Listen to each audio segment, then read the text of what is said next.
In 2077, the virtual game apocalypse suddenly becomes reality and invades the human world. The world order, of course, is destroyed. The world is turning into a blazing hell.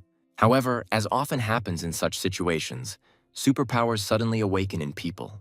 In a world of chaos, the richest playboy of an unknown city named Jeff can still very well protect a girl named Ella, who is his longtime lover. Jeff tells her not to worry because he's spending a fortune helping her level up. He does not spare a single penny to buy a divine artifact for his dear girl. He immediately gives her any opportunity or good equipment so that she feels good. Thanks to Jeff, she finally becomes the strongest gold-tier hero in the land of dragons and rises to prominence. Finally, today comes the day when these two great heroes decide to get married in order to strengthen their bond. Watching them, many people feel genuine envy because they look like the perfect couple. Jeff's fans say that if they met such a rich and devoted man, they would be happy. Jeff puts his arm around her to ask her if she would agree to marry him and live together for the rest of their lives. Ella feigns reciprocity, but she herself is already harboring plans that are certainly not pure. At the last moment, she says that she will not do this, and a sly, villainous smile spreads across her face. After this, she hits Jeff in the chest with all her might in order to rip out his heart by the roots. Jeff could never expect such a sudden and unexpected betrayal from his beloved. He asks her why she betrays him, and she replies that money can never buy her feelings. She notes that the fact that she accepts gifts from him does not mean that she will now be attached to him. She states that the only one who accepts her feelings is a guy named Chester, to whom she is always faithful. Chester, meanwhile, kicks Jeff in the face, declaring that he is just trash who is not worthy of his riches. Jeff finds himself in an unknown space, wondering why he spent so much effort only to be betrayed. His heart turns to ashes, and he himself becomes a very sad man who grieves about his fate. After this, he says in despair that now he definitely has no heart and no one can break it. Naturally, he becomes a very serious fighter and says that he does not let it end like this. He begins to shout menacingly into the void that he will make all those responsible pay for what they are doing to him. Suddenly, he realizes that he is returning to the world of the living and even hears the voice of his former lover again. Ella asks him if he really thinks she needs his pennies, adding that she just accepts his gifts. Jeff realizes that this is reincarnation, and he finds himself in the moment a week before the apocalypse game begins. He comes to the realization that he is truly being reborn and is getting a second chance to become better. Immediately after this, he becomes a stern lone wolf and looks at his girlfriend as if she were impudent. He takes a few steps towards her in order to look at her again and make her shut up. He hits her on the hand, saying that now he doesn't need her with this attitude and she can go wherever she wants. Ella is taken aback by her ex-boyfriend's audacity and asks him what it means. Jeff turns away from her and puts his hands in his pockets, saying that he doesn't give her anything anymore. Ella assumes that this is all a joke and says that this time she is still reluctant to accept his money. Jeff sternly advises her to get lost, stating that he won't repeat it twice because she's already boring him. Ella asks him how dare he talk to her like that, promising that he will definitely regret what he says. Jeff snaps about how he remembers that he buys her the shoes she's wearing, so he takes them away. Ella says that he shouldn't think that his pennies make him worth anything, and adds that she remembers these words. Jeff says that he is not going to communicate with her anymore and hopes that they will never see each other again. After this, he mysteriously covers his face with his hand and says that he has more important things to do than waste time. Jeff realizes that he needs to raise enough money before the apocalypse game test begins. He contacts one of his acquaintances, saying that he is ready to give her shares worth $20 billion. The girl is surprised and asks him if he really agrees to this, and Jeff confirms it. Smiling, she says that she is happy to fulfill his demands and take control of his corporation. Jeff happily talks about how he is taking the throne alone in this life and now he just needs to wait for the beta version to come out. After some time, he receives a notification that the test of this version lasts 3 days before the launch of the public build. Jeff says he feels a familiar sense of nostalgia as he finds himself back at the start of Apocalypse. After this, he chooses the mysterious nickname Night Jeff and thinks about what class he should choose. He recalls that in his past life, his guild was once destroyed by a gold-level beast tamer. Jeff chooses the beast tamer class, noting that he has enough time and resources to level up. He feels like his appearance changes a little after choosing a class and says it's great. After this, he proceeds to the most important procedure and decides to top up his account with real money. The system happily informs him that he receives 20 billion gold coins to his balance. Jeff receives a notification that he is the first player to top up his balance by 1 billion and receive a new profession. The system states that it will now activate a special gift for the person who can invest so much. This gift lies in the fact that he discovers a profession associated with wealth and incredible well-being. Jeff is surprised that this game has a secret profession that is unlocked by spending a lot of money. He receives a notification that he is unlocking a secret wealth class, and a funny little frog appears in front of him. Jeff looks at this in surprise and wonders where this cold-blooded creature came from. However, the toad immediately besieges him for such insolence, calling him a pathetic, insolent fellow, unworthy of walking on this earth. He calls himself Ibis, adding that he is his wealth mentor and that Jeff is becoming his ward. Jeff looks at him in surprise and notes that a toad as a mentor looks a lot like some kind of swindler. Ibis says that such behavior does not go unnoticed and decides to demonstrate his strength to him. Jeff receives a huge number of different talents that increase his base stats. Jeff notes that this is a very good class, since all the talents that are given to him turn out to be useful. Jeff finds that his gold balance increases by a certain amount every day, just like when he made a deposit. The protagonist resolutely says that he is now showing the whole world what the true power of money is. He also decides not to waste any extra time leveling up and immediately heads to the newbie village. A few moments later, he arrives at the flower field's location, discovering that the server is just opening and no one is there yet. He understands that starting out as a beast tamer is tens of times more difficult, since in the early stages nothing can be tamed. However, of course, such a weak class has the highest potential and the highest growth rate. His pompous musings about how cool he is are interrupted by the appearance of goblin warriors who attack him. Jeff realizes that the 5th level elite warrior is immediately attacking him, which means he's pretty unlucky. Ibis says that this is a terrible idea, so we need to run away immediately before it's too late. Jeff turns around and tries to run away, realizing that he has no weapons to fight them. They finally reach the main city, and Jeff notes that he almost died at the very beginning of his journey. The other adventurers look at him and say that this is the first time they have seen a beast tamer, because this class is weak. Ibis says that animal eggs are sold at a discount in the city, so you should buy at least one for yourself. Jeff proudly says that he is not going to settle for mere animals, and Ibis asks him what he wants. Jeff asks to follow him, saying that he knows a secret dungeon where a god-level egg is located. Immediately after this, he goes to the High Hall, and Ibis says that mercenaries here are very expensive and he cannot afford it. After some time, he is immediately stopped by a wise wizard who advises him to stop. Jeff says he doesn't have a letter of recommendation, adding that he wants to give him something back. The Archmage asks him if he is trying to trick him, and Jeff suggests that he look down. The old man looks at his feet and is surprised to see many gold coins there, trying to understand where they come from. Jeff says that if he looks behind him, he also finds a considerable amount of gold. The old man looks at his money happily, and Jeff asks him if he really likes these gifts. The Archmage states that the room for honored guests is in the God of War's pavilion, so he needs to move on. He also states that he is ready to see him off, and Jeff smiles and says that he accepts his hospitality. After some time, he finds himself in a gigantic hall, which is furnished with luxurious columns. He looks around and sees many golem knights, each of which has a high level. After some time, a more experienced warrior approaches him and asks him who lets him in here. Jeff talks about needing to hire a god-level guard golem and is told that it's unlikely to be possible. He adds that his stats are not sufficient to hire a level 80 guard. Jeff states that he is willing to pay the bodyguard billions of gold coins for one day's work. For a moment, the giant berserker knight falls silent and begins to carefully count the money. He then states that technically it is possible, but in the end, the rules are made by people. He also recommends that he hire a divine-level spellcaster, and Jeff states that he is willing to sign the contract. The berserker hands him a scroll and tells him that he will summon the caster as soon as the contract is signed. A few moments later, a portal opens behind him, and he sees a wondrous sorceress standing before him.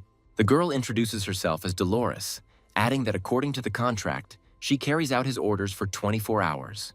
She also asks him what he needs, assuring him that she can handle any task. Jeff smiles and says he's excited to meet his eldest, then gets down to business. He states that they have quite a difficult task ahead of them, and notes that he has great confidence in her skills. Dolores arrives on the scene quite quickly and begins using her incredible fire magic skills. Jeff watches her combat work and is surprised by the serious damage figures she displays. Ibis states that all these goblins must be destroyed as they are attacking him. The other players are surprised by such amazing damage figures and the fact that a regular player is teaming up with a caster.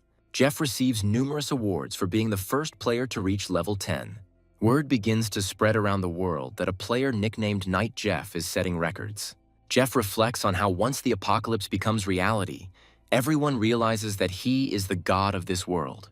After such a modest tirade, he finally decides that it is time to get down to real business and sets off ahead.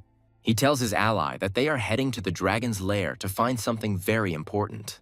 After some time, one of the warriors continues to hunt goblins, destroying them one by one. This warrior says that he has been hunting elite monsters since the beginning of the game and he is still at level 3.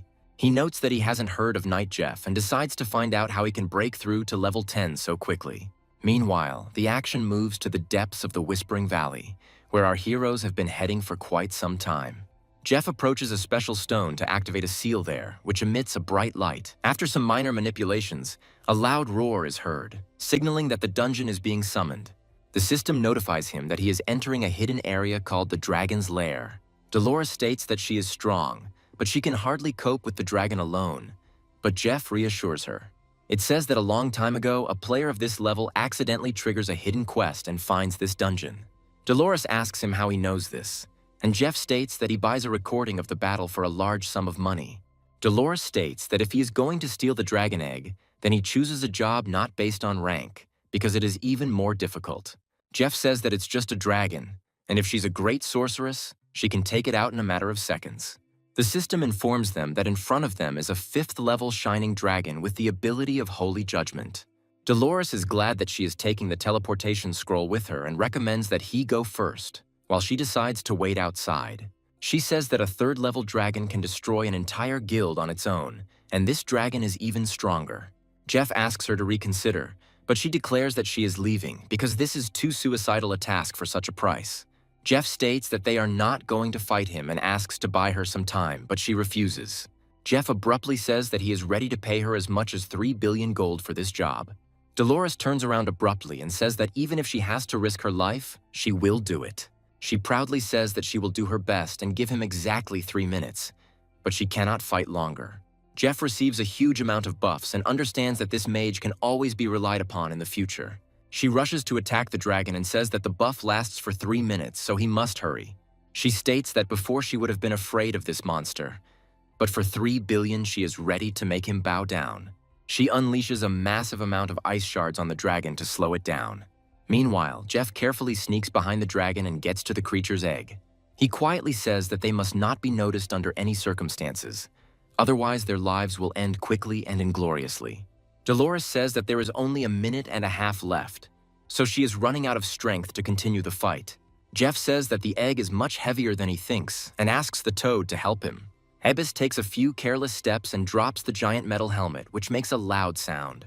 The dragon, in the midst of battle, hears this sound and immediately turns around to understand who is making the noise behind him. The dragon begins to shout menacingly at the violators, preparing to unleash streams of fire on them. Jeff calls Abyss a useless toad, after which he decides to get out of here as quickly as possible because time is running out. Dolores shields her comrades and uses her ice spells to hope that this will delay the monster. The dragon tries to break through this icy barrier, and the sorceress quickly realizes that she will not hold out for long. This lizard flies into the air and prepares to use the Dragon King's breath skill. Jeff asks her why she suddenly manages to catch up with him, and Dolores reminds him that she is not immortal. Together they manage to quickly close the distance between themselves and the enemy and escape from the dungeon. Jeff states that it was very dangerous and they almost die, but they can still get out with the reward. Dolores says that if a 5th-level dragon hatches from this egg, then their efforts will be worth it. Dolores tells him that he shouldn't forget about paying, but he assures her that he never cheats his friends. After this, he menacingly says that now is the time to make a contract with the beast in the hope that he comes across someone good. He adds that everything depends on this moment, so he does not tolerate this animal disappointing him. Moments after its concentration, the dragon egg begins to crack and split into pieces. Jeff looks at the result of his efforts in surprise and sees a rather small dragon with a menacing appearance. Dolores states that this dragon does not look like a baby radiant, suggesting that something is changing. The system reports that this is a celestial azure dragon, which has amazing parameters. Jeff is pleased that this beast is completely unbalanced and brings him only victories. After petting his dragon, he remarks that he didn't expect it to be so strong and calls it a green baby. Ibis holds a strange icon in his hand, and the protagonist immediately asks him what it is.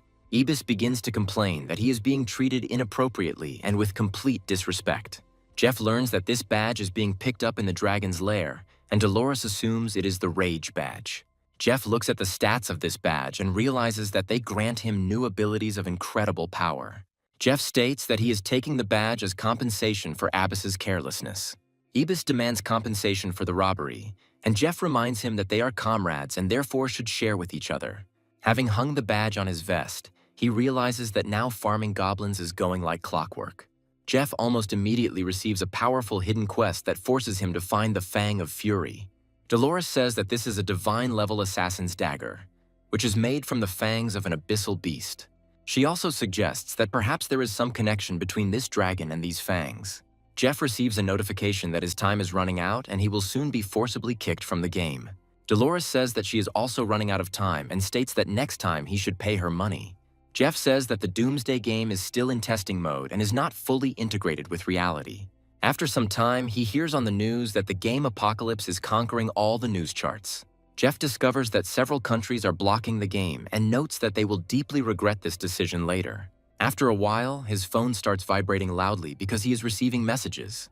Jeff receives messages from Ella telling him to do several things to earn forgiveness. Jeff notes that he's already forgotten about this crazy woman and regrets not blocking her earlier. Ella, meanwhile, is next to her friend Chester, who asks her what her plan is.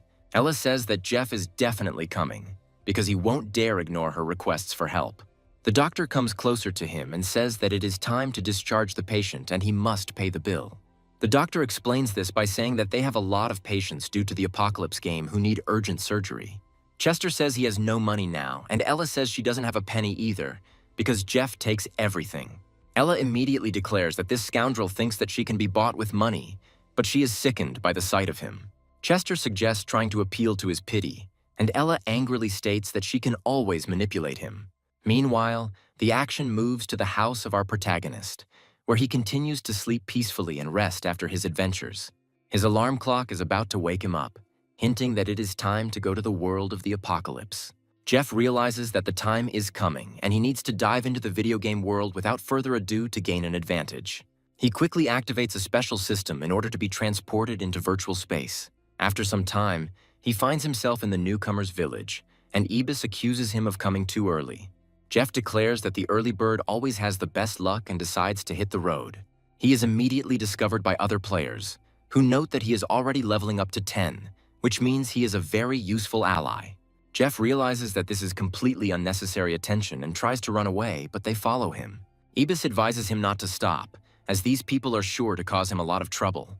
The players stop in front of the 10th level zone, realizing that they are simply being destroyed there and they cannot run after it. Ibis is happy that they're finally getting away, and Jeff points out that no fool would venture into that area. After some time, he reaches a large fortress guarded by a single guard. The armored fighter tells him that this place is not suitable for people like him, because he is still too weak. Jeff says he's coming here to start the promotion test, which surprises the guard. He asks him where his team is, and Jeff proudly replies that he plays alone and doesn't need anyone. The guard states that going alone on such a difficult task is suicide, but Jeff declares that he is not afraid. The guard shrugs and activates the pressure plate so that our hero can be transported to another location. Jeff decides it would be cool if he chooses the hardest challenge there is. Immediately after this, he puts his hands in his pockets in order to look as cool as possible in front of the guard. The guard notes that this is a completely idiotic act, since anyone who goes there alone dies. However, there are no serious obstacles for our hero since he already knows this game thoroughly. Jeff says that this time he comes here for revenge on some unknown creature that offends him. Immediately after this, he calls upon his little green one so that he can properly prove himself. Jeff states that there is absolutely nothing to fear with this creature, as it has one of the highest ranks. Quite quickly, he detects strange movements in the bushes and advises to be on guard to avoid falling into a trap. A level 10 wild snow wolf with unknown passive and active abilities appears in front of him. Jeff realizes that even a shadow assassin would be terrified to see such a serious opponent. However, even such a serious opponent is only an ordinary pawn compared to the power of this dragon. The little green one decides to use his normal attack and spits fire at the creature. Almost immediately, this attack deals an insane amount of damage, leaving the wolf without half of its health. The dragon then simply makes several strikes with its claws to finish off the remaining health of this monster. However, When left on its last legs, this wolf suddenly becomes enraged and becomes even stronger. Jeff realizes that this is a very good sign, since enraged mutants can often cause a lot of trouble. The dragon flies upward to avoid damage from the giant claws, using a three-pronged, earth-shaking roar. The roar is so loud that even a giant beast like a mutant wolf is stunned. After this, the dragon decides to deliver a few more blows with its fire breath to finish off the enemy. The system congratulates Jeff on defeating the wild mutant snow wolf and gaining some experience points. On top of everything else, the little green one reaches level 4, and Jeff is happy that he is farming so much. He also decides to level up an incredibly unbalanced skill that allows him to gain more stats.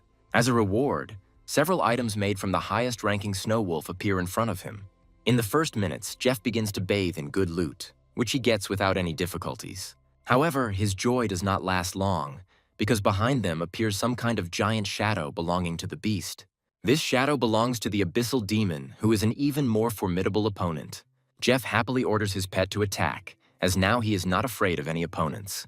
The dragon immediately carries out his order and strives to destroy the enemy tiger as quickly as possible. Half an hour later, Jeff and Abyss decide to take a rest after such a fruitful battle with monsters. Jeff says that they are moving on because he is coming here to fight the boss. Abyss says it's quite risky, but Jeff notes that his pet can handle the boss now. He also states that they themselves are good warriors and can easily deal with these scoundrels. Jeff moves to unknown catacombs and says that they will soon achieve victory. The system notifies him that he is entering the abyss, and Jeff wonders what that means. Jeff, with a completely serious face, says that he now becomes the messenger of the abyss, carrying the power of the apocalypse. Everyone is impressed by such a powerful statement, while Jeff summons the boss of this location. In front of him appears a giant man, dressed in armor and armed with a strange staff. This boss is a king-level abyssal wanderer who has unknown talents. Jeff realizes that things are not going according to plan, as this boss turns out to be much stronger than he initially thought. After carefully analyzing it, he realizes that this boss relies solely on magic and is weak in physical combat. Jeff tells his pet not to use his abilities thoughtlessly and to follow his commands. He adds that this enemy is very slow and one must keep changing positions and not engage in a long fight. The little dragon pretends to understand everything, then attacks with a powerful splash aiming at the enemy's back. Jeff happily says that this is exactly the strategy to follow and asks the little one to continue. This damage is so powerful that the boss loses concentration and cannot use skills. Jeff proudly declares that he expects nothing less from his pet, and, as always, he shows class. Suddenly, the Abyss Walker turns towards Jeff and begins to look at him without moving. Jeff and Abyss try to figure out what this monster's strategy is if it doesn't intend to attack. However, after a few moments, they realize that this monster is actually preparing to use a spell. Jeff jumps to the side to avoid being destroyed, and a powerful explosion occurs near him. Jeff wonders why he is the monster's target and asks the kid to save him.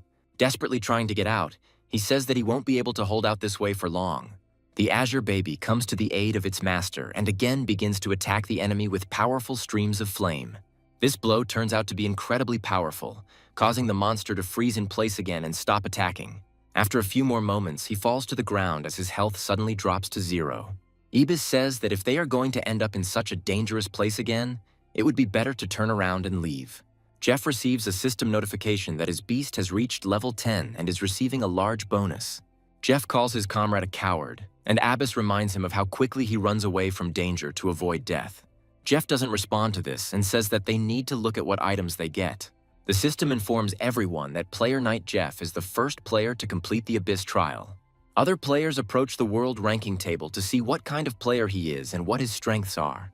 They discover that there is only one name in the table and suggest looking for information about that person. Gradually, this person's support group begins to expand as they want to know his secrets. At the same time, Ella is in one of the newcomer villages and enters this game together with Chester. Chester states that they need to contact this player and unite, because then he will definitely help them. Ella says she's not that shameless, but Chester is trying to figure out what's going on with the money from Jeff. Ella says that there is no point in talking about Jeff now, and then asks him to teach her how to play this game.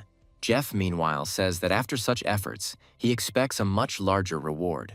He is given the Abyss Stone in fragment form, and Jeff notes that he has never seen anything like it before. After opening the portal, he realizes that he must find a way to discover the value of this artifact later. After a while, the guard looks at him in surprise and says that he does not believe that a loner can survive.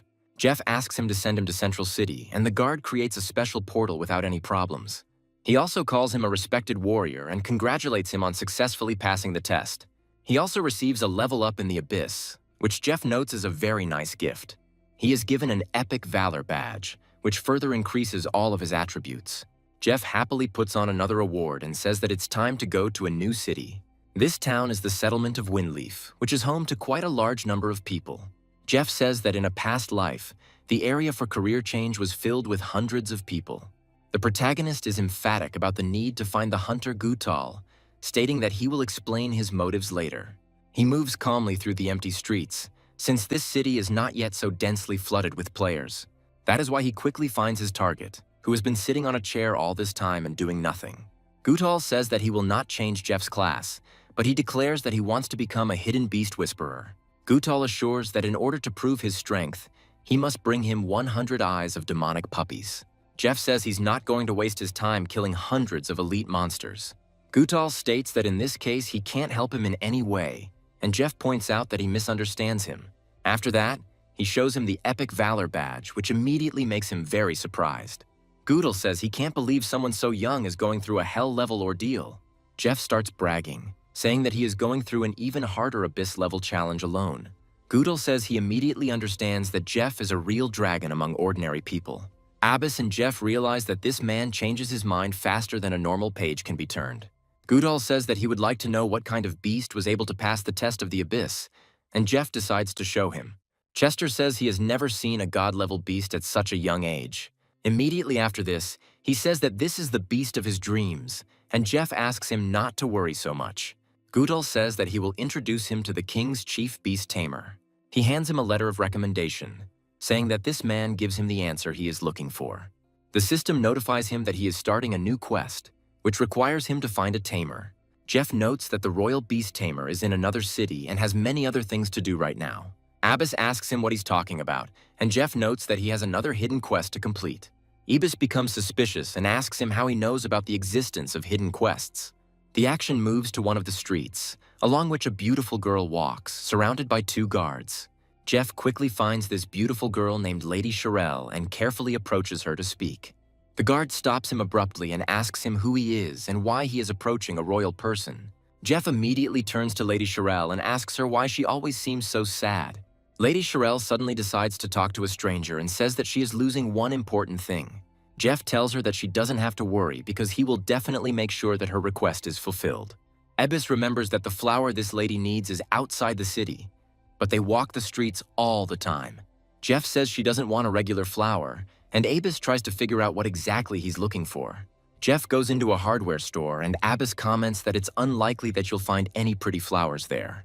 The merchant asks him what he wants, and Jeff states that they have chests of jewels for sale.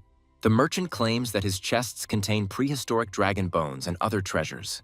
Jeff proudly says that he wants to take the most expensive chest in order to try his luck. The merchant shows him a chest priced at 10,000 gold each, but Jeff states that one will not be enough.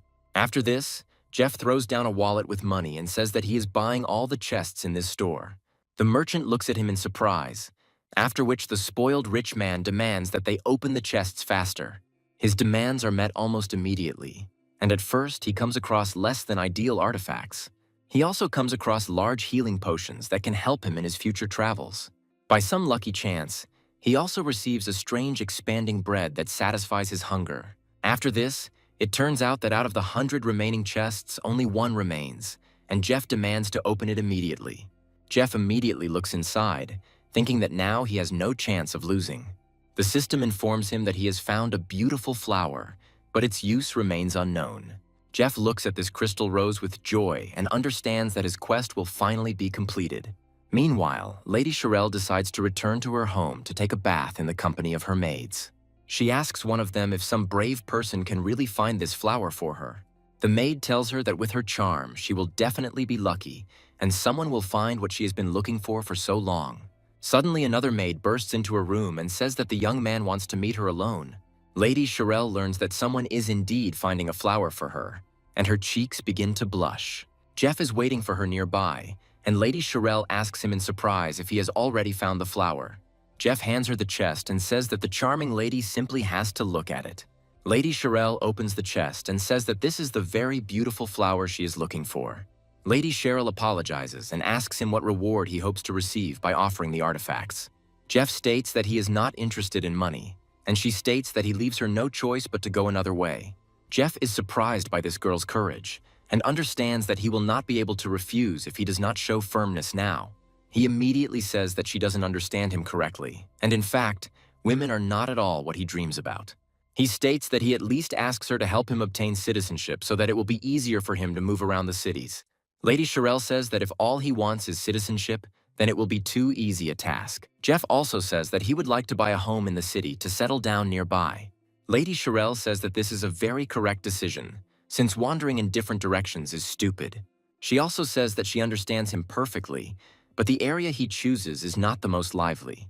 Jeff says he is confident in his choice and hopes she can help him connect with the right people.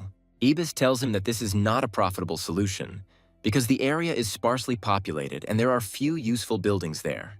Jeff says that Ibis doesn't understand that strange creatures will soon attack this city and destroy the eastern part. Jeff also adds that the western region, being sparsely populated, does not attract as many monsters. After some time, he acquires 340 residential buildings and 184 commercial properties for only 1 billion gold. Jeff signs it without any problem and then receives a certificate of his citizenship. Lady Cheryl says that he is now a first-class citizen of the Dragon and Phoenix Empire. Jeff turns around and asks her if she really is a lady of royal birth. Lady Cheryl asks him with a smile whether this is really something impossible for him. Jeff asks her if she knows the royal beast tamer, and she states that she does. Having learned where he is, he says that the only thing he can offer her is a kiss from the heart. Lady Cheryl says that he can now call her Sophia, since they are now quite close. Jeff receives first-class citizenship, which gives him many privileges and also some experience. Other players watching the action can't believe how realistic the game is. Some of them are starting to get annoyed that even here a hierarchy system is being added. Chester also reads this notice and says that Knight Jeff is a very cool player, and Ella begins to suspect something. She adds that if they were led by a top player like him, they would probably already be at level 5 or 4. She says with resentment that now they can hardly cope with just one goblin with the forces of an entire squad. The common people say that she raises her level by simply chilling out while they do all the work. Chester states that it's all a misunderstanding and his girlfriend doesn't mean anything by it and asks for forgiveness. Ella decides to make a scene and leaves, and Chester asks her about what she is doing, noting that it will hurt them in the future. He says that they are left alone and now it will be difficult for them to level up, but Ella accuses him in response. Chester realizes there's no point in arguing and tells her she should contact Jeff. Ella says that she won't write to him first, and Chester says that she should ask him for help. Ella states that since he begs her, she fulfills his request after she leaves the game. After leaving the game, she reflects on how Jeff's habit of throwing money around is rude, but she forgives him. She decides to take the initiative into her own hands and write to him again in order to win him over to her side.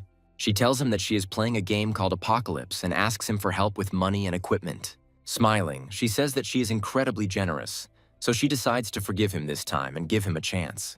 However, after 5 minutes, she begins to get indignant that she still hasn't received a response, despite the fact that the message has been sent. When she looks at her phone, she discovers that she is being unfriended, so her message is not being sent. Ella wonders how this scoundrel dares to remove her from his friends list, because she is the best thing that ever happened to him in his life. After this, she angrily says that even if he crawls to her on his knees, begging like a dog, she will not forgive him. Meanwhile, the action moves to the city, where Jeff buys up quite a large amount of real estate. Jeff has been interested in one particular house all this time, and he immediately decides to go there. The salesman tells him that their store only values equipment of silver rank and above. Jeff shows him a piece of dark gold and asks the seller if he can appraise the item. The seller says that this is indeed a dark gold rank item, and does not understand where it comes from. He also states that if it is such an item, the shop owner himself will appraise it to guarantee the result. Jeff hands him a large amount of money, saying that he has several more such items that need to be appraised. The shop owner says that this guy has a whole bunch of money and Jeff capriciously urges him to hurry. The merchant understands that such a client cannot be missed and immediately evaluates the Knight pendant, learning its characteristics. He declares that the properties are simply incomparable, but Jeff asks him to continue, clearly unimpressed. After some time, he receives all his new items and is surprised at how much his stats increase. Ibis states that his current strength allows him to fight alone, and Jeff decides to head to the valley. From his point of view, you can go to the territory of level 20 monsters and happily farm them. He is surrounded by a huge pack of hyenas, and he calls them disgusting creatures that attack in a crowd. Immediately after this, he summons his beast and sends it forward to fight in his place. The monster unleashes powerful attacks on other creatures, causing them to turn to ash almost instantly. Jeff says that the monsters here attack them without thinking, so he can just sit and do nothing. Smiling, he says that if he remembers his past life, his new one seems much easier to him. Experience points pour out on him like water from a horn of plenty, and he quickly increases his level to 12. He notes that at this pace, reaching level 20 takes only a few days. After some time, he discovers a scroll lying next to the corpse of one of the hyenas. After carefully studying this scroll, he realizes that it is a fireball spell and decides to learn it. Squeezing it, he says that new skills are never redundant, even if they are of a completely different class. After this, he looks at the approaching hyenas and decides to release his newly acquired skill at them. However, the damage from this fireball is not enough, and the hyenas barely feel this scratch. Ebis begins to mock him, saying that his fireball is weaker than the green kid's spit. Jeff says that it's late and it's time to exit the game, as it's been 3 days since the game launched. He declares that soon all inhabitants of the Empire 16 years of age and older will be forcibly immersed in this dangerous game. Gradually, clouds begin to gather over the real world, triggering the terraforming process. Lightning begins to lash over giant mansions, frightening ordinary people on the streets. Everyone gets a notification from the system and wonders where this all comes from, assuming that it is some kind of prank. After some time, people find themselves in a clearing and try to understand why they are being forcibly moved into the game. Chester talks about how he's sitting at home eating special snacks and suddenly he's automatically transported here. He immediately asks her how things are going with establishing diplomatic relations with Jeff. Ella says that she will no longer associate with this scoundrel, even if he crawls to her on his knees. She states that she plans to contact Knight Jeff, assuring him that her extraordinary beauty will bring him to her feet. The system reports that all people in the Empire and over 16 years old are forcibly immersed in the game. The system also states that if a player dies in this game, he will no longer be able to return to the real world. People immediately think of Knight Jeff and his incredible leveling speed, deciding to find him. After some time, some players still cannot find a way to exit the game, and this makes them sad. One of the leaders of the new Alliance of Power says that the situation is escalating and they need to find the #1 player. They tell him that there is no contact with him yet, but it becomes known that he is leaving the newcomer's village. One of the beta testers who knows these people still can't get past level 4 due to the difficulty of the game. The leader says that it is difficult for him to imagine that there is someone as unusual as Knight Jeff in the city. After some time, the system notifies Jeff that he must meet with the Duke to obtain the information he is seeking. Jeff says he doesn't expect information about the royal tamer to be found so quickly, and that worries him. He quickly heads to Sophia's palace to discuss the new information with her. Sophia immediately smiles as soon as she sees him, saying that she misses him very much during this time. Jeff reflects on the fact that his interlocutor is incredibly attractive and no one can resist her. After that, he asks her about the news, and she says that her uncle is going away to travel and is not coming back. Jeff says it's a false alarm, and Sophia tells him that he needs to unlock the hidden class. She also mentions that this hidden classroom is located in a nearby town, and Jeff is glad that he won't have to go far. She states that this could prove quite difficult, as powerful dragons live in the mountains outside the city. Jeff figures out what they're talking about, and Sophia asks him how he knows about this dungeon, and he gets a little confused. Jeff talks about how he hears there's some weird demonized level boss there. Smiling, he says that no matter what, he checks everything on site and goes there alone. Sophia warns him against such recklessness, but he says that he has his own ways. He adds that with the right amount of money, any dragon can be defeated and he knows the right professional. Opening a portal for mercenaries, he says that this work requires only her participation. Dolores emerges from the portal and wonders which handsome man is calling her here this time. Taking a closer look at the main character, she quickly recognizes him and asks if he really misses her. Jeff claims he has work to do, and Dolores hopes this isn't another dragon bust. Jeff smiles and says that she is very perceptive, since it is indeed about fighting a dragon. Dolores immediately turns around and says that she won't waste her time on this, but Jeff offers her $2 billion. Dolores says that she doesn't want to give up the money, but she's not feeling well right now and will be joining in a month. Jeff states that he is sharing the location of the Holy Spirit's source, and Dolores states that this changes everything. Jeff is excited to announce that they have a deal in place and can now move there right now. Dolores asks him where exactly the source of the Holy Spirit is, and Jeff tells her that they need to go to the island. Sophia watches him and says that this boy is truly a very amazing person. She wonders if he will be able to become a god-tier player in the future or if he will rise even higher. Meanwhile, in a location where goblins live, a small group of players loses one of their comrades. It suddenly turns out that the player can be revived after death, but the number of revived ones is limited. Meanwhile, the action moves back to the Dragon Mountains, where Jeff and Dolores set off in search of treasure. Jeff says that the monsters here are level 80, and if it weren't for her buffs, they would be surrounded. She tells him that it is better to avoid the slaughter, and he adds that he agrees with her tactics. After a while, a giant dragon appears above their heads and calmly flies past. Dolores asks him if he knows exactly where the entrance is, because this dragon is even stronger than the previous one. Jeff says that there is no need to worry here, since they are not even noticed, and the entrance to the dungeon is reliably hidden. After some time, they reach the right place, and the main character declares that he is right after all. They approach giant stones with a runic drawing on them that they need to interact with. Dolores says that the teleporter is very well made, and therefore she is unlikely to be able to open this portal. Jeff comes closer and says that he is ready to solve this problem himself, and it will not take much time. After this, he takes a knife to cut his hand through the glove, which, despite everything, is quite durable. Dolores watches him perform the ritual in surprise and asks him how he knows about it. It comes as a great surprise to her that he can actually activate this teleporter. Jeff says that he has his own ways and asks her to follow him, after which he goes downstairs. The system warns him that he is entering extremely dangerous territory and recommends that he move back. Dolores is surprised that they are entering a creepy zone and are given only 3 hours to clear it out. She says that she must warn him that this mission is much more dangerous than fighting 5 dragons. Jeff asks her if she's scared, and Dolores immediately starts to put on a brave face, saying that it's nonsense. Jeff asks her if she is familiar with camouflage magic, which would greatly help them in this task. Dolores says that the cloaking spell is so low level that she didn't even bother learning it. Jeff talks about how they need to hide their presence, then snaps his fingers, hiding them both. Jeff says that there are a lot of monsters in this labyrinth, and 3 of them are level 60 crawlers. Dolores asks him how he knows this, and he replies that he just knows some things. After a while, they come across some crawling creatures and decide to slip past them without attracting attention. Jeff makes a few confident movements, jumping over the traps but without activating their mechanisms. After this, he moves forward, passing the giant creatures that would otherwise tear him to pieces. Dolores is surprised that this man can pass by a level 60 monolithic monster without being detected. After this, she tries to repeat his movement and manages to achieve a similar result. Jeff warns her to be on guard and prepare to fight at any moment.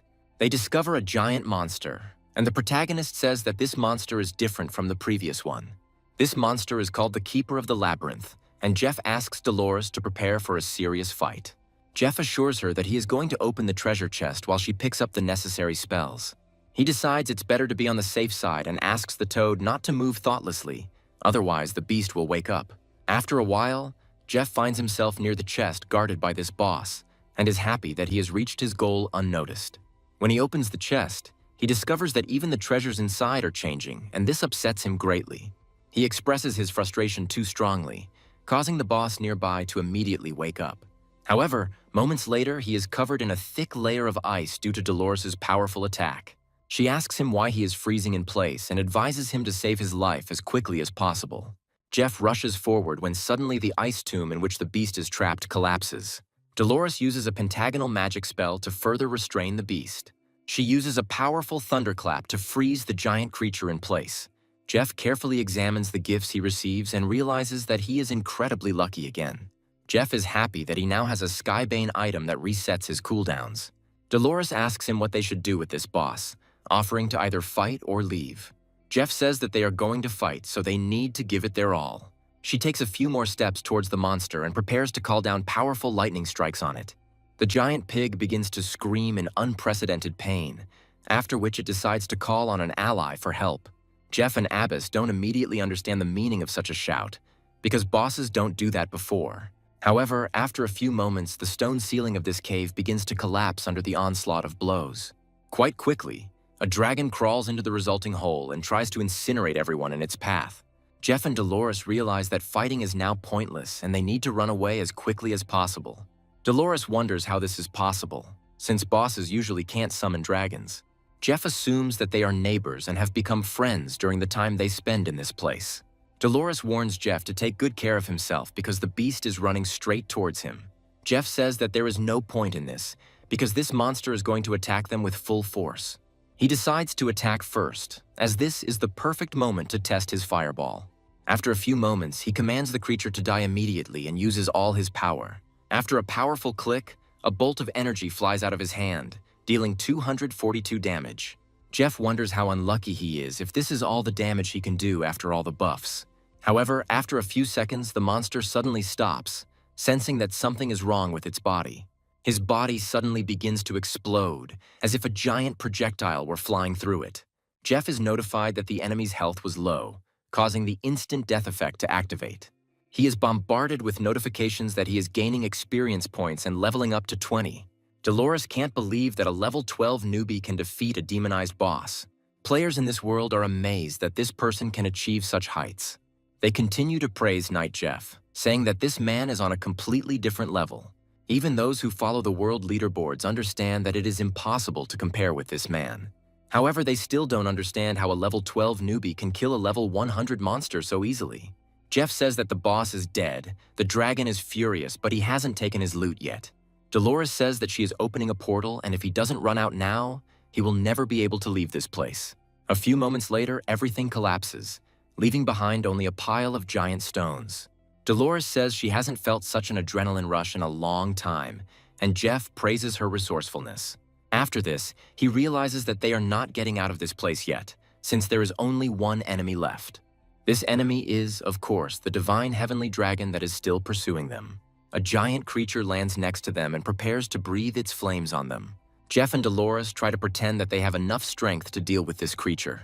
After some time, the action moves to the central city, where Jeff has already established himself well.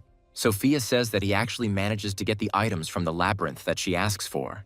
She adds that he's absolutely brilliant, and Jeff notes that it turns out to be an incredibly easy task. Jeff asks her how they can unlock the hidden classes now that they get the scroll. Sophia says that this scroll will unlock Jeff's hidden potential and open a new class designed just for him. Jeff looks at her in surprise, trying to understand what this all means, after which she invites him to follow her. After some time, she activates a special secret room that opens at her command. Jeff reflects on the fact that he didn't know there was a secret room in this building because he didn't see it in his past life. A royal beast tamer named Master Cedric appears before him and greets him. Jeff bows respectfully before him and says that he came here to unlock his hidden class. Cedric takes the scroll and says that it will help him in this transition, after which he asks if he is ready for this. Jeff enthusiastically says he can't wait any longer, and Cedric recommends following his heart. He asks him to relax, not to panic and not to resist, and immediately fulfills all his demands. After a few moments, he feels spheres begin to appear within him, filling with energy. Gradually, each of these spheres becomes filled with blue flame, which causes them to glow brightly. Cedric says that he has never seen all 5 crystal balls activate. Sophia asks him if this is what he meant when he talked about moving up to the top class. Cedric says that when he made the transition, he was only able to activate 3 crystal balls. After this, he begins to express praise to the protagonist, realizing that he has gone beyond the limits of human capabilities. Sophia also emphasizes the exceptional nature of the protagonist, stating that he is more than just an ordinary person. Jeff says that this is exactly what he expected from the new class, because he is filled with incredible strength. Looking at his new stats, he realizes they are simply unbalanced and insane. It's unclear why they created such unfair classes, but Cedric decides not to think about it and congratulates him. Jeff also gets all the gear, but discovers that he'll have to level up himself to get the materials. Cedric and Sophia tell him that he is amazing, and that he has now entered the divine realm with infinite potential. Jeff grins and says that in this life he will reach great heights without putting in any effort. We leave our hero for a moment and move to another place where one of the fighters wants to pass a test. The guard asks him what level of test he plans to take, noting his preparation. The fighter says he wants to go through the test alone to strengthen his strength. The guard says that he has recently met several such daredevils and praises them for their enthusiasm. His comrades say that they will wait for good news, to which he declares that they will not have to wait long. The guard says that such visitors from another world really do have a different temperament. After some time, he comes back and says that it was terrible because the monsters mutated. The girls immediately grab him and try to get the potion so that he can heal his wounds. Thus, we understand that there is no one in this world who could even remotely compare to the main character. Jeff, in turn, looks at the correspondence of his classmates and realizes that they are starting to look for him. He decides not to reveal his identity to them and not to draw attention to himself in order to focus on leveling up. After this, he makes an effort to continue lying in place and command the dragon to attack the enemies. The dragons do all the dirty work for Jeff, destroying giant stone golems that are very dangerous. They are dangerous only for other people, since dragons that have risen to the 20th level crack them like nuts. Jeff gets expensive equipment that drops very rarely, but luck is always on his side. After he picks up the brand new sword, a roar is heard next to him and he feels like a giant monster has approached him. Jeff looks closely at the creature, guessing that it reminds him very much of his boss. The system says that this monster is called the Guardian of the Abyss and is at the king level. Jeff immediately rushes forward, ordering the kid to take the brunt of the blow while he covers him. Meanwhile, two unfortunate girls are faced with the sad fate of their boss, who could not survive the injury. They say that if Knight Jeff managed to pass this test, then he probably took advantage of a loophole. The system says that Knight Jeff became the first player in history to complete the Abyss trial at level 20. Jeff easily defeats his opponent, as his beast could handle it alone. However, unfortunately for himself, he discovers that he has only found one more fragment of the Abyss. But that is all. He notes that the Wanderer dropped piece number 1, and now he was able to get the next piece of the puzzle. Trying to understand what it is, he comes to the conclusion that there is no point in thinking about it now, and he will figure it out later. After this, he opens a portal to exit the testing area and is immediately greeted with congratulations. The knights hold boxes in their hands and say that he has passed the test and therefore should receive a reward. Jeff receives the Valor Stone, which has tremendous power and can enhance his badge. Jeff realizes that there is no point in waiting any longer and decides to renew his powers right now. Now he is very pleased to have the legendary Valor badge, which strengthens him even more. Jeff happily says that he will now be invincible in the level 30 zone, although he was just in the level 20 zone. The system notifies him that exiting the game will be available soon, and he should return to reality. Other players also receive this notification and are happy that they can return home to their relatives. After just a few moments, a small portal appears under each of these players. The news is reporting that almost all countries are starting to dive into this game, and this looks alarming. One of the announcers also interviews a high-level player to ask him about what's going on. Jeff looks closely at this player and says that he has never heard of him before. A high-level player says that going into the Abyss trial alone is a bad idea and can lead to death. He also says that even scientists cannot explain the existence of this game, but it is difficult to stay alive there. He also says that Knight Jeff is on a completely different level and no one will ever be able to defeat him. These news are also being followed by other people who are trying to take control of Jeff in order to use this game for themselves. He turns to the butler and says that all means must be used to find out everything about Knight Jeff. Jeff notes that the game's intrusion into the real world is slower than in his past life, and this surprises him. However, now he realizes that he has received the perfect chance to level up quickly.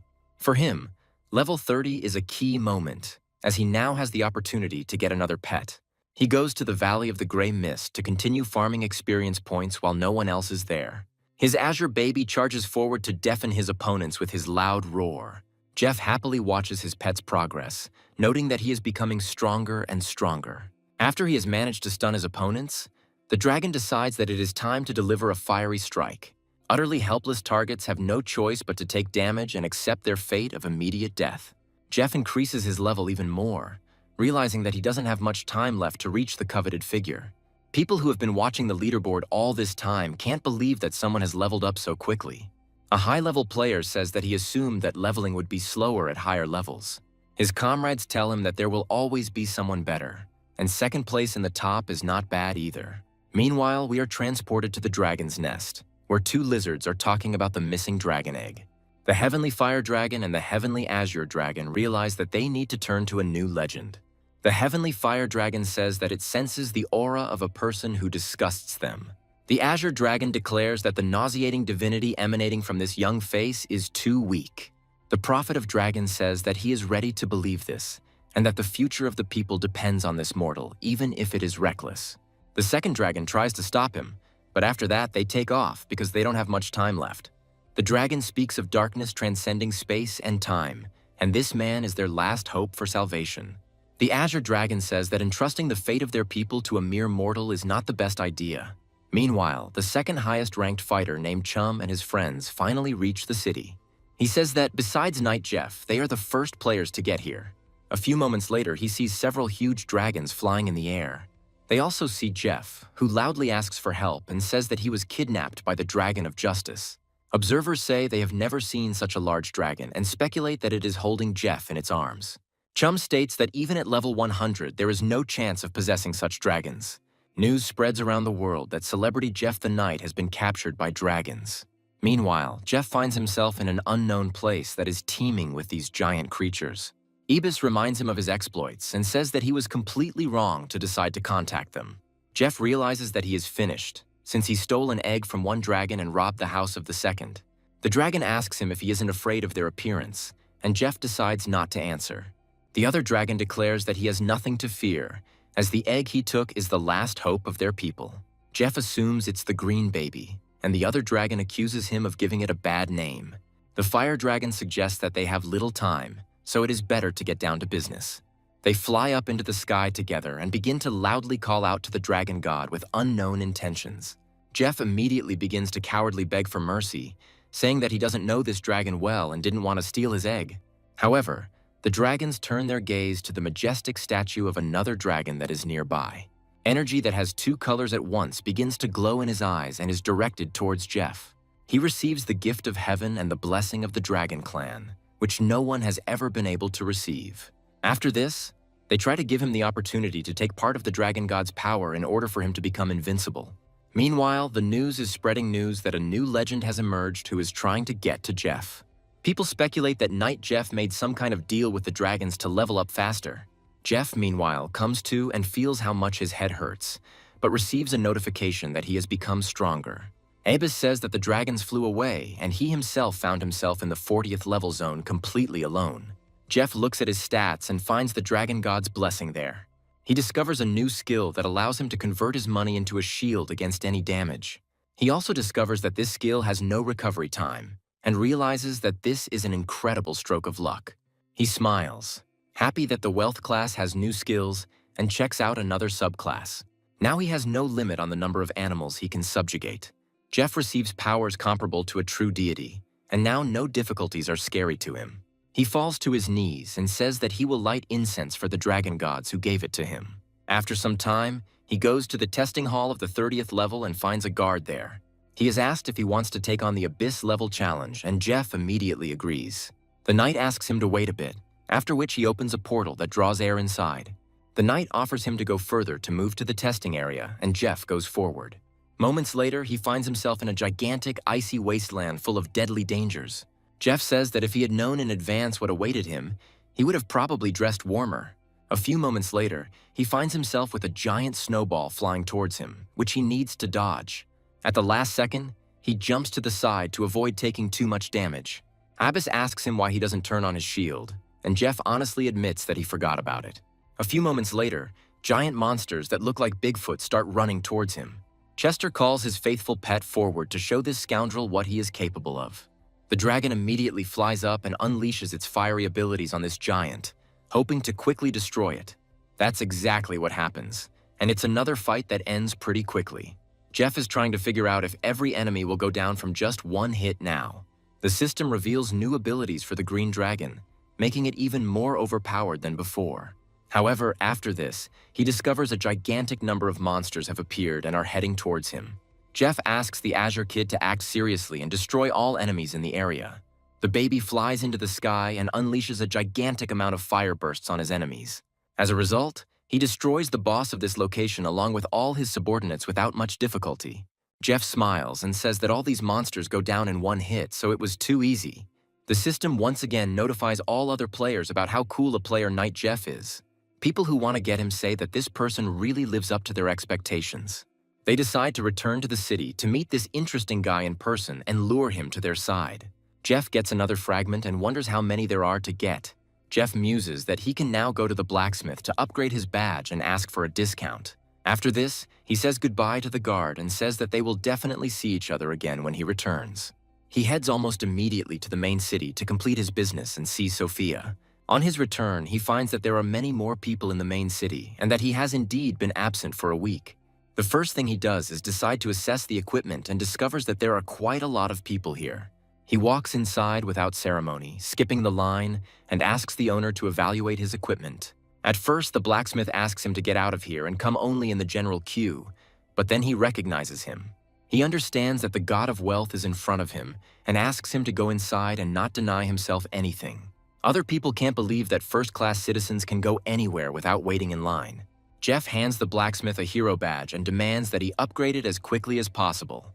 The blacksmith says that he will begin work immediately and promises to be incredibly careful. After this, he deals several blows to this icon to increase its power several times. The icon begins to glow very brightly, which is why other players do not immediately realize that it is a legendary item. Jeff looks at this relic and realizes that there is nothing special about it, while to everyone else it seems incredible. The players suspect that the legendary knight Jeff is standing before them and turn to the blacksmith. Jeff realizes that it is no longer possible to remain in the shadows and asks the owner to evaluate the items he has obtained. Other players are finding that there is a large amount of dark gold grade equipment located here. News that Knight Jeff had been spotted in the area spread quickly. Players immediately try to run there to become Jeff's apprentice. Jeff hides from them, glad that he managed to break away from unwanted attention. He notes that now all attention is focused on him, and it is incredibly tiring. Suddenly, he hears a call from an unknown person who asks what he needs here. A young man appears in front of him and says that he has no bad intentions and simply wants to propose a deal. Jeff asks him if he really wants to buy the dark gold gear, and he states that's not exactly the case. Jeff says he's willing to sell this gear for tens of billions of gold, but they tell him he needs to think bigger. Jeff wonders in his mind where this guy he has never seen before came from. Taking a closer look at the fighter next to him, he realizes that this is a top assassin who was a loner in his past life. The person in front of him says that he has noticed great potential in him that can be realized in reality. He states that he does not like empty promises and is ready to provide him with money, status, and any woman if he wants. After this, he invites him to join his alliance so that they can share this world together. Jeff puts his hand on his shoulder and says that he is pleased that he acknowledged his strength.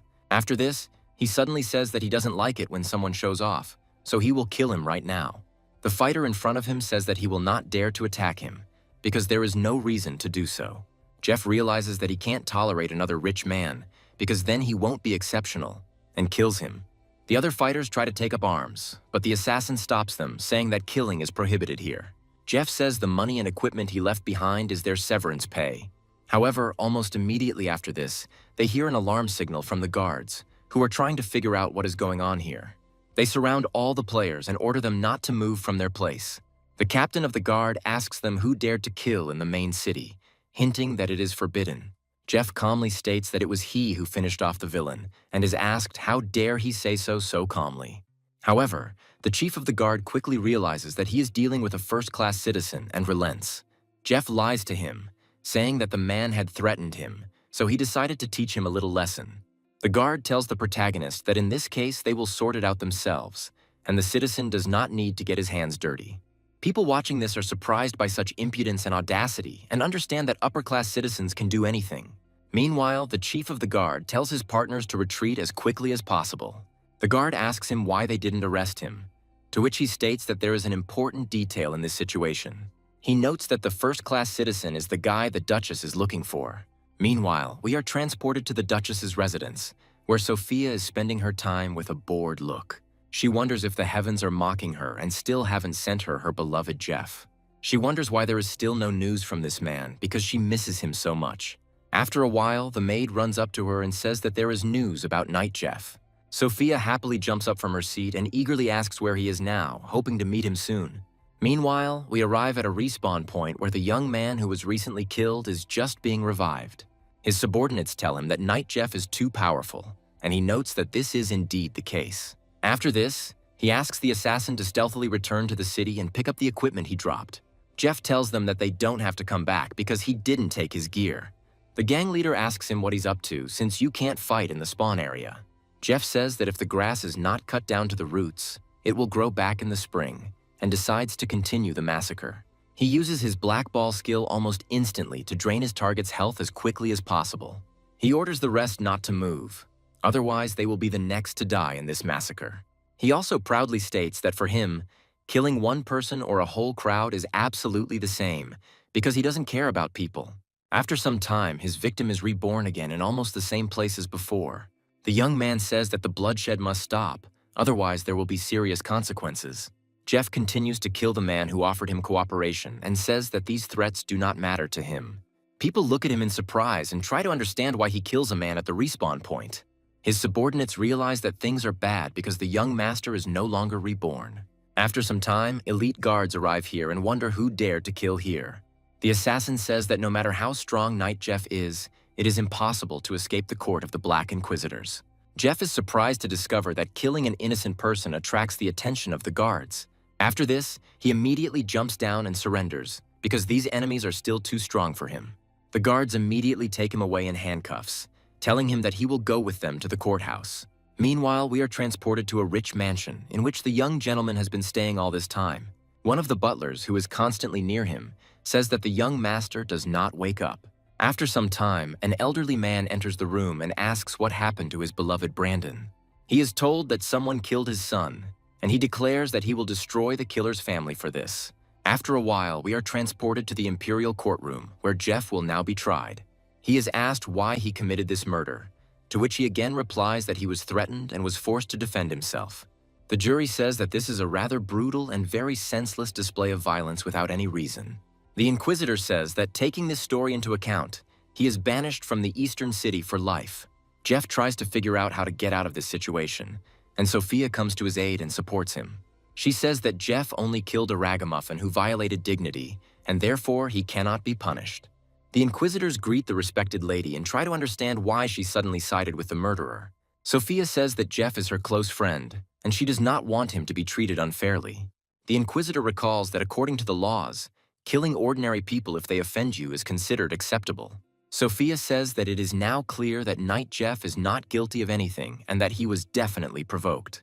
After this, she recommends that he follow her, and Jeff is glad that she did not delve into the real situation. After this, she tells him that he got off easy, to which he states that it was not difficult.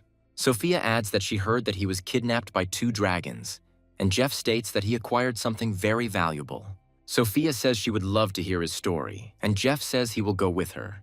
However, before that, he asks her if the Master Tamer is in the estate because he needs to discuss something. Sophia asks him if he has already achieved the necessary conditions to receive another task. Cedric says it's no wonder he can fill up to 5 soul power crystals because he levels up quickly. Jeff says he needs help completing the second task to improve his skill. Cedric says that no one can give a clear answer to this question because the realm of the gods is too mysterious. Jeff guesses that they are probably talking about a lost temple where one can gain the approval of the deities. Cedric asks him how he knows this, and Jeff states that he has only heard about the place. Sophia continues to show incredible sympathy towards him, rejoicing at how smart and handsome their hero is. Abus looks at the system notifications and says that the second task will be more difficult than the first. Sophia asks him to return to her once he has completed all the tasks, and Jeff sets off on a journey. He also says that first we need to take care of another important matter, and the search for the temple should be postponed for now. Nadno adds that the first invasion of creatures in the Apocalypse game will begin tomorrow, and he needs to prepare. He recalls that when this happens, all living creatures in the main city will be destroyed and the buildings will be destroyed. Abbas asks him if he really thinks he can handle this alone, and Jeff states that he won't be alone. Immediately after this, he decides to open a portal that leads him to his longtime comrade-in-arms. Dolores looks at his saccharine face and says that if he came to her, then nothing good should be expected. She asks him if he's discovered the dragon's lair again, and Jeff states that this time it's different. Jeff mentions that he would like her to look after his property in the city for a fee. Dolores asks him if this is some kind of trap, and Jeff states that he never betrays his friends. Dolores agrees to do the job, and Jeff says he is happy to do business with her. After a while, he says that he did not deceive Dolores, but simply did not reveal some things. After this, he goes to the Apocalypse Game forum and finds out that some people are trying to find out his identity. While he sleeps, the Apocalypse's invasion gradually begins, and he is quickly transported into the game's space.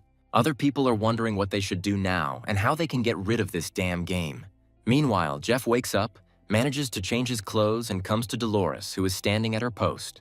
Jeff says that all the stores on the west side of town rely entirely on her now. Some more time passes, after which bright purple lightning begins to suddenly appear in the sky. Dolores tries to figure out what this all means, and Jeff says that she needs to quickly buff him.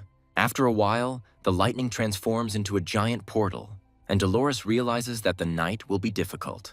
Everyone starts shouting loudly about the Abyss invasion, adding that it is very dangerous. The guards quickly give orders to the rest of the fighters to take their positions. A real battle begins, and many people die due to the unpreparedness of the guard garrison. Jeff is happy that he will be able to keep his locations and stores and encourages Dolores. After some time, they discover a giant level 100 boss that has the Lord Power class. Dolores says that every time he calls her to work, it never ends up being easy. After this, she takes a few steps towards this giant opponent and hits him with an energy blast. The blow is enough to knock out her opponent, and Jeff praises her for her incredible strength. However, this enemy is quickly replaced by other, more powerful elite monsters. Dolores says she could use some help because she can stand still and keep her hands in her pockets on her own. Jeff decides it's time to summon his dragon and says it's his turn to join the fight. Along with these words, a giant lizard appears out of nowhere and tries to break down the walls of the fortress. Knights and mages try to resist these creatures, but they do not have enough strength to cope alone.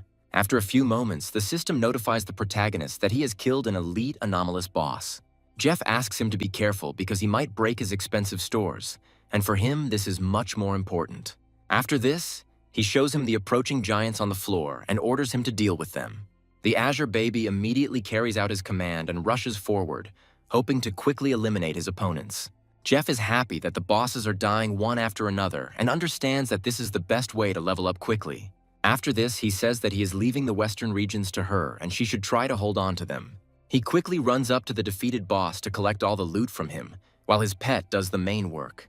He receives an epic quality Devourer's Ring with an as-yet unknown effect. Meanwhile, we are transported to the outskirts of the main city, where Chum and his comrades find themselves trapped. His group fights heroically, trying to rely on their own strength, but they don't have much time left. Chum says that you need to look for a chance to escape, as these bosses are too strong to deal with. While in the vanguard, the fighter says that he can only hold off this beast for 5 seconds, so they must run. He immediately adds that it is necessary to leave it so that even more people do not die because of this decision. He is immediately thrown aside and loses consciousness for a while, and urgently requires medical attention. Chum looks at the approaching monster in horror and realizes that they no longer have any hope. However, after a few moments, a powerful energy beam flies at this monster, which causes great damage to it. Chum is surprised to find that this boss was killed almost instantly, as if it were a regular enemy. Looking up into the sky, he discovers a small dragon hovering there, which begins to frolic with all its might. He gradually looms over more and more large bosses to deafen them with his roar. He takes aim at each of them and unleashes maximum-powered fire attacks on them. Chum says that the dragon is damn strong, and adds that apparently someone heard their mournful prayer. Jeff turns to his dragon and tells him that there are a few more bosses to defeat. The other players point at him and say that he is the great god of this world, Knight Jeff. Chum turns to the main character and says that he would like to say a few words to him. He also thanks him for saving them and adds that if it weren't for him, they would probably have stayed here forever. Jeff responds and says that his actions do not require gratitude, after which he recommends taking refuge in the Western District. Chum and his team understand that this man is incredibly cool, and they would like to be his good comrades. Jeff turns to his dragon and says that killing regular monsters is too ineffective. He decides that they need to go to the main gates of the city, because that is where the main battle with the anomalous monsters awaits them. While Jeff is showing off in front of other people, the city, which no one managed to defend from the attack, still lies in ruins. Chum and his team are trying to figure out why there are still so many different monsters here. In the heat of battle, they find time to marvel at the fact that the great Knight Jeff has leveled up again. Jeff reaches level 35 and it's starting to drive people crazy because it's happening way too fast. However, just a few moments later, they discover a giant meteorite flying from the direction of the main gate. This meteorite hits part of one of the squares, so the buildings in that area will definitely be in trouble. Jeff watches the destruction of the city and realizes that it is a horrific scene that could not have been prevented. He understands that a very high-level boss lord is appearing before him, and he is unlikely to be able to cope alone. Meanwhile, the guard leaders are talking to each other and saying that their forces are gradually running out. The guard commander says that the first level of defense needs to be built, and the rest should retreat. However, after a few moments, they see a multitude of bright lightning bolts, which signifies the arrival of reinforcements. Realizing that they now have a divine-level expert fighting on their side, they immediately cancel the retreat order. Dolores says that if Jeff called her so urgently, then he probably wanted to destroy this boss. Jeff says she's very smart, but Dolores reminds him that this boss isn't as easy as the others. Jeff says he's incredibly serious, and that's all he needs to win in this situation. Dolores says that she is ready to accompany him and put some buffs on him to make things easier for him. Jeff says it would be great if she paved the way for him so he wouldn't have to waste his energy. Dolores recognizes the incredible toughness of the protagonist and destroys the other monsters. She uses her skills to their full potential to knock down smaller opponents. Jeff runs past them, thanking her for saving him from the tedious menial work. The Guardian approaches Dolores and says that if she entered the battle, then this city is saved. The officer in charge of the security of this city is told that they are ready to carry out the order. Jeff gets even closer to this boss, and Dolores declares that now everything depends only on him. Ibis says that if he dies, he shouldn't involve him in it since he won't take his body. Jeff claims that victory is guaranteed because he has the best stats and the strongest pets. Dolores is attacked by this monster and advises him to act quickly, as she is not interested in cheap chatter. Jeff tells her not to panic and that she should just look closely at his magnificence. After this, he, assuming a majestic appearance, begins to shout loudly and puts forward his badge, showing it to the enemy. After a few moments, a powerful beam of energy emerges from this icon, piercing the monster through and through. Just one hit is enough to break this monster without any problems. Jeff laughs happily and says that he managed to do the impossible without putting in any effort. Ibis wonders how such a high-level boss can be instantly killed by this weak enemy. The other warriors and guards cannot believe that the giant boss was destroyed so quickly. Chum understands that the great god Jeff is unlikely to accept them as his disciples, because they are too weak. After some time, Jeff discovers that he has received several amazing artifacts as a reward. Jeff says with a smile that he least expected this, because they turned out to be stronger than ordinary objects. Meanwhile, Ibis says that he has found an interesting divine-level artifact that could be useful to them. Jeff says that luck is on their side today, and it's a really great thing. Immediately after this, the anomalous monster begins to attack the portal while the rift gradually closes. The players are happy that the invasion of ordinary creatures is over and they were able to win. After some time, the guards come to the mayor of this city and say that an hour has already passed since the invasion. They also inform him that Mr. Jeff and Dolores were able to destroy the monster invasion in just an hour. The mayor says that he didn't expect that besides Ms. Dolores, they would have someone else so strong. After some time, he receives Jeff and Dolores and says that he is very happy to finally meet them. Sophia says that he performed a miracle again, and Jeff claims that it wasn't that difficult. Jeff also says that without Dolores, he would hardly have managed, because her help was very significant. He also suggests that it's best to get down to business, and Dolores states that she will return to the temple to take care of other matters. Sophia asks him why he called her here, and the mayor says that he needs part of the city. Sophia says that this part of town belongs to Jeff, and the mayor asks him if he can give him some buildings. Jeff decides to take advantage of the city's tragedy and says that if he is offered a lot of money for it, he will agree. The mayor agrees to this, and Jeff condescendingly says that he will leave him most of the stores. Sophia says that she has a request and needs his support, noting that this matter is very important. Honora proudly says that she has decided to petition the imperial court to make Jeff a nobleman. Jeff notes that this is very good news, realizing that such privileges will be showered on him all the time. The mayor says that he has no objections to this, and Sophia asks him what he thinks about it. Jeff kisses her on the cheek and says that he wouldn't mind becoming a nobleman because who would refuse that? Ella, meanwhile, continues to sit in her mansion and tries to find out where Chester is. She begins to receive rather important news about the fate of her beloved, who died a heroic death.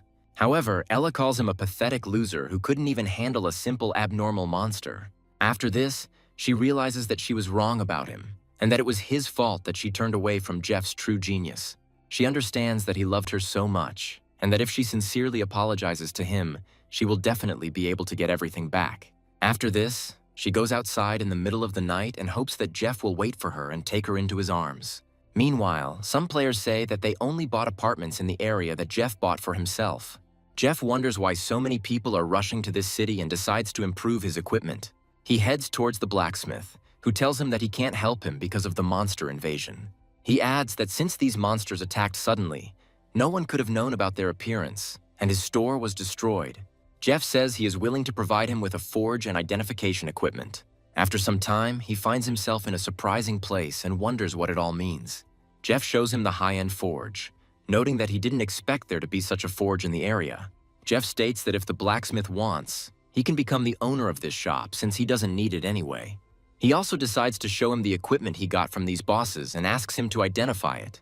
The blacksmith says that even with his most advanced equipment, he is not sure he will be able to identify it. However, he states that if the trust in him is so high, then he will do everything in his power. After some time, he sadly says that, as expected, nothing worked and his skill did not work. Kuznets adds that no one has yet identified the divine artifacts, which is why it happened this way. After some time, he goes to the city hall and sees guards turning away an ordinary citizen. However, as soon as Jeff approaches them, their expressions immediately change and they say that he can go wherever he wants.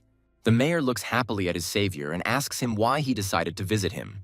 Jeff states that he wants to find the lost race, adding that it is like looking for a needle in a haystack. Jeff says that he offers 5 million gold coins and equipment for any information about the vanished race. The mayor says it's quite a generous reward, and says he will immediately post notices throughout the city. The next day, players log back into the game and discover that the Great Knight Jeff continues to level up. The system notifies everyone that this player is the first in history to complete a high-level Abyss trial. Meanwhile, Jeff is fighting new opponents who, however, are not at all dangerous for him. He is attacked by a Void Conduit, which is a fairly strong dinosaur-like monster. Jeff turns to his money-counting skill to quickly counter any attacks. At the same time, his dragon continues to fly from side to side and deal powerful damage. Ibis says that it's a good thing Jeff has a coin count, otherwise he would have died long ago.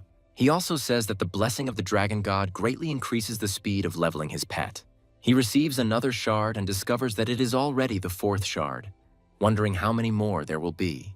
The system notifies him that he needs to return to the city urgently, as information has been received about a missing race. The other players say that they definitely saw this missing race, and now they will be able to get rich. Jeff returns back to the citizens and asks them about any news about the missing race. The knight claims that a group of unusual short people has appeared in the dense forest outside the city. Jeff comments that it looks like a race of gnomes, and the knight states that this is exactly what they saw. Jeff learns the location of this squad of gnomes and immediately rushes forward, saying that he does not need an escort. Meanwhile, the gnomes continue to wander through the forest, carefully looking around in search of danger. The other players say that they definitely understand that they will receive a reward from the Great Knight Jeff. Their thoughts are heard by one of the dwarves, who has an incredibly keen sense of smell. He throws a hammer at them, which only does 80 damage, and they note that it is a rather weak creature. However, after a few moments, the hammer explodes, instantly incinerating them and turning them into a pile of rubble. People watching this are surprised that these gnomes are doing such crazy amounts of damage. One of the dwarves adds that these people are too treacherous, and he is disgusted by the mere sight of these strange creatures. His comrade says that he needs to be calmer and leave here quickly before it's too late. Meanwhile, the knight catches up with Jeff and tells him that they have almost reached the location of the gnomes. The players, who have been hiding in the bushes all this time, say that the real show is about to begin. The knight says that the dwarves are already in the dense forest, and Jeff declares that he wants to see what they are capable of. The knight advises him to act with caution, as these dwarves have a very hot temper and cause great damage. Jeff says that he will go on alone to avoid unnecessary losses and thanks the guard for his help. After a while, they notice a person approaching and prepare to kill him with one blow. But suddenly the leader looks at the main character and says that this man seems different to him. He notes that he looks incredibly nice, and for some reason he doesn't want to hit him at all, even though he hasn't done anything yet. They sniff and smell the aroma emanating from this man, realizing that he reeks of divine artifacts. One of the dwarves adds that they haven't smelled such a scent for a long time, which means that someone very great is standing before them. The leader of the dwarves says that this is the scent of the great god, which simply intoxicates their simple hearts. Taking a closer look at him, they realize that he is only level 40, but his stats are very high. They come to the conclusion that he has received some kind of blessing from the deity, which means they can talk to him. Players watching this are trying to figure out why there is no fight happening, as that would be logical. Some of them understand that different standards exist not only in the real world, but also in this game. Jeff says that he came here to reach out to them and ask them for help. He notes that he doesn't need forging and just wants to find the lost temple he needs. When asked why he needs this, he states that he has no evil intentions and just needs to complete a quest. He also says that he is ready to prove himself worthy of trust and invites them to evaluate the divine artifact. He adds that the blacksmith told him that no one would be able to identify this artifact, and that the only hope is the dwarves. The dwarves say that they are the best at blacksmithing, so they will definitely be able to appreciate the artifact. Jeff hands them the item he received, and the gnomes say that this item, it seems, was not forged at all. Another dwarf says that this item has no traces of forging, and its original quality is too high. He notes that it is indeed a fragment of the god of destruction that was cut off or fell off naturally. Jeff talks about how he destroyed the bosses of the anomalous invasion, and the gnomes look at him with wide eyes. The dwarves add that they will, of course, be able to identify this object, but the reward will be too high. Jeff frowns at them and tells them that they can name their price, because he is interested in what that amount is. One of the gnomes spreads his hand and says that he will need at least this much. After a short pause, he dramatically says that he will take as much as 500 coins to identify it. Jeff says it's just some kind of joke, to which they reply that they can lower the price a little. Jeff says that if the identification of the artifact is successful, he will pay them 1,000,000 gold. They look at him in shock and say that with that kind of money one could secure the future of entire dwarf nations. Jeff throws them bags of thousands of gold coins as an advance and promises to send them even more. The favor of these gnomes immediately increases, and they say that they have never seen so much gold. A whole hour passes, after which one of the gnomes says that the identification is finally complete. Jeff adds that the characteristics of this artifact are truly divine, and the skill of the dwarves did not fail. Jeff realizes that this is truly an amazing thing, and states that he is not taking back his words about the reward. He also suggests that they go to the human city and have a feast so that they can finally get their fill. The dwarves turn to their comrades and tell them to quickly pack their things, because they are going to the human city. After some time, the players begin to watch in surprise at a strange procession, the likes of which they have never seen. They assume that if Jeff was able to negotiate with the gnomes, then this is a good way to get cool equipment. Meanwhile, the dwarves go to the feast and quickly realize that they have never eaten anything more delicious in their lives. The knight patrols the area and asks everyone to enjoy the treats, as there is enough for everyone. Jeff asks the leader of the dwarves if he can tell him about the lost temple. He claims to have a temple detector, but still advises him to give up searching for the place. Jeff asks him why it needs to be quit, and he states that there is a very important reason. He speaks in a menacing and creepy voice about how an incredibly terrible creature lives in this temple. Jeff asks him what kind of creature it is, and the gnome replies that they have never actually seen one. He notes that long ago his ancestors escaped from this temple, and a terrible creature appeared there. He also states that the ancestors bequeathed throughout all generations to avoid these ruins in which this monster is imprisoned. Jeff says that he will go there anyway, and the dwarf hands him the temple detector and the royal crystal. Jeff notes that this stone has excellent properties, and that it is a truly high-quality item that grants new skills. He asks if he has anything else like it, noting that he is ready to buy it for money. He then hands him the regular fire spirit crystals, adding that this is all they have left. Jeff says that unfortunately this will not be enough, and he declares that he has nothing else. Smiling, he leaves them the crystals, saying that he will think of something himself. Abbas asks him what he plans to do with the fire temple, and Jeff states that he is willing to take the risk to change his profession. Everyone already knows perfectly well what kind of person we are talking about, since any dangerous foray takes place without Dolores' help. Meanwhile, she changes her clothes and says that this magical robe suits her much better. After some time, one of her assistants bursts in to tell her that a long-awaited visitor has arrived. Jeff greets her, and Dolores declares that after his arrival, her quiet life ended. Sitting down, she asks him if he is going to destroy the next boss of the anomalous invasion. Jeff says he doesn't seem like the type to spend all day fighting, but Dolores doubts it. He tells her that he plans to look into the fire temple, and Dolores realizes that now he is going to disturb the gods as well. She immediately says that she does not intend to discuss these conditions with him and simply refuses. Jeff says that he received a dwarven compass that can show the way to this temple. Dolores looks closely at this compass and says that it really is a thing of the gnomes, and asks him why he needs it. Jeff states that he needs to change his profession and that they don't have time to prepare for this trip. He also says that the fire temple is full of treasures, and that if she does not go with him, he will go alone.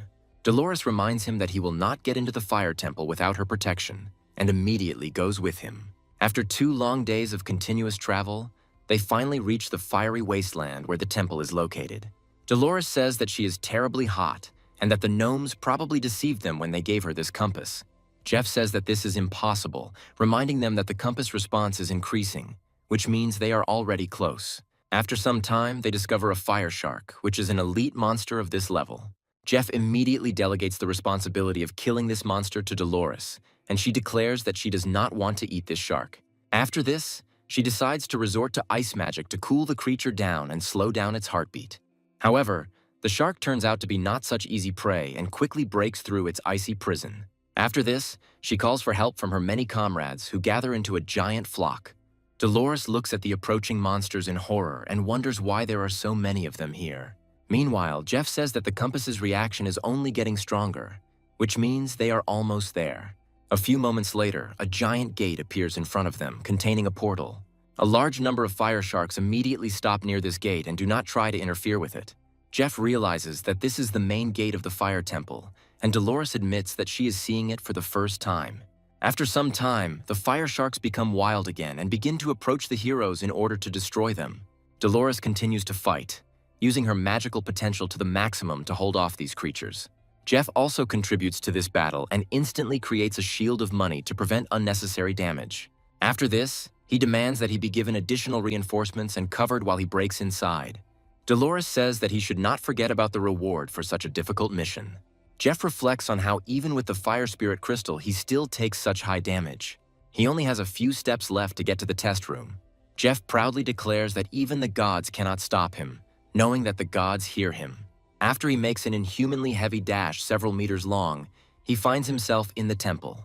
Looking around, he quickly notices that it is an abandoned building, just as he was told.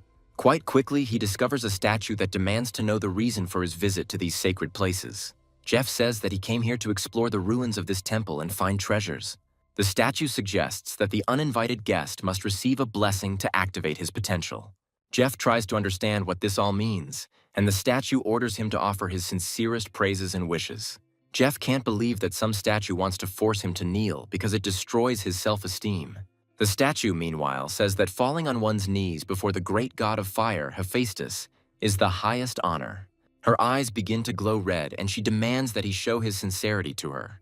Jeff says that no living person would allow themselves to be intimidated by some broken statue. He also states that he doesn't care that there is a god in front of him, because he has a divine artifact. But suddenly, the azure dragon jumps out of the pocket dimension on its own, without its owner's knowledge.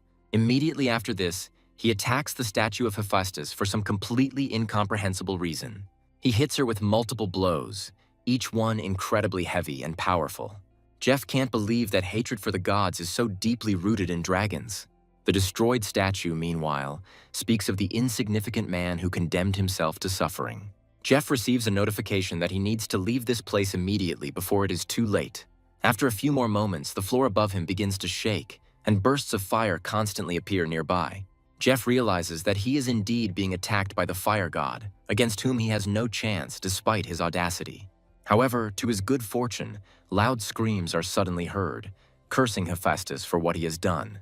A few moments later, the floor beneath his feet finally crumbles and he falls into the abyss. Jeff wisely points out that there must have been an earthquake in the fire temple, and that's why the ground decided to open up beneath his feet. He immediately activates a money shield that deprives him of a huge amount of finances in exchange for protection. After some time, he falls to the ground and discovers that his fortune has been halved. After this, he slowly rises and discovers that there is a strange creature next to him. The system reports that an immortal rank divine phoenix was imprisoned in this temple. Jeff tries to figure out if this is the same terrible beast that the demons spoke of. Phoenix asks him if he was the one who broke the statue, and Jeff admits that he did it. Phoenix praises his actions and advises him to leave, as Hephaestus will soon arrive. Jeff can't believe it, and Phoenix declares that after the destruction of the statue, it has awakened and will soon throw off its shackles.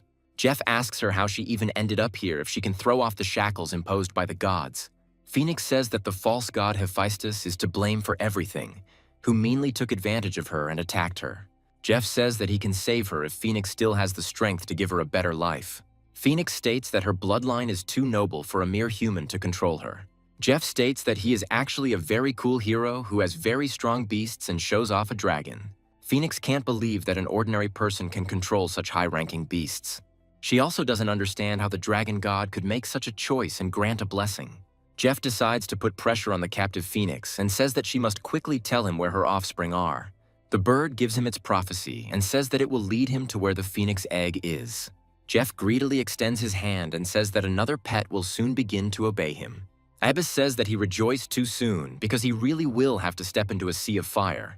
Jeff looks at the dramatically changed battlefield and realizes that he must make sacrifices to thrive.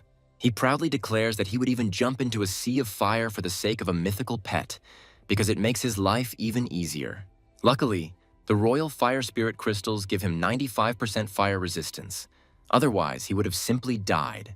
Our hero's fate is turning out perfectly, because he immediately finds a solution to any problem. After some time, Jeff finds a strange pedestal floating in magma, on which is a phoenix egg. Jeff is glad that it remains safe and secure, and realizes that for some reason the gods did not destroy it. He quickly takes the treasure and asks if there is any way to initiate the process of obtaining it. After some time, he hears a strange scream, as well as bright flashes that appear behind him. Someone makes a powerful attack on his account and destroys it, and this means that the money in his account runs out. Ibis advises him not to wait for his own death and just run as fast as he can. Jeff decides not to tempt fate and cowardly turns away, realizing that the only thing he can do here is run away. After he gets to the arena, Phoenix looks at him lovingly and tells him that he was able to get there. She notes that an ordinary level 40 person was able to break through such a terrible lava. Jeff proudly states that this is not the first egg he has stolen and that he has a great talent for stealing. Meanwhile, Hephaestus says that this man's sin cannot be forgiven and he must be punished. Phoenix advises him to leave here as quickly as possible, otherwise he will not be able to escape when the god comes. Jeff understands that even with a money account, he will not be able to fight with God because he does not have much strength. He states that there is still a way to free her from the seal, but it will not be easy. She points to two seals that are shimmering with black smoke and states that they can be destroyed. The catch, however, is that they can only be destroyed simultaneously, otherwise it won't work. Jeff shows the God of Destruction shard and says that with such a thing, he can definitely handle it. Phoenix states that one item of this level will still not be enough, and he needs another one. Jeff says he has a cooling stone that resets skill cooldowns, and that will help him. Hephaestus, meanwhile, is in no hurry to appear and only throws out threats that he will soon tear him apart. Jeff says he has no choice but to try and risk everything he has. After this, he flies into the air and prepares to use the skill twice at once. After destroying the first seal, he immediately uses the stone to destroy the second one. Jeff also says that he doesn't care what kind of god it is, because he should just break under its pressure. Phoenix watches his incredible actions in amazement and notes that he actually dared to encroach on the gift of the gods. Jeff discovers a giant creature behind him that is slowly approaching him. The fire god Hephaestus demands that he sacrifice his miserable life so that he can continue to prosper. Jeff realizes that his opponent is much bigger than he initially thought, which means things are getting worse. The great god of fire says that they have finally met and must now kneel before him. Suddenly, Phoenix, who had been weakened by the chains all this time, finally breaks them without much trouble. She immediately rushes to attack Hephaestus and says that he came here just in time. She calls him a false god and says that he will pay for the sins they have committed. She proudly notes that only her fiery blood can pay for the humiliation she's been subjected to all this time. After this, she spreads her wings and turns into a powerful sun, shooting rays at everything around her. Jeff says that this is not a fight they can interfere with, so they need to hide as quickly as possible. Hephaestus says that Phoenix was locked away for so many years, so her powers were depleted to the limit. Phoenix, meanwhile, continues to speak furiously about how the pathetic lying god will pay with blood for blood. Each impact causes a powerful tremor in the tectonic plates and new fountains of lava. Jeff is thrown aside along with the stone columns by the force of this incredible power. Jeff immediately activates his money shield in order to survive such a fall. Hephaestus gradually begins to suffer defeat and cannot believe that Phoenix has such powers. Phoenix tries to melt the fire god alive, as she is confident that such a tactic will definitely work. She declares that the traitor dared to challenge the true deity and calls himself the true god. She then delivers a powerful attack with her claws and cuts him into pieces in just a few seconds. Hephaestus falls to the ground and says that this simply cannot be, after which he falls silent forever.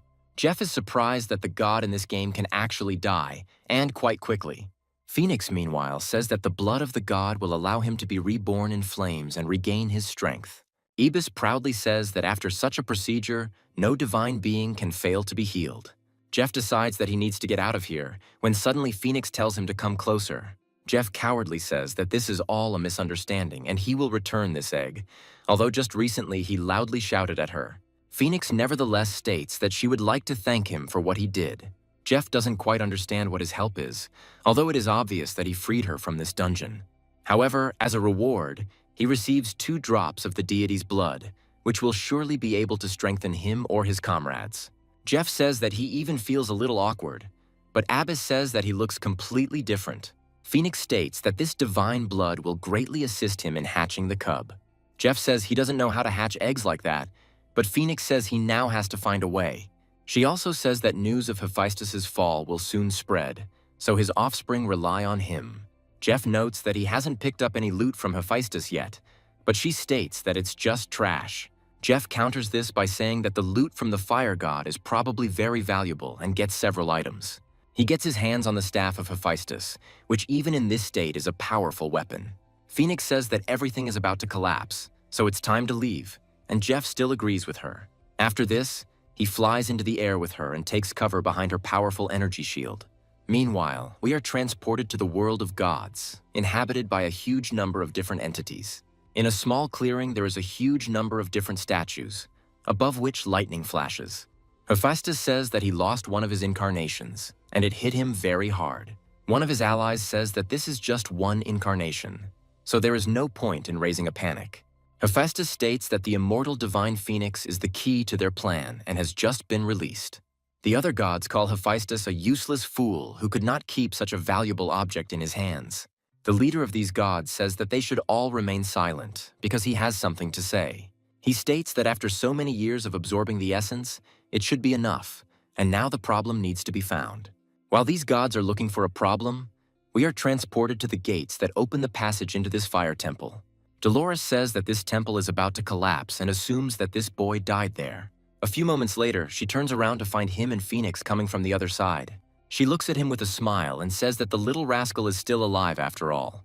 Immediately after, she discovers a gigantic immortal phoenix, the likes of which she has never seen before. Dolores asks him if he somehow managed to contact a being of such a level. Meanwhile, Phoenix prepares to unleash an incredibly powerful attack over a large area. This attack only affects fire sharks, causing them to float lifelessly in the air, gradually dissolving. After this, the phoenix flies away in an unknown direction, ordering the mortal to take care of the offspring. Jeff looks at the bird with confusion and says that he will do everything in his power. Dolores asks him how he was able to carry such a thing out of the fire temple and still survive. She also asks him to show her what else he has of value, and he shows her the blood of a deity. Dolores looks closely at this treasure and says that it is a unique thing. Jeff receives a notification that 2 of his professions have been promoted and he has gained new skills. Ibis also congratulates him, saying that thanks to his advancement in the profession of wealth, he has also become stronger. Jeff happily reads all the endless notifications that fall right in front of his face. All these talents further strengthen his reputation as a dishonest player who receives too many awards. Jeff feels like he's literally becoming the center of the universe, and even Dolores says she envies him. Meanwhile, the fire egg gradually begins to move, freeing Jeff from the need to hatch it. Jeff turns his head in surprise and notes that he wasn't imagining it. It really is moving. He happily asks if his little phoenix will hatch very soon. When he puts his hand to the shell, he realizes that there are only 72 hours left until he gets a new pet. Dolores asks him if he wants to go for another walk, but Jeff states that he has no desire to be there. After some time, they move to the main city, which has already managed to recover sufficiently during this time. They enter a gigantic forge building filled with noise and loud swearing. Jeff quickly comes inside with questions about what caused such a squabble. He sees the boss in a very strange outfit and tries to understand what it all means. The mayor happily greets the protagonist and is in no hurry to answer questions about what this strange costume is. Jeff asks him what's going on here, and he says it can't be explained that easily. One of his subordinates says that the mayor has his own reasons for behaving so strangely. He notes that all this time he has been trying to persuade the dwarves to help with the restoration of the city, but they ignore him. He also says that when the boss was completely desperate, he decided to meet them halfway and learned that the gnomes love rice. Jeff can't believe the mayor wore a rice costume to win the favor of the gnomes. After this, he asks to tell the mayor to change into a normal suit, since he will deal with the gnomes himself. Having looked into this forge, he says that these creatures are indeed very stubborn. The leader of the gnomes does not immediately understand who is coming to him, and begins to furiously try to drive away the intruder. However, as soon as he sees that one of his patrons has come to see him, he immediately becomes more polite. Jeff informs him that he not only found the fire temple, but even managed to enter it. The dwarves hope that they will now be able to take him back, but he declares that this is no longer possible. He states that the fire temple was destroyed and he only managed to take this staff, which is probably very valuable. The dwarves immediately kneel before him and say that he is now their ruler because he found this staff. Jeff proudly says that they should then follow his instructions and rebuild this city they live in. The dwarves do not ask unnecessary questions and say that they will follow the messenger's instructions until their last breath. Jeff also approaches the leader and states that he has several items that need to be crafted. Meanwhile, the mayor of this city continues his desperate attempts to please the rather grumpy dwarf people. He assumes that if he dresses up as a flatbread, then he will definitely be able to win their favor. After some time, his assistant comes to him and says that Jeff has already dealt with the problem. The manager cannot believe it, but he is told that the gnomes have already gone to help rebuild the city. The manager happily says that his efforts have finally touched the hearts of these stubborn people. Jeff says that all the credit should probably be sought solely in Jeff's actions. The mayor asks him how he managed to do this, to which the assistant states that he does not know such details. After that, he asks where he is going, and the mayor sadly says that he will work in the circus. Meanwhile, Jeff heads to the ducal residence, where many guests have already arrived. The prince's delegation reports that they have come here to present the title to Jeff, but he is still not here. In response to Sophie's suspicions, the messenger says that she probably knows what feelings the prince has for her. Sophie says that they should tell the prince so that he will quickly put these thoughts behind him. The messenger states that he has been put in a difficult position, but Jeff says that then nothing needs to be decided. Sophie immediately beams upon seeing her lover and says that he has finally returned to her. Jeff asks her if he is too late, and she says that he arrived just in time. The messenger says that the man they have been looking for several days has finally deigned to appear here. Sophie immediately orders him to watch his language, as he is the hero who saved this city. Jeff says that today he is in an unexpectedly good mood and he wants to kill someone for fun. The messenger says that these are quite big words, but they should not be thrown around in vain.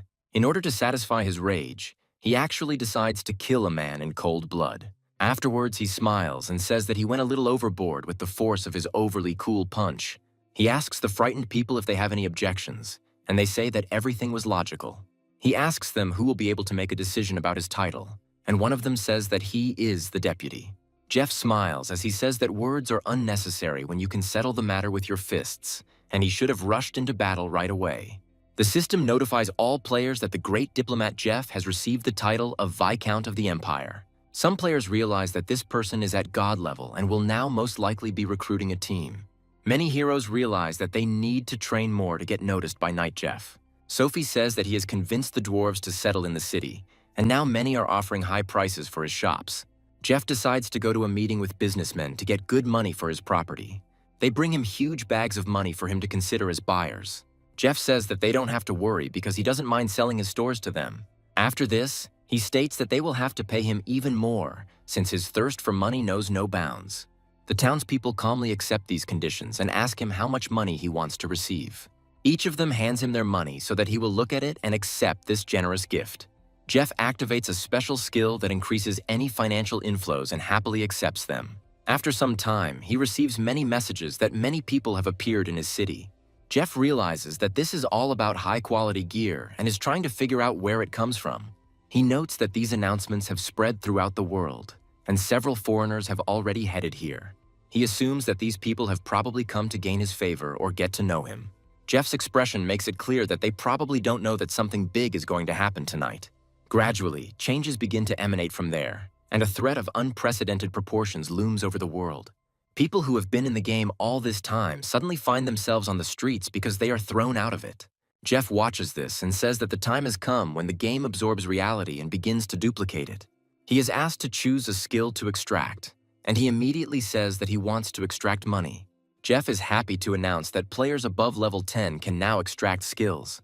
He feels that his characteristics from the game have also transferred into real life, and he understands that this happens simultaneously. He quickly jumps out of his house, completely unafraid of damage from falling, because now he is as strong as he was in the game. Looking around, he says that the massacre has officially begun. Ordinary people look around and cannot believe that the apocalypse game has moved into the real world. Some of them say that they don't care, they are tired of living, so they choose skills and start creating chaos. Of course, if you give ordinary people superpowers, they start doing whatever they want and wreaking havoc. Some of them choose invisibility, some choose fire abilities to make their life easier.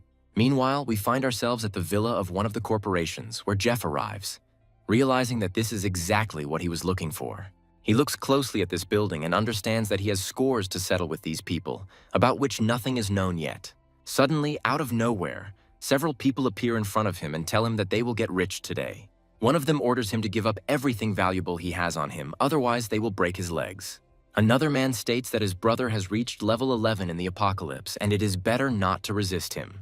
Jeff says that there are an incredible number of idiots in this world, and again pathetically puts his hands in his pockets. After this, he grabs the main bandit by the throat and lifts him off the ground to make it look more impressive. One of them says that they cannot forgive such a brutal attempt on their comrade. Jeff immediately starts knocking them down to make them lose consciousness as quickly as possible. Jeff says they are weaklings for going out to rob with such force, even though they don't understand anything. Meanwhile, an active party is going on in the building of this corporation, with many people present. People here are saying that the investment in the apocalypse game has finally paid off. However, the party is interrupted by a loud noise as Jeff decides to kick the door down without taking his hands out of his pockets. He immediately walks inside and everyone else looks at him, trying to figure out who he is. He proudly says that with the exception of a few old people, almost everyone has gathered, and this is good for him. The future head of the corporation named Liam asks what kind of ragamuffin dared to come in here and start causing trouble. Jeff asks him if he doesn't even recognize his voice since they used to communicate well. Everyone else looks at him and wonders if he died in a car accident. Liam asks with a smile if he's tired of hanging out and if he's from a different family. Jeff says he came to find out if Liam was involved in the death of his parents in a car accident 10 years ago. Liam, smiling, calls him a pathetic worm who only now plucked up the courage to ask about it. One of his comrades immediately points out that he is drunk and therefore shouldn't be talking nonsense. Jeff suddenly decides to unceremoniously kill this man, despite the fact that he did nothing to him. He pompously says that when he asks a question, no one should interrupt him, because he is the center of this universe. He orders them to tell him the whole truth without concealment, and then, perhaps, he will spare them the torment of death. The ordinary people at this party are amazed that this man was able to kill someone so quickly with one move. Some of them are starting to assume that this is the same Night Jeff from the Apocalypse game. Jeff says that, apparently, the people here do not yet fully understand what is happening. Liam says that if his brain had completely failed him, then he chose a rather strange way to end his life. After this, he decides to tell him directly that 10 years ago, it was he who caused the accident in which his parents died. He begins to mock him, saying that he is very sorry that he himself did not die in this disaster. Jeff states that Liam is indeed a very bad person and a real villain. Liam laughs evilly and says he doesn't care, and Jeff declares that he will send him to his late parents. Liam says that anyone who finishes off this bastard will receive dark gold grade equipment. However, ordinary employees of the corporation are not eager to participate in this strange scheme. Jeff says that these people don't have the courage because they are too weak to challenge him. Liam realizes that it is time to begin his great and rather sudden arc of revenge. He says that he will not let him die so quickly, because he will break every bone one by one. Without thinking twice, he breaks several fingers on his hand to cause him incredible suffering. Immediately after this, he grabs him by the head and throws him to the ground to stun him. Liam doesn't have time to react to this movement in time, after which Jeff also steps on his hand, breaking the bones. Liam says he can't be killed, but Jeff says that won't be enough for forgiveness. He lifts his leg and says that now he will go down and personally apologize to his parents. Liam is going to hell, and it seems like Jeff's parents are going there too if he's so sure he'll meet them. People watching this realize that it is too cruel a spectacle and decide to turn away. Some of them begin to accuse Liam of acting so low and doing dark deeds behind the backs of others. They claim that no one liked this man, but they simply worked for him because they needed to make a living. However, our formidable hero is not at all concerned about this, and he orders everyone to immediately move forward and attack. He decides to kill absolutely everyone who is here, regardless of whether they have even the slightest connection to the death of his parents. People start running away, trying to save themselves, hoping that the main character will not behave like a rabid maniac. Jeff still decides to satisfy his urge for revenge and kills everyone who gets in his way. After this, he proudly says that the revenge that lasted 10 years and spanned 2 lifetimes has finally ended. He leaves with pathos, ending what was undoubtedly a very emotional chapter of his life. Meanwhile, we are transported to another estate, where Jeff's other competitors live, who have ruined his life. One of the fighters says that his strength is now simply incredible and he loves the game Apocalypse. He adds that with their current characteristics, each of them can easily cope with any squad on their own. They also claim that even Knight Jeff is no obstacle to them, despite the fact that he surpasses them in levels. Jeff immediately decides to tear down the walls of their estate to start a battle with them again. He comes inside and says that there is no point in waiting for him, because he is already here and ready to smear his opponents on the walls. His opponents look at him and try to understand how he found their location so quickly and why he came now. Jeff accuses them of stabbing him in the back, in real life, and then rushes forward. He kills them and tells them that if they have questions, they should ask Liam in the afterlife. None of them can do anything against him because the main character is too strong and too cool. This incredible battle causes the glass in the building to fly out and it begins to catch fire. Jeff walks out into the street with confidence and looks around, realizing that he has taken revenge on his worst enemies. With these incredibly important figures disappearing from history, Jeff must focus on the present moment. Most of the people start to behave immorally, and a whole garrison of soldiers is sent here. These soldiers are armed with the latest technology to confront the awakened people. Jeff asks the soldiers in surprise who they are and who sent them, since it remains a great mystery to him. The governor of this city comes to him and declares that they need to talk privately, as it is very important. Jeff encourages him to speak directly and asks what the matter is and why he decided to contact him. The governor says the city is currently in chaos and there aren't enough people to fix it. He asks him if he can restore order so that it will be easier for people to continue living. Jeff says he's not against it, but he won't help restore order for free. After some time, the news reports that Jeff is helping law enforcement. Ella watches this news in surprise and tries to understand whether this is really her ex-lover. She says that Chester is to blame for everything, and if he hadn't turned him against her, everything would have been fine. She goes to the window and says that she will definitely find him and make him come back to her to fix everything. After some time, we return to the Apocalypse game after all the unrest has been settled. Ordinary residents say they can't imagine the chaos that was going on back then, but Jeff brought order to it. Jeff is back in action and says he is thrilled to be back in this amazing world.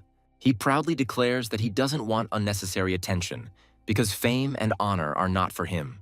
The leader of the dwarves greets him with a warm look, glad that he has finally returned. Jeff approaches him and says that he has important business and shows him a drawing for making a new artifact. When he looks at it, he says that it is the claw of an epic-level divine beastmaster. He notes that if there are enough materials, he will most likely be able to make this artifact. Jeff says he has another blueprint that can be used to make the divine beastmaster's helmet. He asks how long it will take if 2 artifacts are made at once. The gnome says that if you work together with your colleague, it will take about 3 days to do everything. Jeff declares that he will come exactly on time, and he replies that he will not let his comrade down. Meanwhile, he decides to pop into one of the stores to buy himself even more necessary things. The merchant asks him if the great knight Jeff has decided to honor him with his attention. Jeff also comments on how Jeff's tamed beast looks great, much to Abbas's annoyance. Jeff states that he came here to buy high-quality fruits for taming animals. He notes that he needs fruits to decorate the 4th and 5th levels as quickly as possible. The merchant says that he has no idea if these spirit fruits are enough to hatch a phoenix egg. Jeff decides to wait a bit while his Azure baby starts eating the spirit fruits. Jeff asks him to slow down a little so that he doesn't choke and take unnecessary damage. A few moments later, a system notification appears stating that his dragon's stats have increased again. Jeff can't believe his dragon is growing exponentially, even though it has happened several times before. He notes that simply waiting for the phoenix to hatch is too boring, and it's time to farm some monsters. He decides to go to the location of the mysterious forest to destroy even more powerful monsters. He sends his dragon forward and demands that it show all the power it can muster. The dragon, meanwhile, flies into the air and sees tree demons that look terrifyingly familiar. Jeff drops to the ground and takes good aim at them before unleashing his fire abilities on them. He defeats all his opponents quite quickly because his stats are too high. Jeff praises his pet and says that he has become one level higher, which means it will be even easier for him. He suggests going deeper and luring more monsters to kill them all at once. Meanwhile, people continue to watch the world rankings and are surprised that Jeff continues to rapidly improve. They can't comprehend how it's even possible to gain experience points so quickly. They start arguing about how fair this person is and how he does it. Meanwhile, Jeff kills the boss of this location, but still does not receive the desired new level. Abbas says that the moment has come for the egg to hatch, and Jeff agrees with him. He summons an egg from his inventory and tells you to inspect it before it hatches. The egg starts shaking again, and Jeff admits it's an incredibly exciting sensation. Gradually, cracks begin to appear in the egg, and this signals that something great is about to happen. A few moments later, the egg shatters into tiny pieces, and a new legend is revealed to the world. Jeff covers his eyes as a beam of light from the sky blinds him. As soon as he opens his eyes, he sees a graceful phoenix begin to fly in the air, sparkling with beauty. Jeff says that this is the same divine beast that has been in the egg for hundreds of years and has never hatched. The sheer number of stats this beast has can be confusing at first, but they are all incredibly good. Jeff realizes that this is a true god of mass attacks, which will only complement his dragon. After that, he tries to figure out what to call this baby and names him Red Phoenix. The Red Phoenix immediately takes this name with joy and begins to scream actively. Jeff gently strokes his neck and tells him that he won't hurt him and that they will definitely get along. Jeff notes his incredible stubbornness and amazing temperament, hoping that a good future awaits him. After this, he turns his attention to the Azure baby and tries to understand what happened. Jeff looks around and realizes that it all looks very much like a strange wall of poison. He assumes that he is being attacked by poisonous rats that spit poison. The Azure baby immediately begins to attack them with fire from afar, so as not to fall under the destructive influence. Jeff turns around and says that there is no point in fighting them and that we just need to get out of here. Meanwhile, the rats sense the scent of easy prey and immediately rush forward to intercept it. Jeff says that there are too many poisonous rats here, so you need to save your life. However, after a few moments they surround him, and he realizes that he will have to fight them. He calls upon his phoenix and asks it to show the world what he is truly capable of. The phoenix soars even higher, after which its tail begins to make circular movements, creating a tornado. This fire tornado is so powerful that almost all the rats are instantly reduced to ashes. There's no trace of them left, which is a good thing because the damage doesn't transfer to Jeff. The system rewards him with multiple notifications that his experience has increased, while he admires the fireworks. Meanwhile, Phoenix continues to show off to his master, demonstrating his incredible usefulness. He continues to unleash powerful solar attacks on his opponents, which hit in a large radius. Jeff happily says that it is simply amazing and that he has never seen anything so beautiful. People watching his rise up the ranks are once again surprised that he has reached another level. They are trying to figure out why his experience bar never stops and he gains several levels a day. This starts to make headlines all over the news, as it turns out to be an event worthy of the world press. Jeff happily notes that he has already destroyed all the poisonous rats within a radius of several kilometers and has risen to the 5th level. However, for him this is an average result, and he decides to continue his ascent further. He notes that it is necessary to go further deeper and rise to level 50 as quickly as possible. After some time, rats appear in front of him again, but they no longer pose any danger to him. That is why he once again gives the order to his phoenix to attack and destroy everything in its path. He calmly carries out his command and rises into the air to unleash the power of the incredibly hot sun upon them. The rats don't stand a chance, so they die quite quickly from heat exposure. His pets level up a few more times, and he realizes he's at level 48, with very little left to go. Jeff immediately receives a system message and decides to look at it immediately. The Dwarf Master contacts him and tells him that the Beastmaster set has already been created. Jeff happily says that in this case there is no point in delaying and that we need to return there immediately. He returns to the main city and does not encounter any problems along the way, getting a few hours of peace. He approaches the Dwarf Lord and asks if the Beastmaster's set is ready yet. The Chief Dwarf says that he would like to present this work of art to him and shows the armor. He also says that during the forging process they discovered that this equipment had hidden functions. Jeff realizes that this object can be hidden from outside observers, meaning it is a hidden weapon. Jeff also shows him the Beastmaster's helmet and notes that it has a very original design. Jeff puts on the armor and enjoys how cool he looks in the black helmet and gloves with long claws. He also understands that the bonus of this set is simply incredibly powerful and exceeds all his wildest dreams. He also realizes that this equipment has incredible benefits, as he will be able to hide its appearance. After playing with the new gadgets, he says that he is grateful for the job, but he still has things to do. After some time, he hears ordinary players talking about something terrible happening to the neighboring town. Abbas says that something is wrong here and they need to find out about it. But Jeff says that he has more important things to do. Dolores continues to study her books when suddenly a servant comes to her and tells her that she has a visitor. She doesn't have time to say that she's busy, when suddenly Jeff tells her that it's impossible to ignore guests. She asks him about what happened in the town nearby and states that a gray mist has appeared there. Dolores notes that according to the High Temple, the appearance of this infection is connected to one of the evil gods. Jeff mentions that this is another title he hasn't heard of before, and Dolores states that there are gods like that here too. Jeff asks her in surprise what the name of this evil god is, and she states that this god's name is Sekhmet, and he is quite dangerous. Jeff expresses a desire to go to this city, noting that wealth always hides in danger. Dolores says that she will go with him, because she was assigned to investigate this case, and Jeff is happy about this. After they discuss the terms of cooperation, they decide to meet as soon as possible. After some time, the system notifies him that the fog is spreading faster and faster. Jeff also receives notifications that other cities are also experiencing serious problems.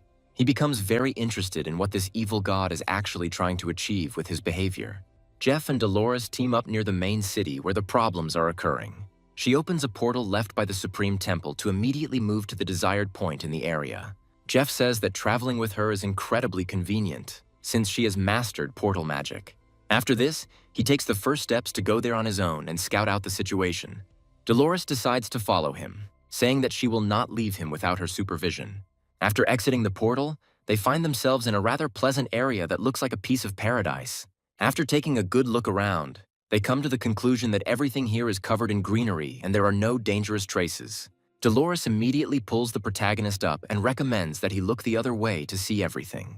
She adds that the gray haze is spreading even faster than they thought and will soon take over this place. Jeff turns around and says it's time to head into the city itself, but he does so alone. Smiling, he says that investigating the gray haze is her task and promises that they will see each other soon. Dolores wishes him luck and says that she won't be able to go further with him, even if she really wants to. Jeff heads to the city gates and finds that there are surprisingly not many guards there. He discovers a flow of people heading to the surrounding area rather than stay in the city. All these people say that they are very unhappy because they bought real estate in this city and lost everything. He also learns that this curse appeared after 3 excavations, and now only one girl remains alive. Jeff says that he was sent by the High Temple to investigate the source of the gray mist and arrived here. The guards immediately surround him and say that they have been waiting for a long time for a person who will help them with this misfortune. Jeff asks the vicar if he knows where the girl is now, and he replies that she is in the church. He is also advised to be careful, because if he becomes infected with the gray haze, no one will be able to help him. Jeff thanks for the information, and people once again wish him to be careful and take care of his life. Jeff learns that the girl's name is Aisha and realizes he'll have to go to the church to find out. The priests tell him that it is very dangerous here and it is better to leave, otherwise they will be forced to use force. Jeff says that he is a Viscount of the Empire and has come here to investigate this matter. The clergy say that in such cases they apologize for their rude behavior and let him pass. They approach Madame Sina, saying that the Viscount of the Empire has arrived here to help with the investigation of the fog. Jeff bows to the girl and says that he came to examine Aisha's body, after which she calls him to follow her. Opening the door, she says that the gray haze is very contagious and incurable. Jeff asks her if it's possible to save herself from this with a shield, and Sina states that a high-level shield would be needed. Jeff reflects that in that case there is nothing to worry about, because he has the shield of the god of wealth. He approaches Aisha, but she immediately orders him not to come closer, otherwise an unenviable fate awaits him. She sadly states that he could get infected, and then absolutely no one will be able to help him.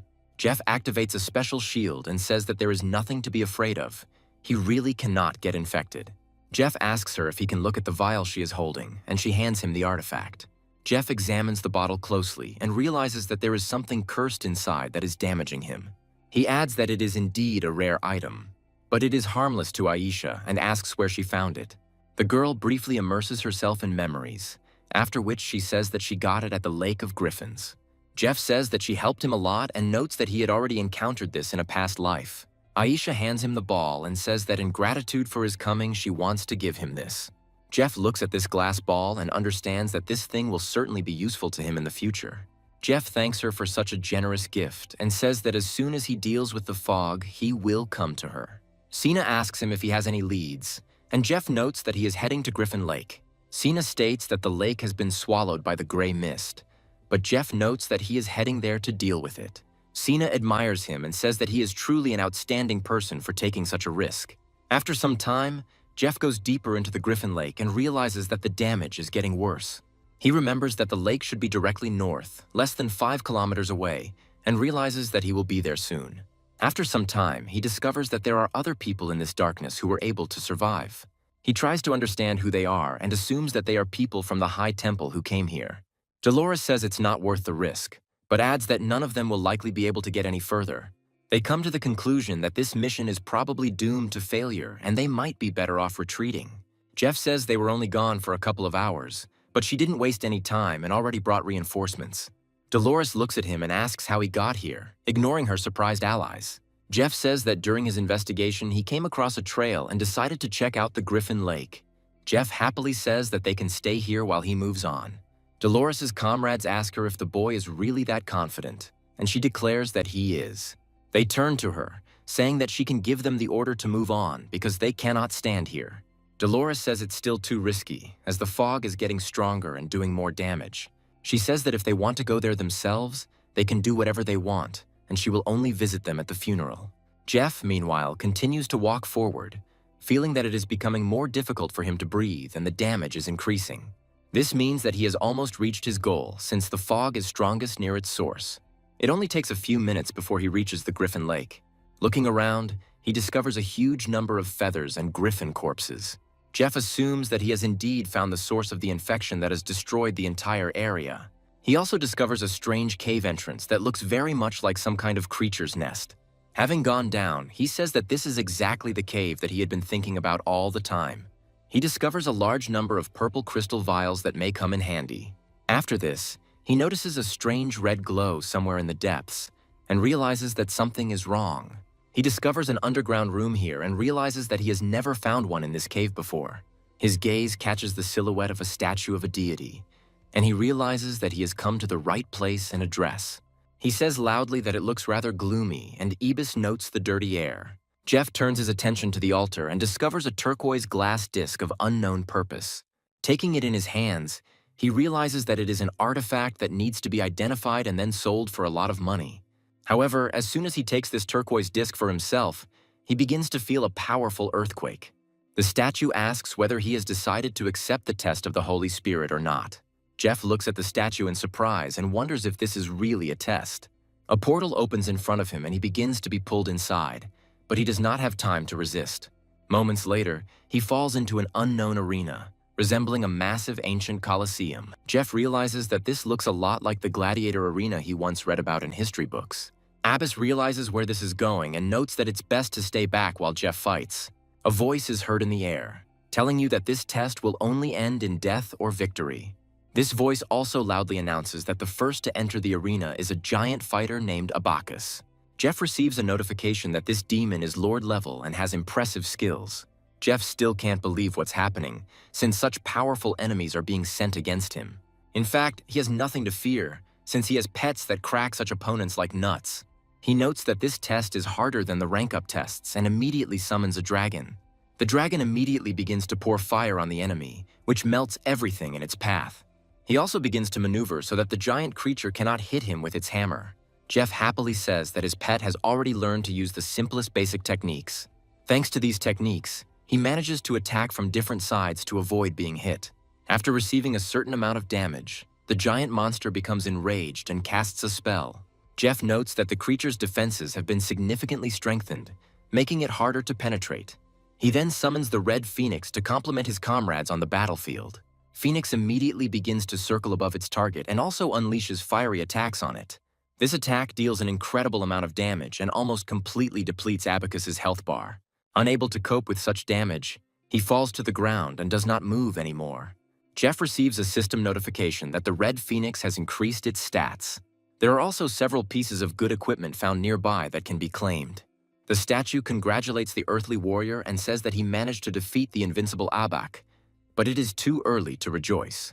He adds that the true cruelty of the Holy Spirit arena and new opponents await. A voice loudly announces that Alec will now enter the arena and teach this man a lesson. Jeff looks at the new figure, which looks quite peculiar but no less creepy. Jeff realizes that this is another Lord-level opponent he'll have to fight, and that's no good. Alec accuses him of daring to kill her husband, adding that he will pay for it with his life. Taking a few steps towards Abak's body, she uses special magic to awaken him. Jeff understands that such a procedure must be stopped quickly and orders his subordinates to rush forward. The Phoenix and the Azure Dragon unleash their power on the demoness, who is too agile. This blow is enough to destroy a Lord-level opponent in a couple of seconds. Jeff says that he thought he was a tough opponent, but he died from just one blow. He looks bored and says that she didn't even drop any equipment and turns away. Abacus speaks menacingly about the immortal giant's awakening, after which he asks where his hammer went. Jeff realizes that it is really too early to celebrate, because this monster has risen again and needs to be killed again. Abak enters a state of rage and says that he will destroy the one who was able to kill his wife. Jeff loses his patience and says that his pets must destroy these demons and tear them to pieces. Moments later, several fiery strikes rain down on Abak, and he finally falls to the ground. Jeff approaches the enemy's body and discovers that it has dropped good, high-quality loot again. He receives the dagger celerity, which has a physical effect that has yet to be identified. The statue speaks of the earthly warrior's strength and will being recognized by the Holy Spirit, and the path to ascension is open to him. The statue loudly calls for the spirit of the apocalypse to appear in order to perform the necessary ritual. Jeff wonders what this strange mechanism is, when suddenly a strange silhouette appears next to him. Jeff looks at this statue and realizes that on this pedestal there is another artifact that he needs. He discovers that this artifact is very similar to the very disc that he picked up earlier. Jeff is trying to figure out what it's for when suddenly the statue starts moving and looks at him. The unknown creature says that the stranger should not touch this object, since he has no right to do so. Jeff realizes that a gray fog is spreading around, and guesses that all this is the work of an evil god who is plotting his own intrigues. Upon seeing another deity, the Azure baby begins to fall into an indescribable rage and screams loudly. He immediately rushes forward, losing control of himself, which greatly surprises Jeff. Having risen higher, this dragon begins to scream loudly to attract the attention of its opponent. The blow is so powerful that the statue shatters into several pieces, leaving behind a strange silhouette. Jeff looks closely at this silhouette and realizes that all this time there was no one else in front of him. A corrupted Holy Spirit appears before him, taking the form of an Azure baby, distorting it. Jeff also discovers that this dragon's characteristics are exactly the same as the baby's. The dragon says that the insignificant man surprised him, but now he must fall into the darkness of hell. Jeff notes that the creature's damage is increasing and orders the Azure baby to attack. The purpose of this attack is to try to seal your opponent's skill once and for all, but it's not that simple. The thing is that the aspect of magic cannot be superimposed on a deity, because they are too strong and are on a different level. Jeff discovers that the gods have tricked him, and after the baby cast magic on the god, he himself lost his ability. After this, he makes some very funny joke, the meaning of which is not clear, and calls Phoenix. The dark spirit cannot believe that the protagonist also has a second divine pet. Jeff proudly states that his opponent has suddenly regained consciousness and then orders Red Phoenix to attack.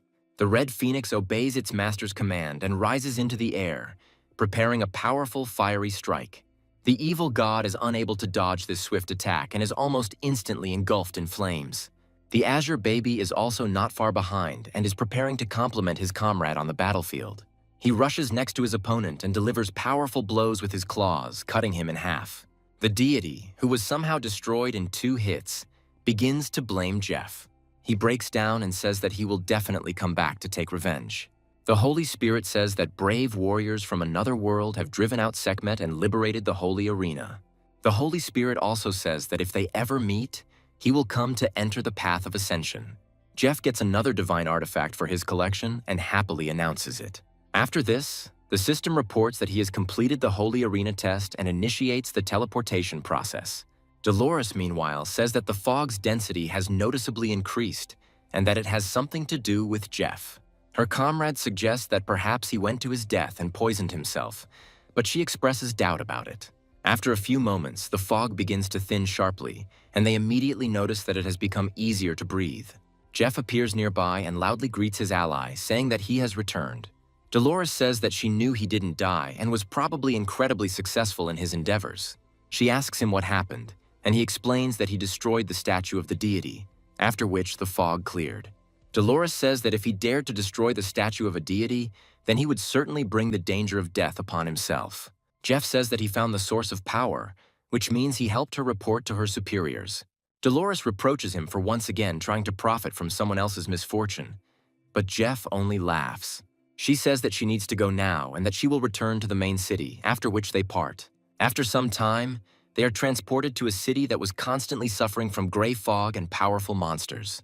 Residents come out into the streets and joyfully say that the fog has finally disappeared from all areas, and this is a great joy for everyone. There is another dragon-like creature in the unknown temple, and it senses Jeff's thick divine energy. This dragon is talking about being able to break his shackles, and this makes him feel excited. Gradually, the stone statue begins to move slowly, causing stone chips to fall from it. After a few moments, the dragon completely breaks his shackles and says that it is time to properly stretch. Sekhmet asks if he's going to turn his back on his duties and calls them fools. He adds that the arena of the Holy Spirit has already been cleared, and this time he must appear in his true form and set everything right. This being is told that he must do everything without a single mistake, otherwise he will lose all his divinity. Sekhmet declares that he will certainly strike this unknown man, destroy him, and make him pay. Jeff, meanwhile, returns to Sina, who greets him with joyful words about how he was able to free them. Jeff asks her how Aisha is feeling, and the girl states that thanks to his help, she is now okay. A couple of minutes later, the mayor of the city enters the room and says that he is looking for a valiant hero. Jeff greets the mayor and says that he is very honored to meet him at this moment. The mayor says that it is not for nothing that he is called a great hero and expresses gratitude to him on behalf of the entire city. After some time, Dolores arrives here to tell the whole story from beginning to end. Jeff emphasizes that he hasn't figured out much of this yet, so he can't confirm this for sure. The mayor hands him his personal communications token, hoping that Jeff will contact him. Jeff thanks the mayor, and then says that sometimes he really does need help from other people. He notes that in order to become the city's chief, one must at least be the strongest level 100. After this, they go their separate ways, as each of them has many responsibilities of their own. Dolores says that she also needs to return to the High Temple with a report, after which she creates several portals. Meanwhile, he returns to the main city to address the dwarves. The leader of the gnomes greets him joyfully, and Jeff says that he needs help identifying the item. The gnomes look at this artifact in surprise, and Jeff asks if this thing is useful. He responds by saying that it looks like the plate from which gnomes usually eat their food. Jeff claims it's a divine artifact, but basically adds that he's only seen a plate with a similar aura before. After a while, he takes up his blacksmithing craft and talks about how he will make it shine. Jeff gives him advice on how to work with the divine artifact. The dwarves ignore his advice, as they are busy with blacksmithing and know what they need to do. Jeff suggests that this artifact is probably needed to store other great artifacts. He also realizes that he has never seen the artifacts this dish is intended for before, but he has heard legends about them. He notes that for now, this artifact can be hidden, since there is simply no suitable item for it. Ibis tells him that he is almost level 50 and will soon have a new promotion test that cannot be missed. Jeff turns to his pets and says that this is a great place to improve their skills. He heads into a rocky wasteland that looks like any other high-level location he's been to before. Ibis asks the protagonist if he really came to farm in such a high-level zone. He also says that if he is spotted by scorpions, he will not last even a few seconds. Jeff reminds him that he is the center of this universe and will never lose a single battle. After this, he orders his pet to rush into attack, and it immediately begins to pour fire on the insects. Before the insects have time to react, they are incinerated by powerful fire attacks from the air. Besides everything else, scorpions are very afraid of fire, and this makes them act paralyzed. Jeff summons Red Phoenix, noting that Azure Baby is somehow slower than usual. The Phoenix decides to show off its full glory and flies into the air, creating fiery comets around it. After this, these comets form into a giant sphere, which is somewhat reminiscent of the real sun. The heat emanating from this sphere spreads for many kilometers and destroys all monsters around.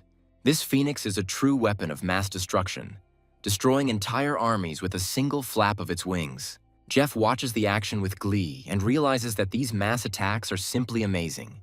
He receives numerous system notifications about how much experience he received for this battle. Jeff also gets another skill at level 50 and is happy that he can now analyze enemies for gold. He proudly says that now no control abilities will affect him. Having finished preparing for the next test, he decides that it is time to go to that very zone. He soon returns to the main city to do some business. Jeff says that in the entire empire of dragons and phoenixes, there are only 5 world temples for passing trials. He approaches the city mayor and says that he wants to get to the capital on business. He states that, unfortunately, the portal to the capital was destroyed during the anomalous invasion, and Jeff regrets this. He also adds that the Duchess is rumored to have a secret portal hinting at Sophie. Jeff says that he actually knows her, so he will certainly be able to enlist her support. To do this, he immediately goes to her residence to talk to her about this matter. Sophie greets him happily and says that if he had disappeared for a few more days, she would have reported him missing. Jeff kisses her hand and says that the wait is over and he really came here to talk to her. He also says that he still urgently needs to get to the capital, hinting at its mysterious portal. Sophie immediately agrees and says that he should follow her and that this portal has not been used for a long time. She claims that the last time she activated it was when she was still a young girl, and it is not a fact that it will work now. After this, she finds a special lever that activates the portal's magical mechanisms. Jeff happily praises her upon discovering that the portal is still working, telling her that she did a great job. Jeff states that he doesn't even know how to thank her and promises to return as soon as he passes the test. Sophie also tells him that he must definitely come back, looking at him with loving eyes. Jeff appears in a huge fortress, and several guards immediately appear in front of him. They look at him in surprise, trying to understand why he suddenly appeared here and what he is doing here. Jeff reports that he arrived here from the main city under the patronage of Lady Sophia. He also mentions that he is a viscount, and the guards immediately apologize for their rudeness and lower their weapons. Jeff also tells them to address him more respectfully and asks where the temple is. After this, one of the guards turns around and says that he will personally escort him to the temple. He asks him if he came here to take the level 50 challenge, and Jeff confirms it. They tell him that usually the path to this temple is not short, but with his title, he will be able to go there directly. Jeff is grateful for the warm welcome and then takes a closer look around. He discovers a gigantic temple and realizes that the scale of this building is indeed appropriate. Behind the temple rises the world tree, and if you climb to its top, you can receive the blessing of the gods. After some time, several priests appear in front of him and head straight towards him. One of them introduces himself by the name of Abotius, adding that he is the 5th rank of the executive service of the temple. He asks him what test he is about to undergo, and Jeff states that he is going to the abyss. Abotius warns him that the 50th level test is an order of magnitude more difficult than all the previous ones. Jeff states that it doesn't matter to him, since he has already decided everything for himself, and he is escorted to the portal. After some time, an unknown man arrives to one of his patrons and reports that he has news. They ask him why he called like that, and he replies that Jeff has arrived in the capital. The aristocrat says that the damned upstart dared to come to the capital, after which he is informed that he is not alone. This man turns out to be a prince whose representative was recently killed, and he decides to take revenge on Jeff. The guard states that he is currently in the Supreme Temple and has great fame, so an open attack is impossible. Prince Karami says that he must do what he is told, and he will figure out the rest himself. Meanwhile, they are transported to the location of the testing ground, where everyone who wants to pass the test ends up. Jeff notes that this challenge is indeed weird, and there aren't even any small monsters in it. A few moments later, he sees a strange clot of dark energy in the air and tries to understand what kind of creature it is. This clot falls down and creates a powerful explosion, the shockwave of which throws away everything in its path. As soon as the smoke clears, it becomes clear that in front of him stands a black death tiger that can fly. This monster's stats are at an unattainable level, and it is a Lord-level monster. Jeff realizes that the first creature that confronted him was a Lord-level boss, and this is impressive. Immediately after this, he quickly rushes into battle, ordering the Azure Baby to test this boss's strength. The dragon immediately takes to the sky and prepares to unleash powerful streams of fire on the enemy. The damage is significant, and Jeff says that he needs to be fried properly and as quickly as possible. The tiger is irritated by the fact that some annoying creature is causing him so much damage and tries to fight back. He leaps into the air to grab his opponent, but the dragon flies away. Immediately after this, he uses a menacing roar to suppress his enemy and deal even more damage. These abilities are enough to deprive the enemy of the remaining health points. Just a few moments later, another very powerful enemy is destroyed with incredible ease.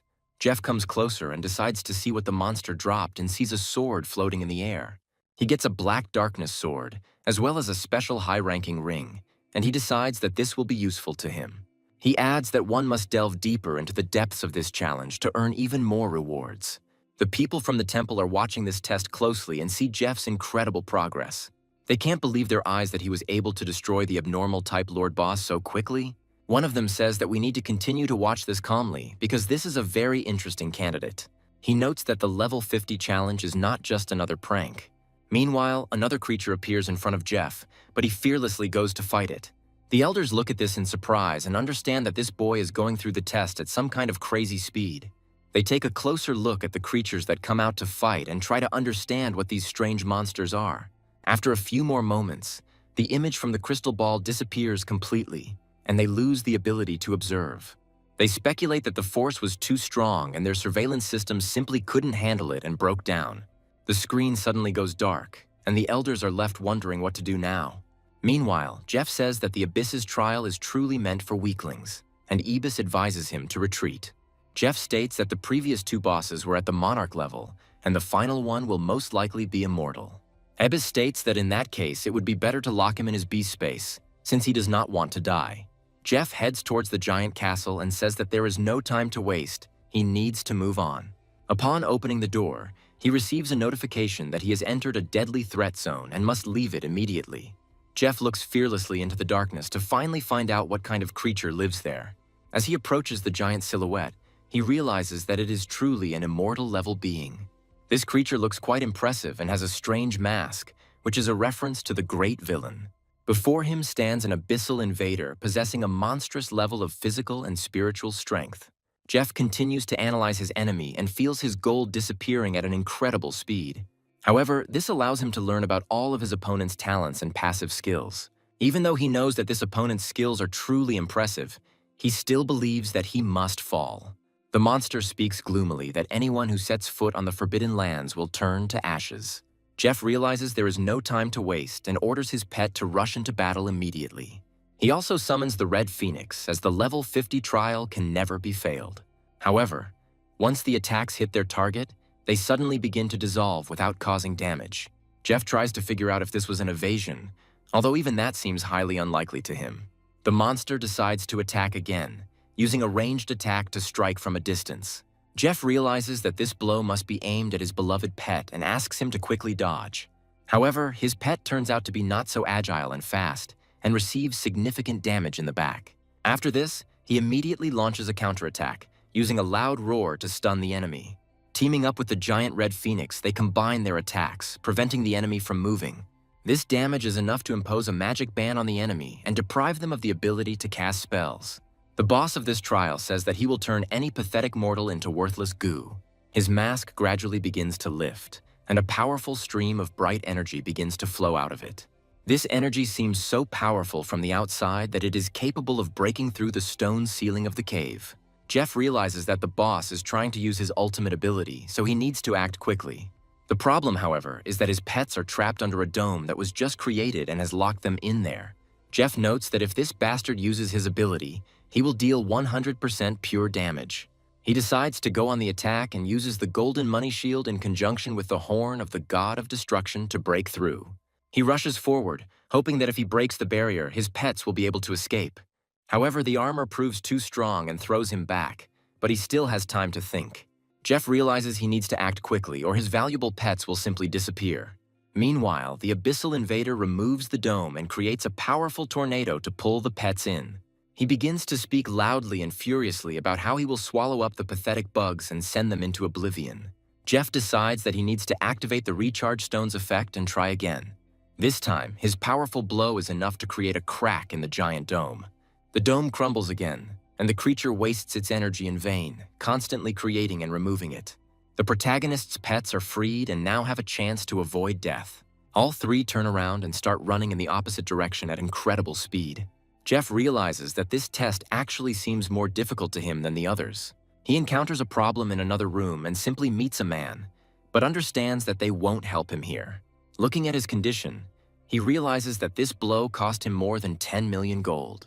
This attack turned out to be a suicide attempt by the boss to take everyone with him, but it was unsuccessful. Jeff comes closer and says that unfortunately, this boss didn't drop anything. However, upon closer inspection, he realizes that there is another fragment of the abyss here. Picking it up in his inventory, he realizes that he already has 5 pieces of this strange puzzle. Judging by the incredibly bright glow emitted by these fragments, he is already close to solving the mystery. The stones begin to move, and the fragments finally come together to form a single whole, creating something amazing. After a few moments and a couple of bright flashes, the cracked key of the abyss appears in the protagonist's hands.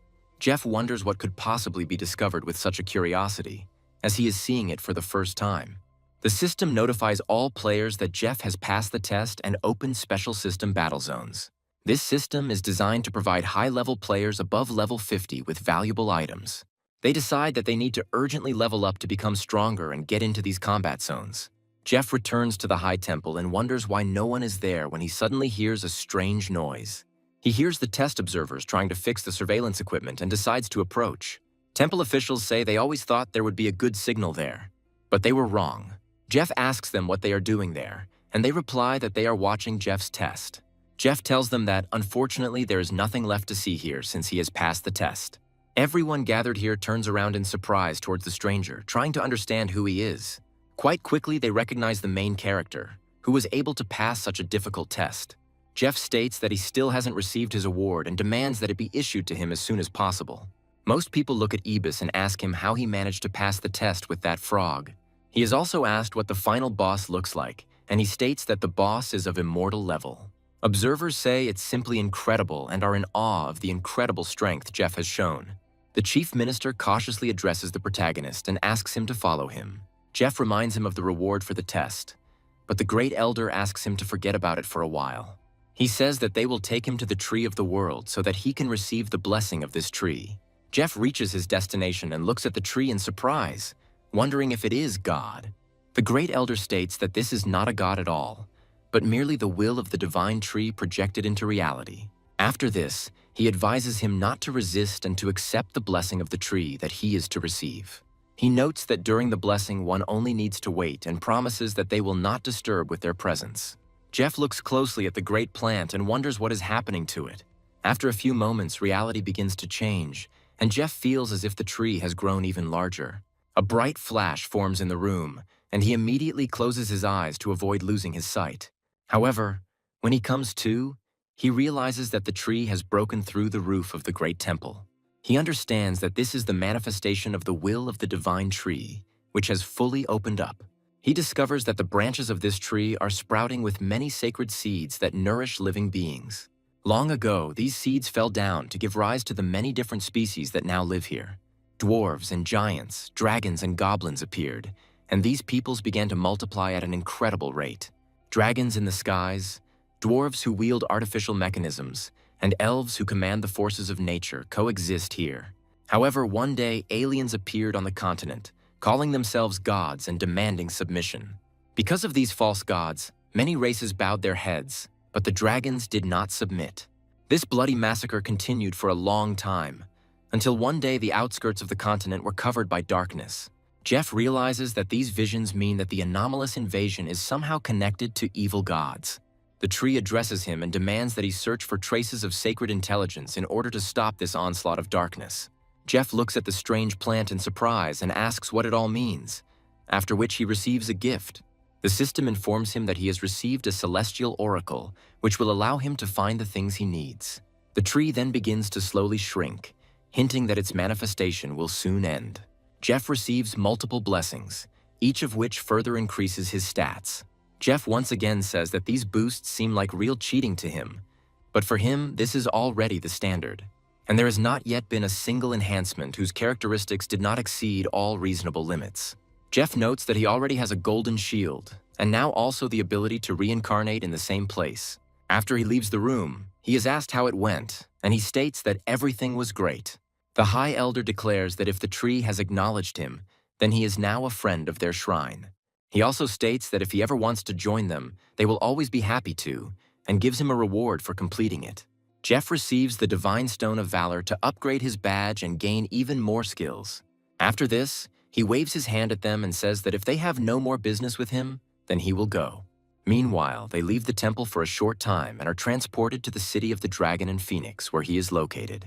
Several guards, accompanied by 2 warriors, move forward, demanding that the townspeople make way and not interfere with them. The leader of this group of guards is named Lansley, and he has a rather infamous reputation as a cold-blooded killer. Lansley looks at the temple and wonders why this man hasn't come out yet, since he needs to kill someone.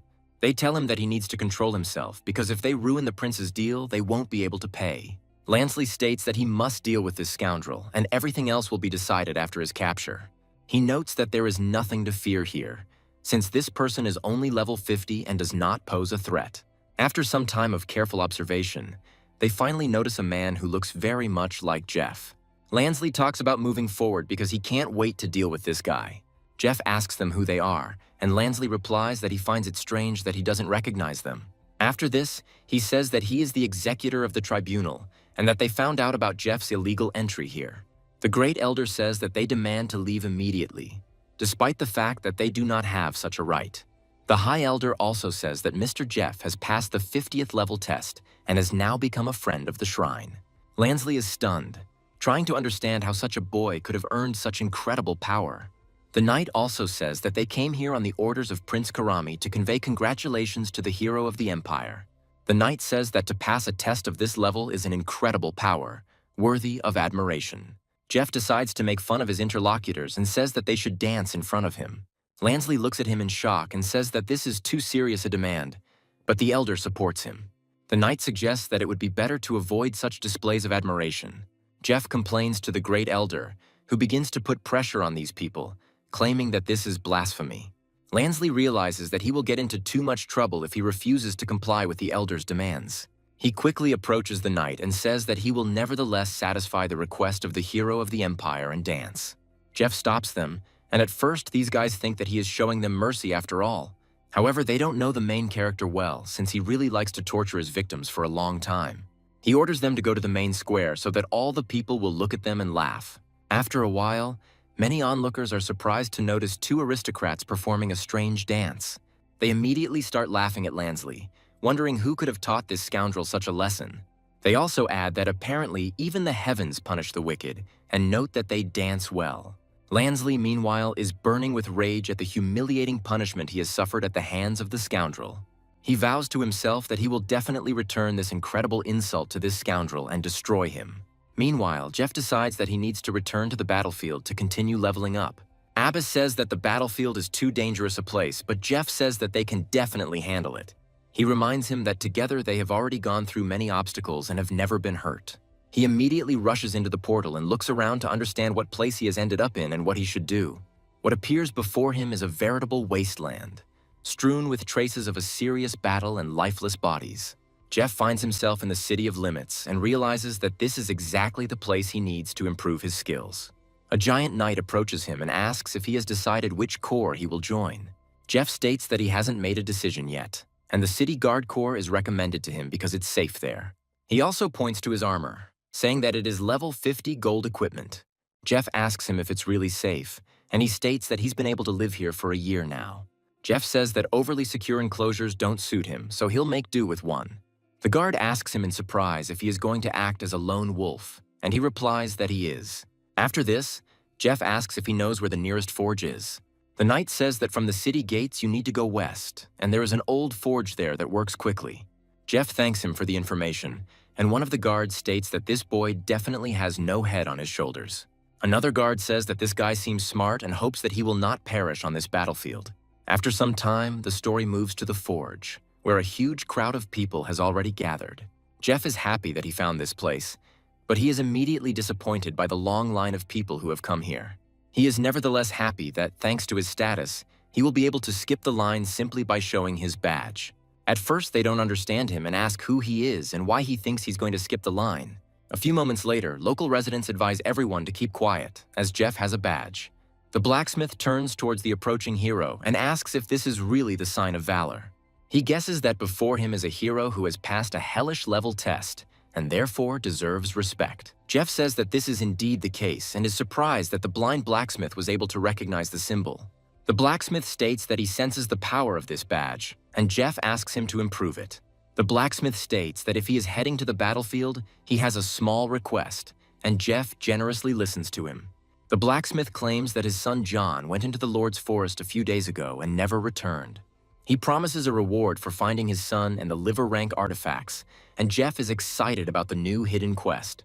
Other players claim that even the Holy Legion doesn't venture into this battlefield because it's too dangerous.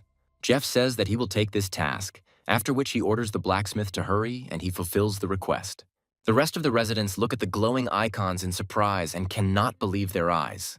This icon truly shines brighter than the sun, and so does the small stone created to enhance it. The blacksmith, meanwhile, says that he has completed upgrading the emblem and hands him the upgraded badge. Jeff looks at the badge he received and says that it's cool because the emblem with the divine stone exceeded expectations. After this, he turns around and says that he will look for his son in the Lord's forest, and the blacksmith thanks him. The people watching him ask in surprise if he really will go there alone because it is dangerous.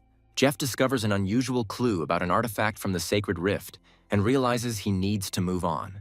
A piece of wood tells him that he must go into the forest, and Jeff tries to figure out what the riddle is. After this, he decides to wait a bit, since now he needs to level up properly.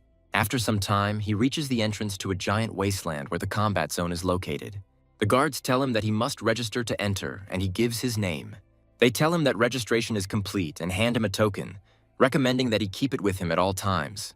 Jeff walks on alone, and the guards discuss his reckless act at length. Jeff finds himself in a new area and says that it is indeed very deserted and gloomy.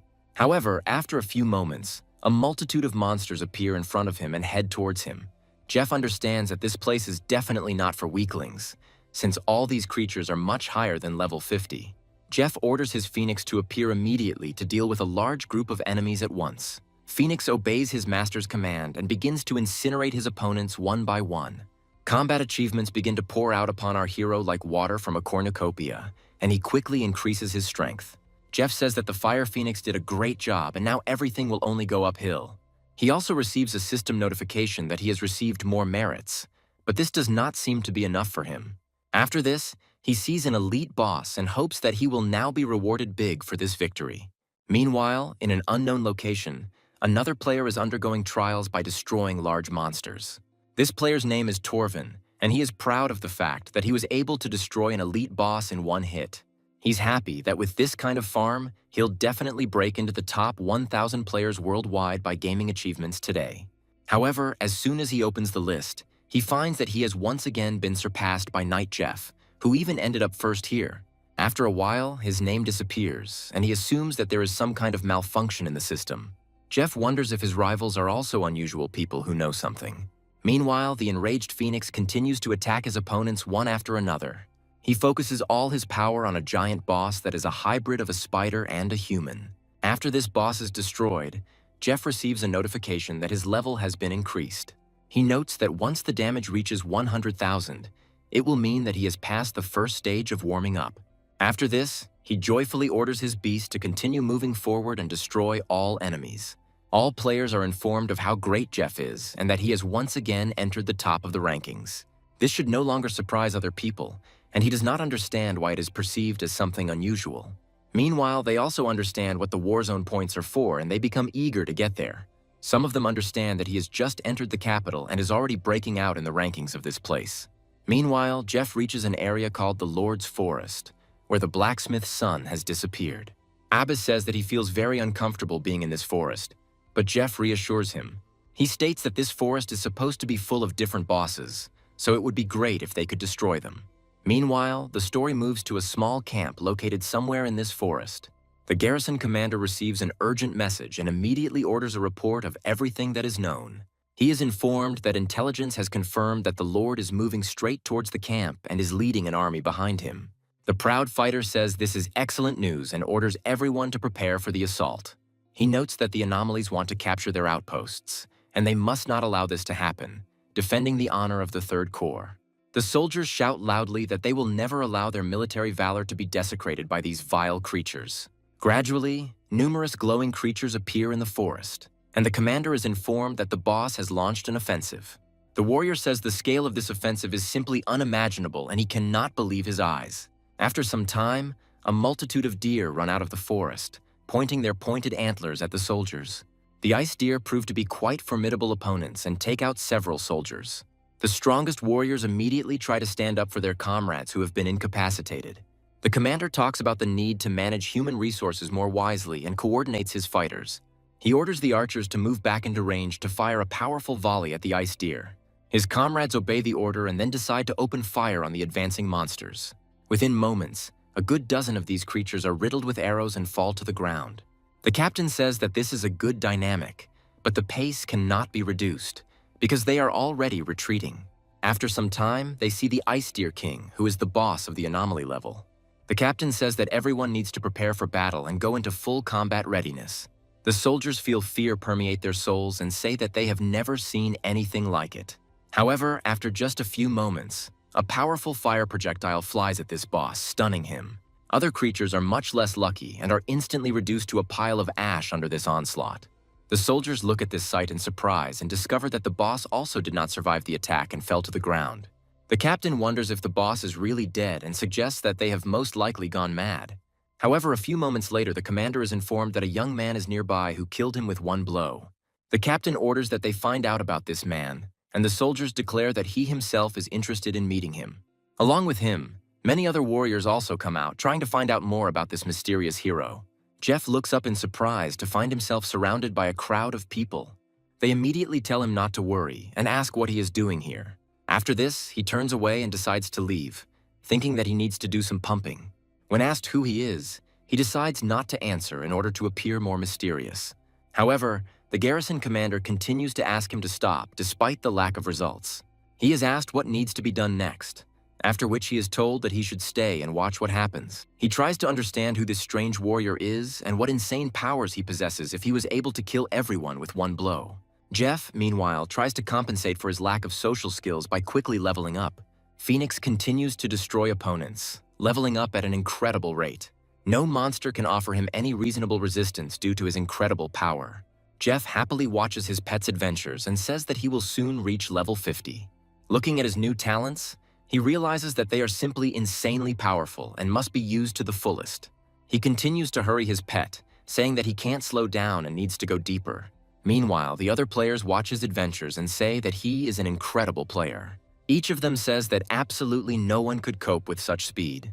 One of the players claims that killing monsters of level 150 to 160 is not a problem for him, but he would not be able to cope with this speed. They suggest that perhaps if this person develops even more, he will decide to do something mentally unattainable. He is asked whether they are talking about ancient elders from the depths of the empire, and he declares that this is exactly the case. He comes to the conclusion that the anomaly is advancing faster and faster, and if it continues like this, the world will end in 10 years. After some time, the story moves to the Forest of the Lord, which continues to be cleared by Jeff.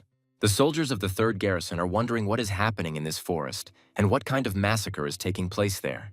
The garrison commander says that someone very powerful is currently clearing the forest of anomalies and that further action is needed. They assume that these fires are the work of the same great warrior who saved them from the invasion of anomalies. The garrison commander orders the explosions to be monitored and assumes that they are fighting the Overlord boss there. They realize that this is not the first Overlord boss that has been destroyed, and they are trying to figure out who it is. The commander says that we need to go into the forest and hold back the advancing monsters in order to support this man. The remaining fighters come to the conclusion that the battle near the forest is their only chance to save the situation. After a while, the garrison leader turns around, hearing another loud explosion and a flash of fire. He assumes that this rumble means the awakening of the most dangerous monster in this forest. Meanwhile, a real massacre begins in the forest, in which fiery flashes destroy one monster after another. Jeff looks happily at his experience indicators and realizes that he has gained a few more levels. Ibis says that he was in a pocket space, but now he has been pulled out into real hell. After some time, he discovers a strange fog and tries to understand what it is, rushing forward. Giant clouds of black smoke rise above the forest, and in them you can see the giant silhouette of a dragon. Jeff takes a closer look at this dragon and realizes that it is a monarch-class boss with amazing stats. Jeff immediately calls his pet, saying that they need to get to work and destroy it. The little dragon immediately goes into a furious rage upon seeing his new opponent. After this, he quickly closes the distance between himself and the dragon and delivers a powerful attack. This blow is so powerful that the dragon falls to the ground and receives colossal damage. After this, the Azure Dragon immediately decides to finish off its opponent with a powerful fire attack. The dragon doesn't have time to dodge and takes even more damage before he can get up. However, after he recovers from this attack, he attacks back with shadow energy. This shadow energy spreads in different directions to finish off its opponent. Jeff says that we must not let our guard down because the field monarch is really strong. He says that he can't be given the opportunity to use this skill again and summons another pet. After this, he turns around and sees a giant shadow looming over him. This shadow belongs to an abnormal class ghostly wolf demon that possesses incredible power. Jeff takes a few steps back in horror, realizing that a monarch-level boss monster has appeared in front of him. Players watching the leaderboard are saying that Knight Jeff has risen up the rankings again. They find that his combat merit level is over 10 million, which is incredible. And pretty quickly they realize that this great man is simply destroying monarch-class bosses left and right. City leaders are also wondering how quickly this guy can rise to the top. They are very surprised that this man was able to break through level 50 monsters with such ease. The ruler declares that apparently, from today on, they need not worry about this battlefield. Jeff at this point looks around to find his next target to fight. He looks proudly at the approaching boss and says that it has been a long time since he fought the third monarch. This boss is a dark flying beast of anomalous origin and has enormous stats. However, Jeff greets this monster with a smile, since for him it is just another prey. The dragon takes aim at this monster and prepares to unleash the power of its fiery blows on it.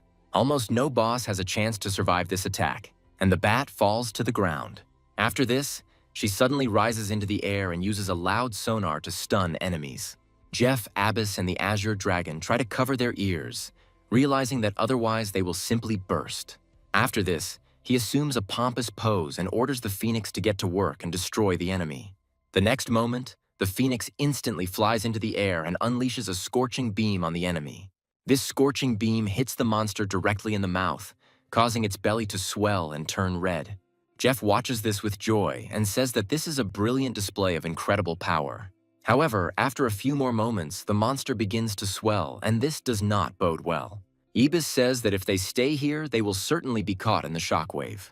The monster, meanwhile, explodes like an inflated balloon and sprays its insides for several tens of meters. Jeff says he's not surprised that Monarch-class monsters are destroyed so easily. However, he quickly begins to regret his words as he sees swarms of servers approaching. Jeff discovers that this monster can split itself into many smaller creatures. He also quite accurately determines that these small creatures are highly poisonous. Turning to his dragon baby, he tells him not to count the crows and to stop them. The dragon, meanwhile, realizes what he needs to do and decides to attack these creatures with his roar. All of these monsters immediately become dizzy and lose significant mobility. Jeff orders the Bright Phoenix to fry these creatures to a crisp as quickly as possible. Phoenix also decides to quickly carry out his master's command and attacks entire crowds of enemies with his area attacks.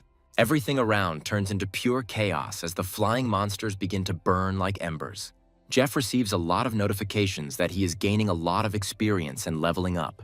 Jeff sadly says that he doesn't get any interesting artifacts, and this makes him very sad.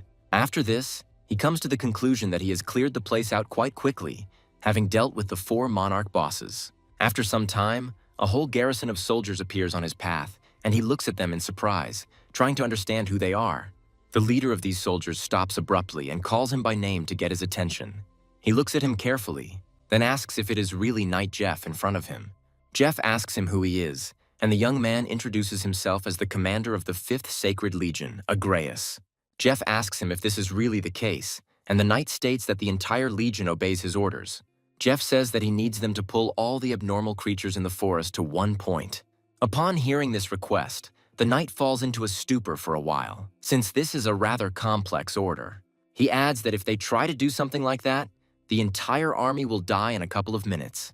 Jeff says that there is no need to worry about this, since he has prepared gold and dark equipment for them. He notes that once all these anomalous creatures are destroyed, they will be able to take all equipment below Epic for themselves. The knight understands that this is an incredibly profitable deal, which it would be very foolish to refuse. Jeff declares that the entire Lord's Forest and even the entire swamp must be pulled here so that the monsters can be quickly destroyed.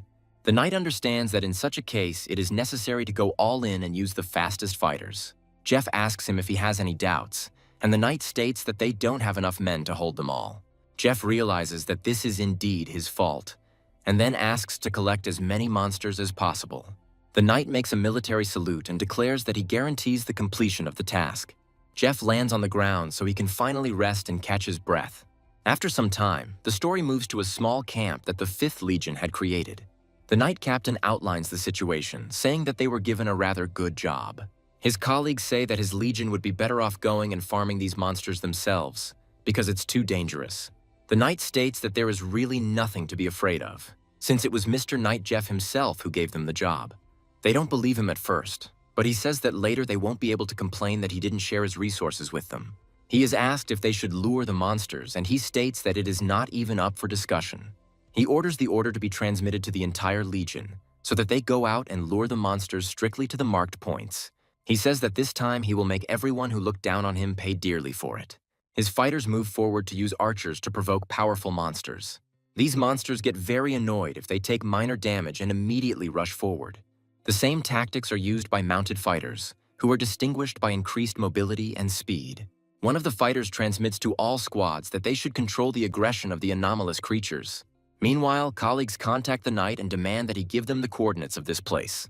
He tells them that he has been inviting them here for a long time, but it is their own fault that they refused, not believing him. They reply that there is no point in sorting things out, since a large number of people increases the chances of success. Gray states that this is indeed the case, and then sends them the necessary coordinates so that they can move out immediately. Agreus demands that they give him a portion of the loot for such a service, but they almost immediately cut off the communication session. Agreus calls them nimble scoundrels who waste no time and constantly try to get everything out of him. 4 hours later, almost all the commanders who were in contact with him arrive at this point to help the common cause. Observing the battlefield, they realize that real chaos reigns here due to the large number of monsters. Some of them realize that they have never seen anomalous creatures of such a high rank in their entire lives. Agreus says that he didn't expect such a large horde of monsters, but they tell him that everyone wants loot. Agreus is also asked about the whereabouts of Mr. Knight Jeff, since he should have arrived by now. They add to him that there are so many abnormal animals here that it is unlikely that even such a person could cope with them. After this, they begin to retreat rapidly and finally see the man for whom all this was started. Jeff sits on a rock and thinks about how hard it is for him to command his pets during this farm. However, after a while he hears a rumble and is surprised at how many animals they have brought here. Agreus claims that he carried out his orders, but ended up attracting far more monsters than planned. Jeff flexes his fingers as if he's actually going to fight and declares it's a mountain of free experience. Immediately after this, he heroically orders his pets to do all the work for him and calls them. The Red Phoenix instantly gains the necessary altitude to bombard monsters from a great height. The ordinary soldiers watching this cannot believe that they are seeing a real fiery meteorite in front of them. As soon as this meteorite hits the anomalous beasts, it creates a powerful explosion, throwing them aside. The most unlucky creatures that found themselves in the center of the explosion were blown to pieces. Despite this, the Phoenix does not plan to stop there and continues to destroy enemies. He flies over them again like a bomber, and each time significantly reduces their numbers. The commander of the 3rd platoon is informed that it is quite unsafe here, so it is better to change position. Taking a closer look at the explosions that appeared out of nowhere, they discover whole hordes of slain creatures. Jeff stands proudly in place and receives a notification that his pets have brought him a lot of experience. After a few minutes of this terrible carnage, a real earthquake begins, which frightens the others. People are wondering what it is and remarking that they haven't seen anything like it for a long time. Players watching the leaderboards are noting that Knight Jeff's point gain rate is simply terrifyingly fast.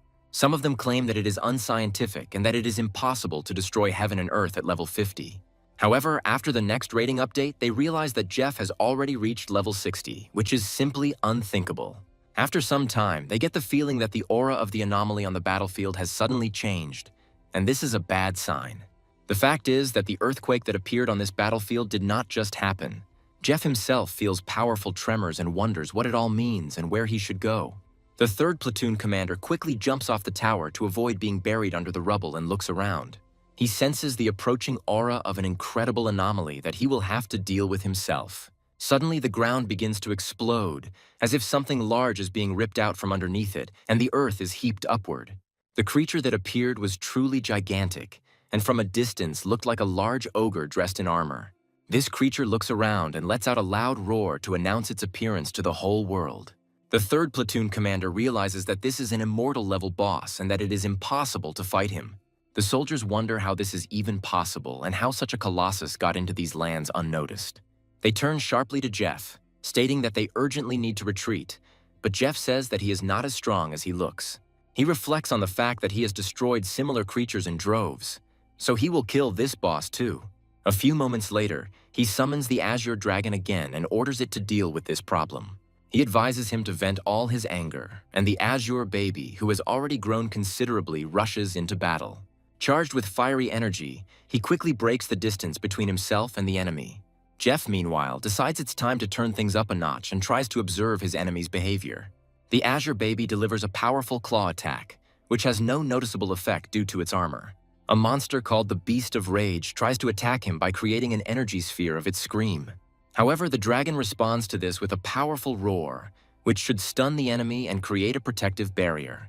Jeff realizes that in order to turn the tide of the battle, he urgently needs to call upon his phoenix for help. After a few moments, the dragon turns away so as not to disturb his comrade. Phoenix flies closer to the enemy and releases a giant fire meteorite at them to stun and damage them. Immediately after this, the Azure baby comes into action, delivering a powerful blow with its claws. The fighters watching this cannot believe that two small pets can fight the big boss so effectively. Meanwhile, this boss begins to mutate, and tentacles randomly grow from its body. Jeff comments that it looks incredibly disgusting and orders his pets to fry it. The Red Phoenix fires several fireballs towards the behemoth in hopes of preventing the mutation. The Beast of Fury is hit by a powerful bombardment and is unable to move due to a strong stun. Azure Baby also decides to combine his fire breath with his Red Phoenix skills. Gradually, they find his weak spot, which is not protected by armor, and attack exactly there to inflict more damage. Jeff watches as a huge number of tentacles fall to the ground, charred. He covers his sensitive sense of smell with his hand and says that the smell of burnt flesh is simply unbearable. The system reports that he was able to destroy the level 60 anomalous boss, setting another record. The system also reports that the great country's combat zone points have reached the standard and new privileges are unlocked. Everyone else begins to honor him as a great hero who was able to help them become even stronger. Meanwhile, Jeff heads to the body of the defeated enemy to take the loot for himself. He receives a legendary Fang of Fury with an unknown effect and realizes that he will need to identify it. He also discovers a crystal and decides that he needs to return home to properly identify it. The third platoon commander tells him that there are trophies everywhere and asks if they can collect them. Jeff replies that he will remain true to his word and they can take all the remaining loot for themselves. The commander of the third platoon happily says that in this case they will send people to clear the area. Jeff was about to leave when he suddenly felt an even stronger earthquake that almost knocked him off his feet. This earthquake is so powerful that it creates cracks in the ground into which one can fall and die. Abyss turns to the others and says that they must leave here before they become victims of a disaster.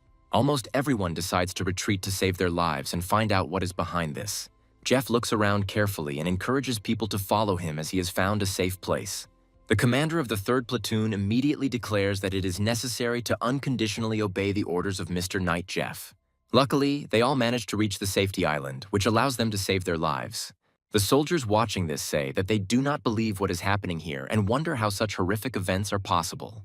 The cause of this strange earthquake is the emergence of dark energy forces of unknown origin. Jeff declares that it is too dangerous here, so everyone needs to return to the city through the portal he will create. The commander says that the power of these phenomena is truly monstrous, so remaining behind the walls is too risky. Jeff muses that this collapse seems strange and is probably related to the deaths of the anomalies. He suggests that perhaps some force that keeps the dimension in balance has disappeared. After some time, they all head to the city of Reach, which is a local outpost. People who watch him say that this is the same man who single-handedly brought down the entire battlefield. After some time, he stumbles upon a blacksmith, whose son he promised to find for a substantial reward. The blacksmith thanks him for saving his son, even though they never met in person. But in this case, it doesn't matter. As a token of gratitude for his hard work, he hands him a book containing a wealth of knowledge. Jeff looks at this book and says that this thing can really help him in the future. Looking at the patterns on the book and the badge, he realizes that the Fang of Rage was not the only piece of this puzzle. Gradually, these two objects begin to merge with each other, and the hero watches this process in amazement. The system informs him that the two objects have merged into one, and now this icon gives more characteristics. Jeff asks where he found this page, and the blacksmith states that he found it in the cave of the anomalous creature. After this, he turns around and says that he accepts his gift as a token of gratitude for the work done. After some time, he reaches the Battle Merit Exchange Hall to spend his funds. The guard asks him what he would like to purchase, and he orders sets of level 50 epic gear. Jeff asks if they sell pet eggs, and the guard invites him to follow him.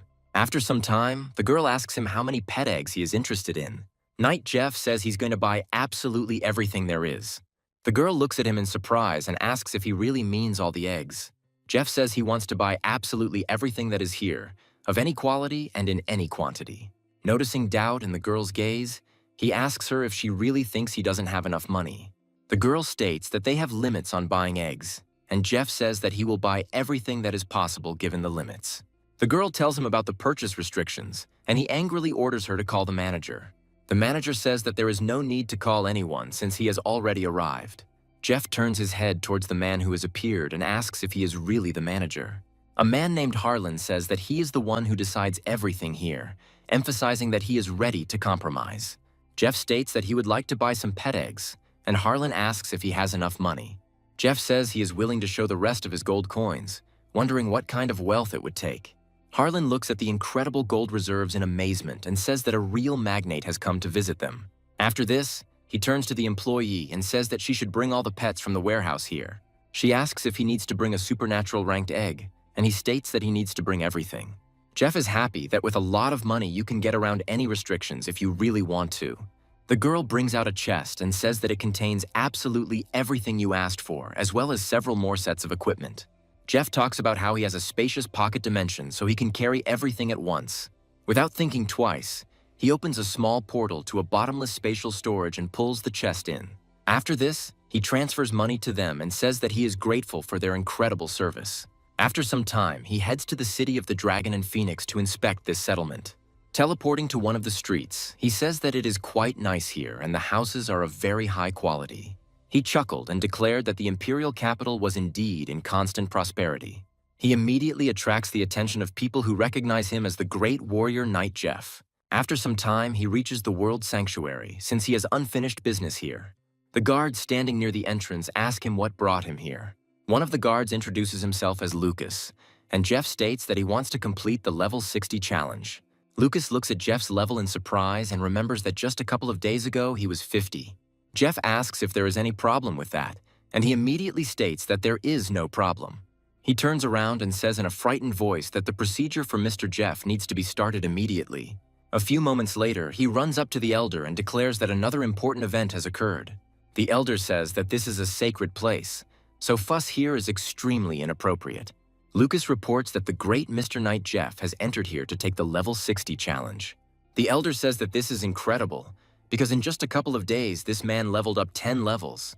He immediately turns to the other Elders, stating that it is necessary to display the image of the level 60 trial. Jeff goes further into the hall, after which he decides to use the portal, moving to an unknown place.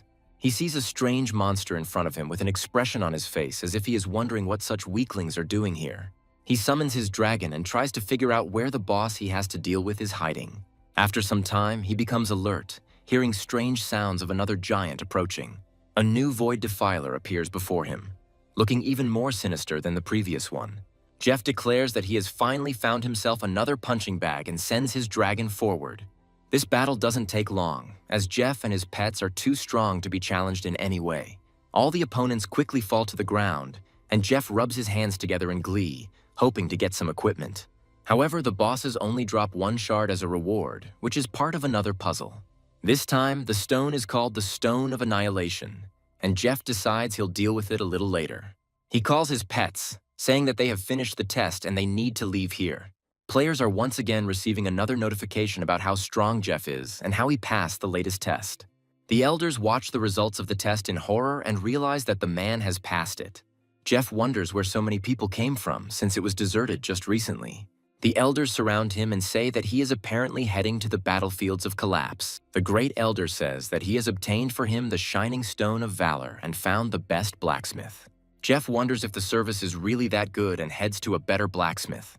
He receives all the necessary resources and says that he will begin making the badge immediately. Jeff gets his reward pretty quickly and notes that this blacksmith does a really good job. Looking at the characteristics of this item, he realizes that they are really quite good and worth it.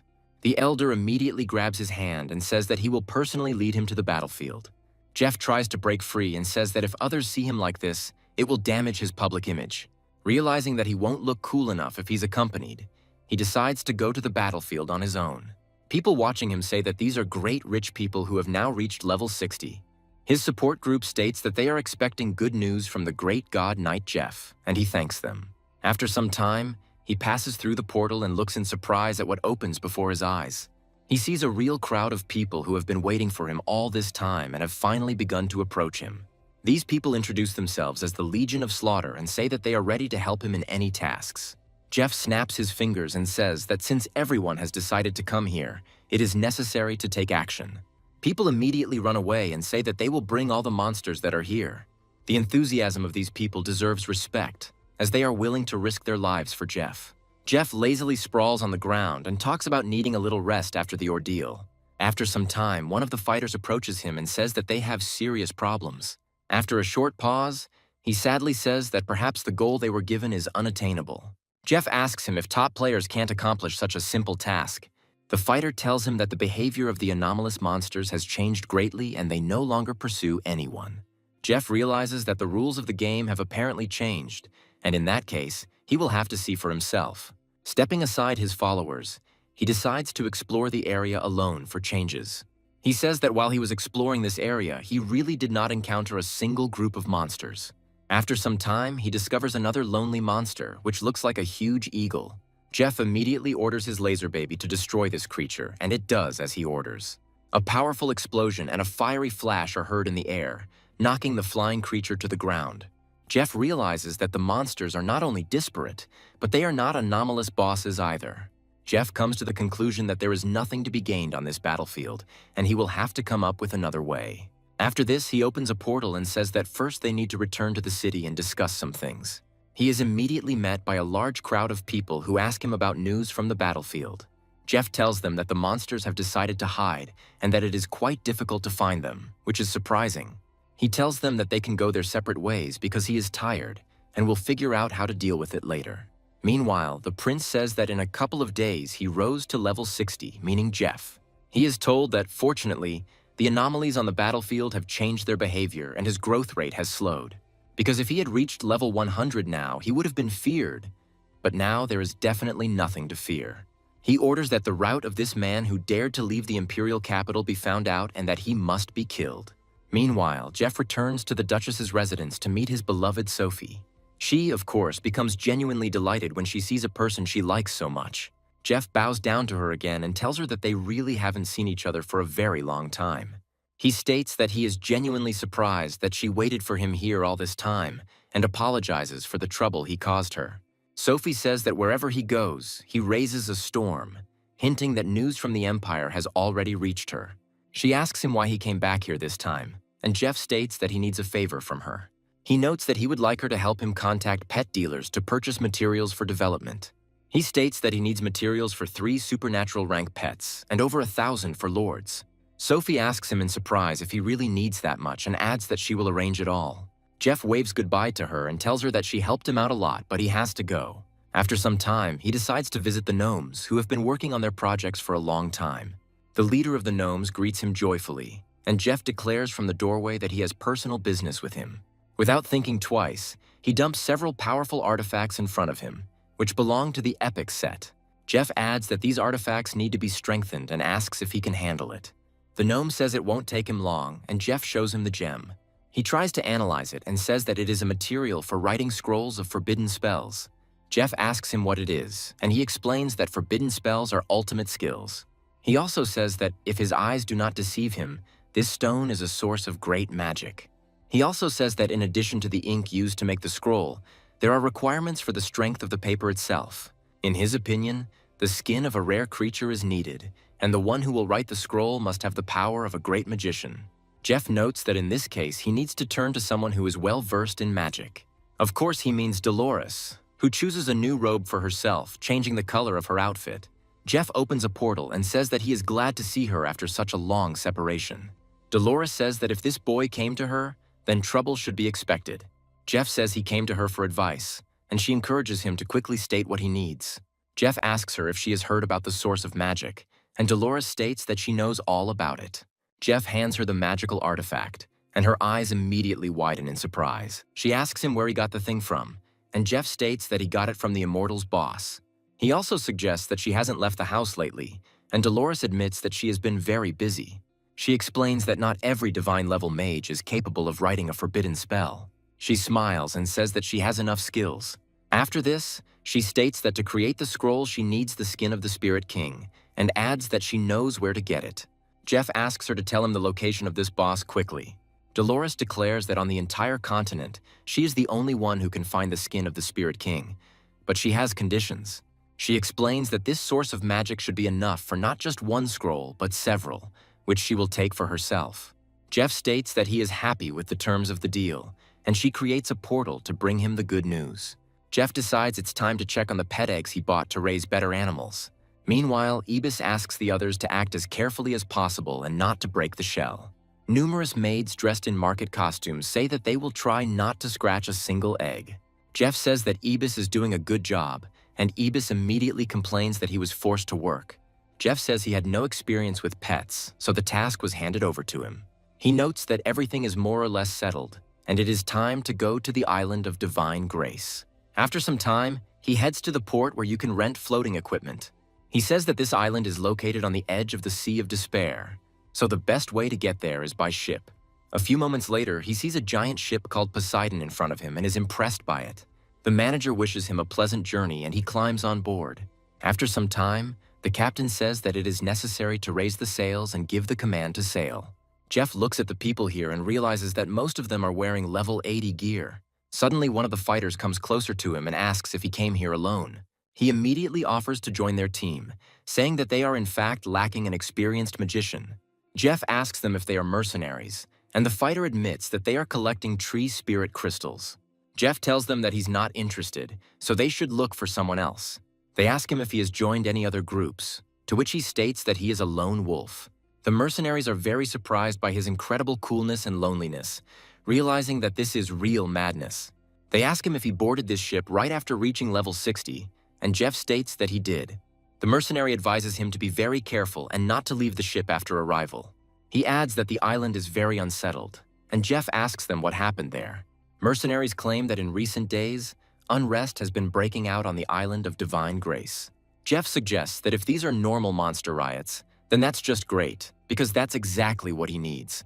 He notes that apparently, some new mutation has occurred among the creatures on the island.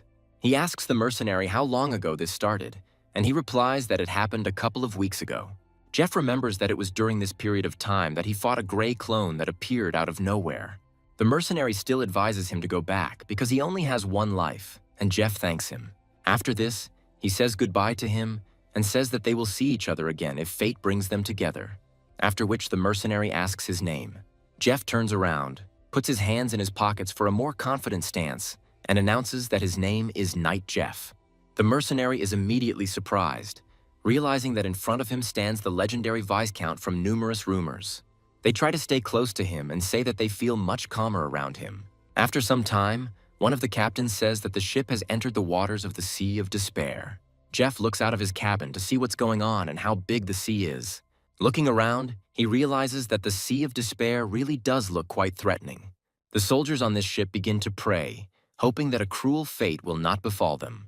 However, the prayers are in vain, as the silhouette of a giant monster appears from afar. They realize that they have failed to escape the real Leviathan that inhabits these parts. The system reports that this is a deep-sea demon whale, which is a monarch-level boss.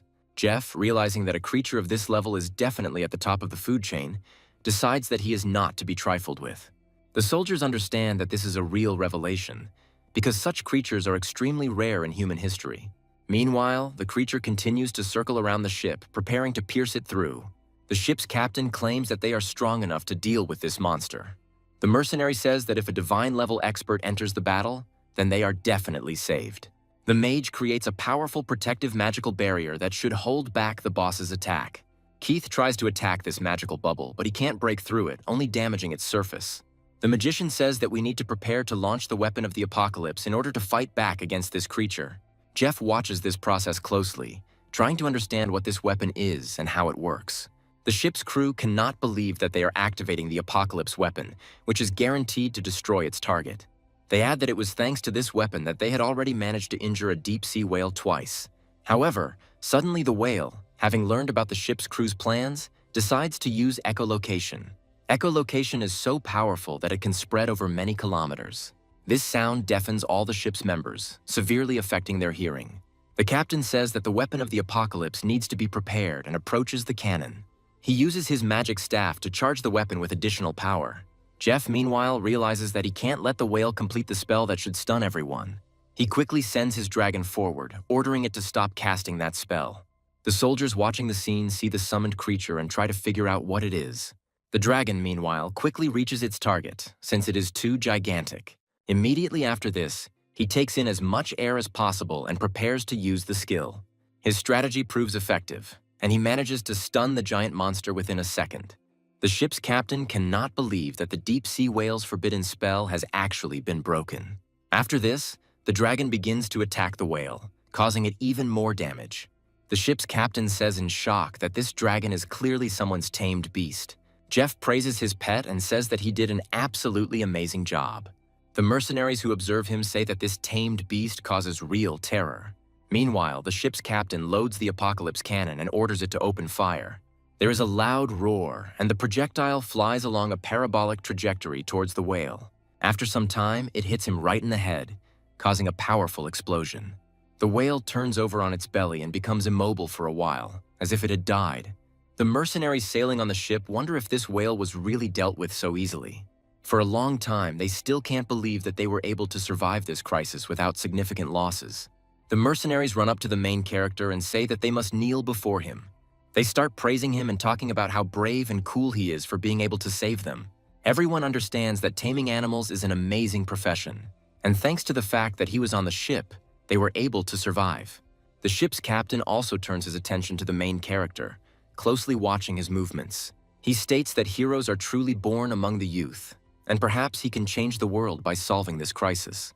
Meanwhile, the giant whale carcass gradually begins to sink to the bottom and finally loses mobility. The ship continues its smooth journey, encountering no further problems along the way. After some time, observers say that they have arrived on the island of Divine Grace. However, despite the island's life-affirming appearance, there is a gloomy atmosphere surrounding it. Jeff ignores such things and says that they have finally reached their goal. He is asked what he thinks of the local scenery, and he declares that it is really nice.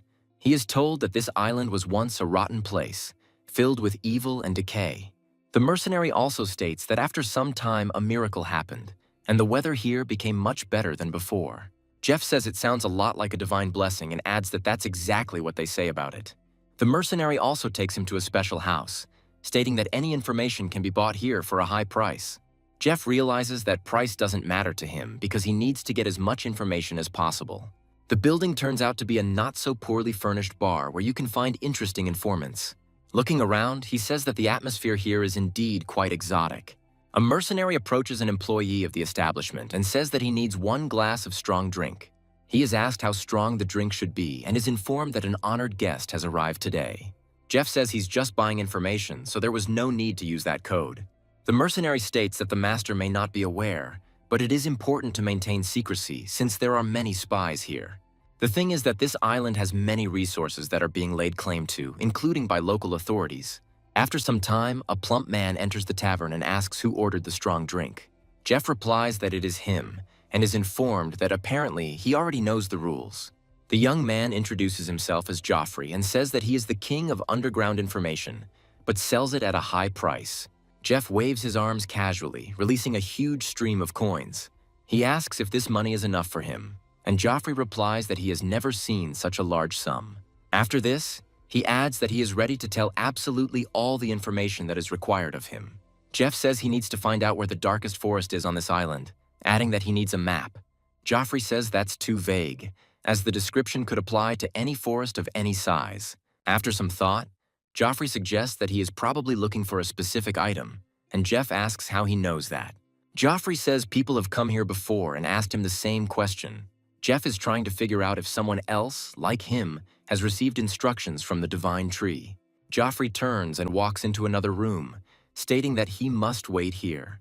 After some time, he brings the chest and says that this thing was left by his grandfather and that there is a map in it. He also states that there are rumors that some kind of monster is guarding the area, which is why the search failed. Jeff looks at this map and realizes that we are talking about a special forest that is known to everyone here. Joffrey says that according to the scouts, the source is most likely located in this forest. Jeff thanks him for the information and says that he will probably cross paths with him again.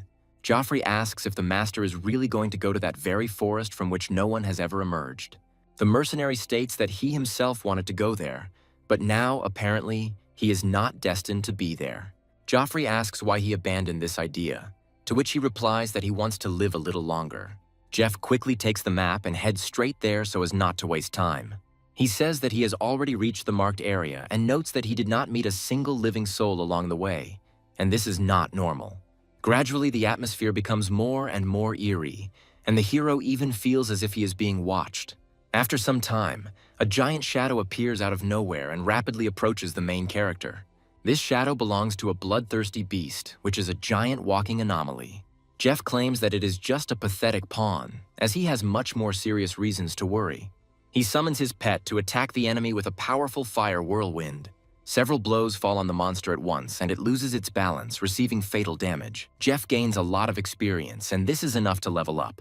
Jeff says that there are still not enough anomalies here, and if there were more of them, he would level up faster.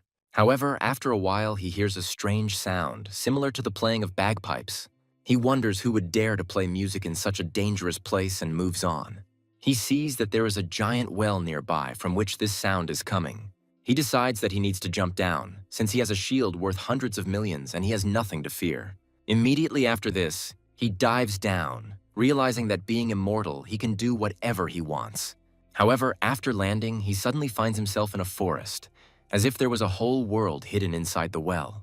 Jeff tries to figure out if it was a portal or some pocket dimension that he didn't notice the entrance to. He realizes that it is quite nice here and immediately hears the melody of a stunning flute.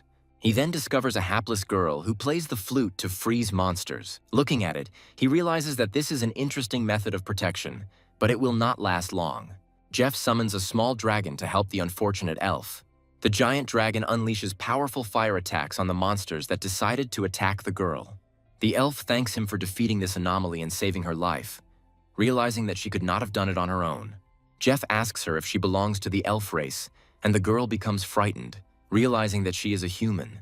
She tells him that the elder said that all humans are villains, and Jeff adds that humans supposedly love to eat elves. The girl actually believes these harmful words and asks if he cannot eat her. Jeff says that he will not do this, but in exchange, she must take him to her village. The girl agrees to this proposal, and Jeff mentally wonders if all elves are so naive. After some time, he finds himself in a small village that belongs to these elves. The girl asks where she disappeared to again and admits that she encountered an anomaly. The elf says that she would not be able to cope with the anomaly, but the girl says that Jeff saved her.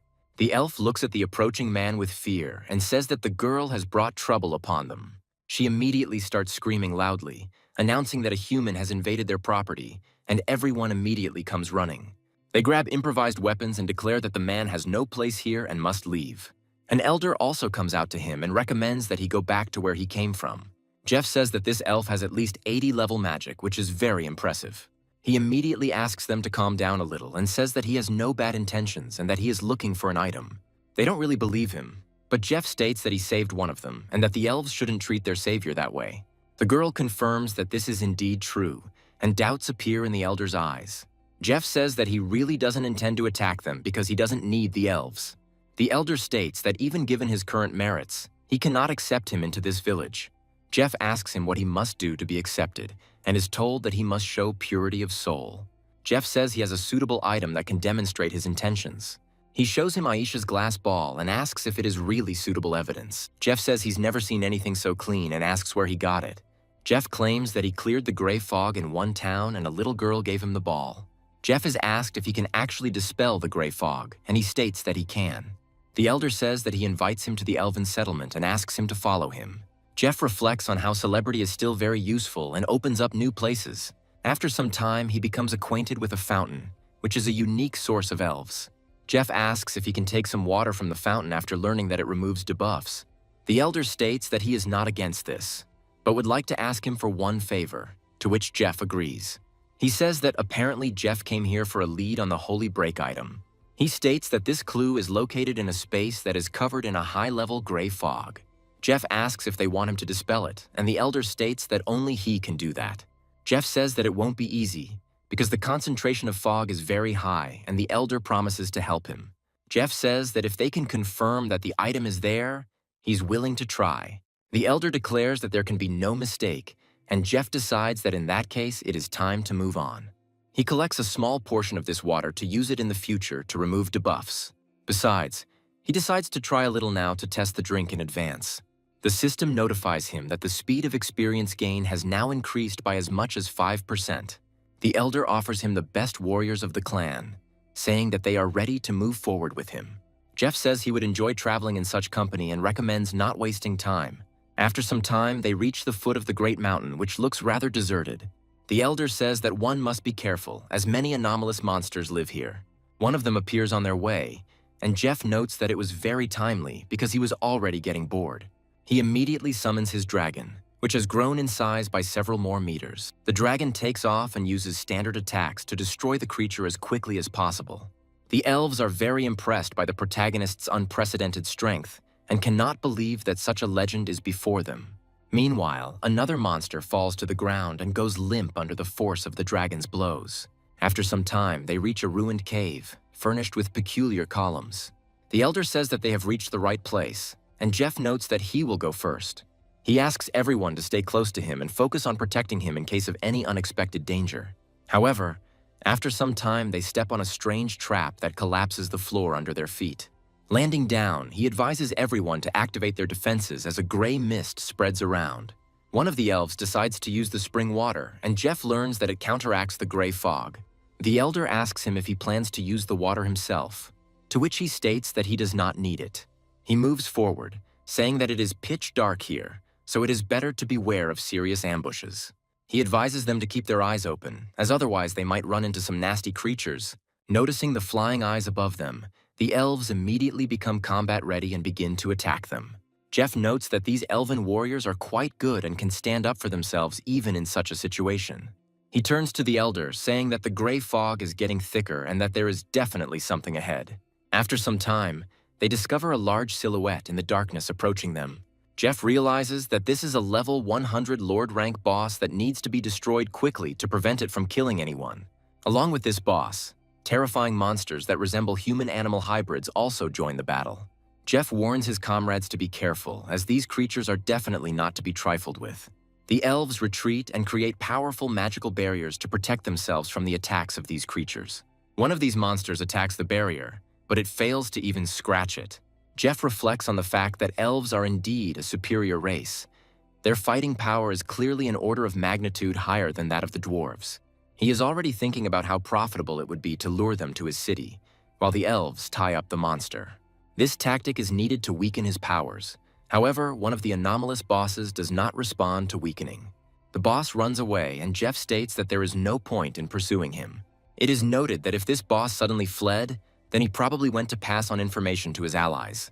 Jeff claims that there is a much more terrifying creature living there, which is most likely on the level of a monarch. The warriors near him begin to exchange fearful glances, realizing that it will be difficult to deal with such a creature. After some time, another creature breaks free from its shackles, but instead of attacking, it also retreats into the darkness. Elf wonders what this all means, and Jeff says that things really do seem to be fishy. The elder says that we will have to use high-level intelligence magic to find out everything. He creates a powerful mirror, and Jeff looks at it carefully, realizing that this is an unexpected way of reconnaissance. A few moments later, a scout snake emerges from this mirror, capable of moving undetected. She is given the command to take up the trail, while the mirror is used as a hidden camera. Jeff watches the image from a first-person perspective and realizes that this is amazing magic that will be useful. After some time, he discovers that the boss died in an instant, as if someone had destroyed him. A moment later, the magic mirror breaks, and they lose the ability to observe the snake.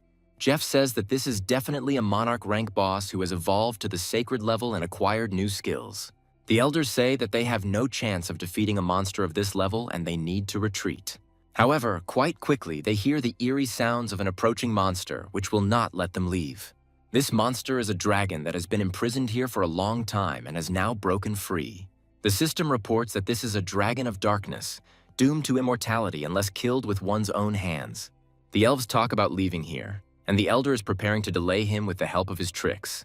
The dragon sees new prey and decides to destroy it, despite the fact that it is only a bite for him. The elves and Jeff ask the elder if he can handle it, but he states that he definitely can. Jeff turns around with the elves and decides to get to the exit of this cave as quickly as possible. The elder charges his staff and says that they should run and not think about him at all.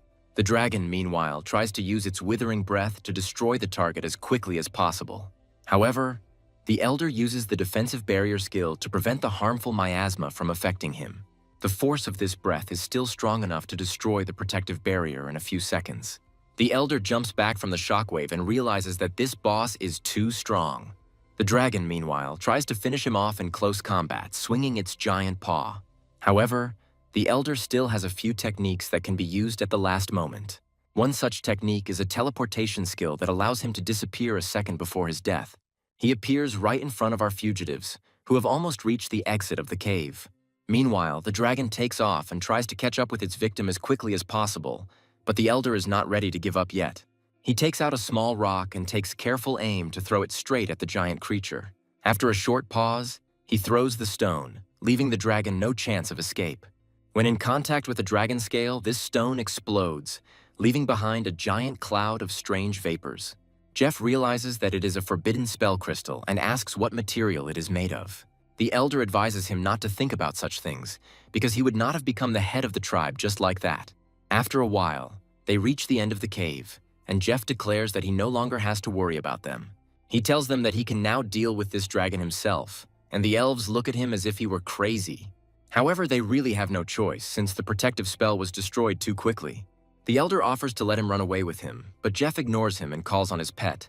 He orders the Azure baby to step forward to deal with the creature. The dragons attack their kin, and their breath turns out to be equal in killing power. However, the Azure baby decides to use his second attack to weaken the enemy. This turns out to be enough, as even Monarch-level great bosses are unable to avoid this skill. Jeff realizes that using his sonic skills in the cave wasn't the best idea, as it caused a cave-in. He quickly turns around and decides to run away from here to fight the boss in a more advantageous arena. The elves greet him, saying that he has finally escaped, and ask where the boss has gone. They claim that this boss is truly too terrible, and it seems that the gray fog is not destined to dissipate. Jeff says there's no need to be so pessimistic because he has another way. The elder says that he has little faith in such a prospect, but Jeff asks him not to doubt him. The elder says that if he can dispel this fog, he will become a benefactor for the elves. Jeff says he's not 100% sure about it, so he needs time to plan everything properly. After this, they decide to return to the village for a while to catch their breath. The elder declares that deep within the gray mist there is a creature that cannot be resisted. The elves wonder if they will have to move again, hinting that they are just getting used to life here. The elder states that a being of a high rank with a high level of power has settled in the depths of the gray fog. The elf understands that this is indeed a very serious opponent, who is unlikely to be defeated. Jeff calls his pets to show them a very important show. Looking at these elves, he tells his pets that this is a rather sad sight and they need help. The pets respond with delighted cries, and he understands that if they agree, they can figure out a way. He addresses the Red Phoenix, saying that all hope rests on his shoulders and he must figure out what to do. He also uses a special feather that should point the way to solving this rather complex riddle. The elder of the elves looks in surprise at the object that is rushing into the sky with the speed of a comet and tries to understand what it is. Jeff says you just have to wait a little while to see the true effect. In just a few moments, the creature finds itself in a distant land full of volcanoes. The mother of the Red Phoenix settled in these parts and decided to find temporary shelter here. However, after she receives the call of the main character, she realizes that she needs to spread her wings. She's been spending quite a bit of time in this place for a while now, so this call is a good excuse to stretch her legs. Flying up, she says that this matter needs to be resolved, and then go and settle the score with Hephaestus once and for all. Her flight is accompanied by a large fiery aura, which makes the air incredibly hot. Jeff wonders why this immortal divine phoenix is so slow. After some time, the elves felt that it had become very hot and the sun had become incredibly bright. However, one of the elves is surprised to realize that the approaching bright star is a creature. At first they think that it is some hostile boss who decided to take revenge on them for disturbing the peace. However, they quickly realize that this creature looks like a phoenix and not some kind of anomaly. The ship's captain says that this is another powerful monster and orders everyone to take up combat positions. They try to take the right places, but they don't have time because the phoenix flies too fast. In just a few moments, he flies over their ship without even paying attention to it. The ship's captain is trying to figure out what all this means when he suddenly hears a terrible vibration appearing on the water. The thing is that the demonic whale sensed an intruder into its territory and decided to emerge from the shadows again. It emerges from the water to fire a powerful energy projectile at the phoenix. The ship's captain suggests that the whale sensed a threat to its territory and decided to attack the phoenix. For an underwater creature, this whale has a fairly good sense of direction and is a very accurate shooter. This shot hits the phoenix, but its energy shield easily dispels it within seconds.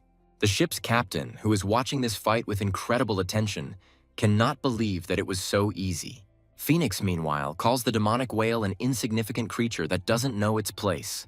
To calm her opponent, she sends a small portion of her power towards him. This is enough to cause a monstrous explosion that throws the whale aside. After this, it becomes clear that the deep-sea demonic creature decides to retreat. The ship's captain realizes that such a terrible creature is heading straight for the island of divine grace.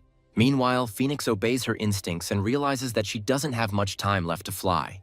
Observers on the ship try to figure out what the creature's specific purpose is, but quickly lose sight of it. The elder of the elves, meanwhile, suggests that apparently the death of his people is inevitable. They watch the giant aura of the approaching flame and realize that they cannot avoid disaster. Jeff asks them not to panic and says that these are the reinforcements he called and they will not harm the elves. A majestic phoenix lands next to the protagonist to listen to his request. She asks him why he called her this time, since she already had a lot of worries. Jeff says he has a problem that only a professional like her can handle. After this, he carefully and in a whisper tells her the whole situation so that the elves do not find out. Phoenix says that the pathetic dragon does not pose a serious threat to her and she will quickly deal with him. After this, she suggests moving forward, adding that it needs to be sorted out quickly since her time is priceless. Jeff is surprised that she decided to rush into battle so suddenly without any preparation. Jeff asks her to slow down, but she ignores his request and flies off in the direction of the enemy. He says that he will go with them, but they need to stay here just in case, so as not to risk their lives. After some time, they, along with others, move to the very place where the dragon used to live. Jeff asks the headman why he followed him, and he replies that it concerns the safety of the people. Then they suddenly hear the sounds of an intense battle and realize that something terrible is happening there. He recommends speeding up and says that the immortal divine phoenix has already entered into battle with this boss. Entering inside, they see a terrifying picture of a battle between two creatures that seem to be equal in strength. The elder says that he has never seen such a brutal battle between divine beings. Jeff says that there is no time to admire him, and that he needs to help the phoenix as quickly as possible. Jeff states that they need to take advantage of the moment and go around them to find the source of the gray fog.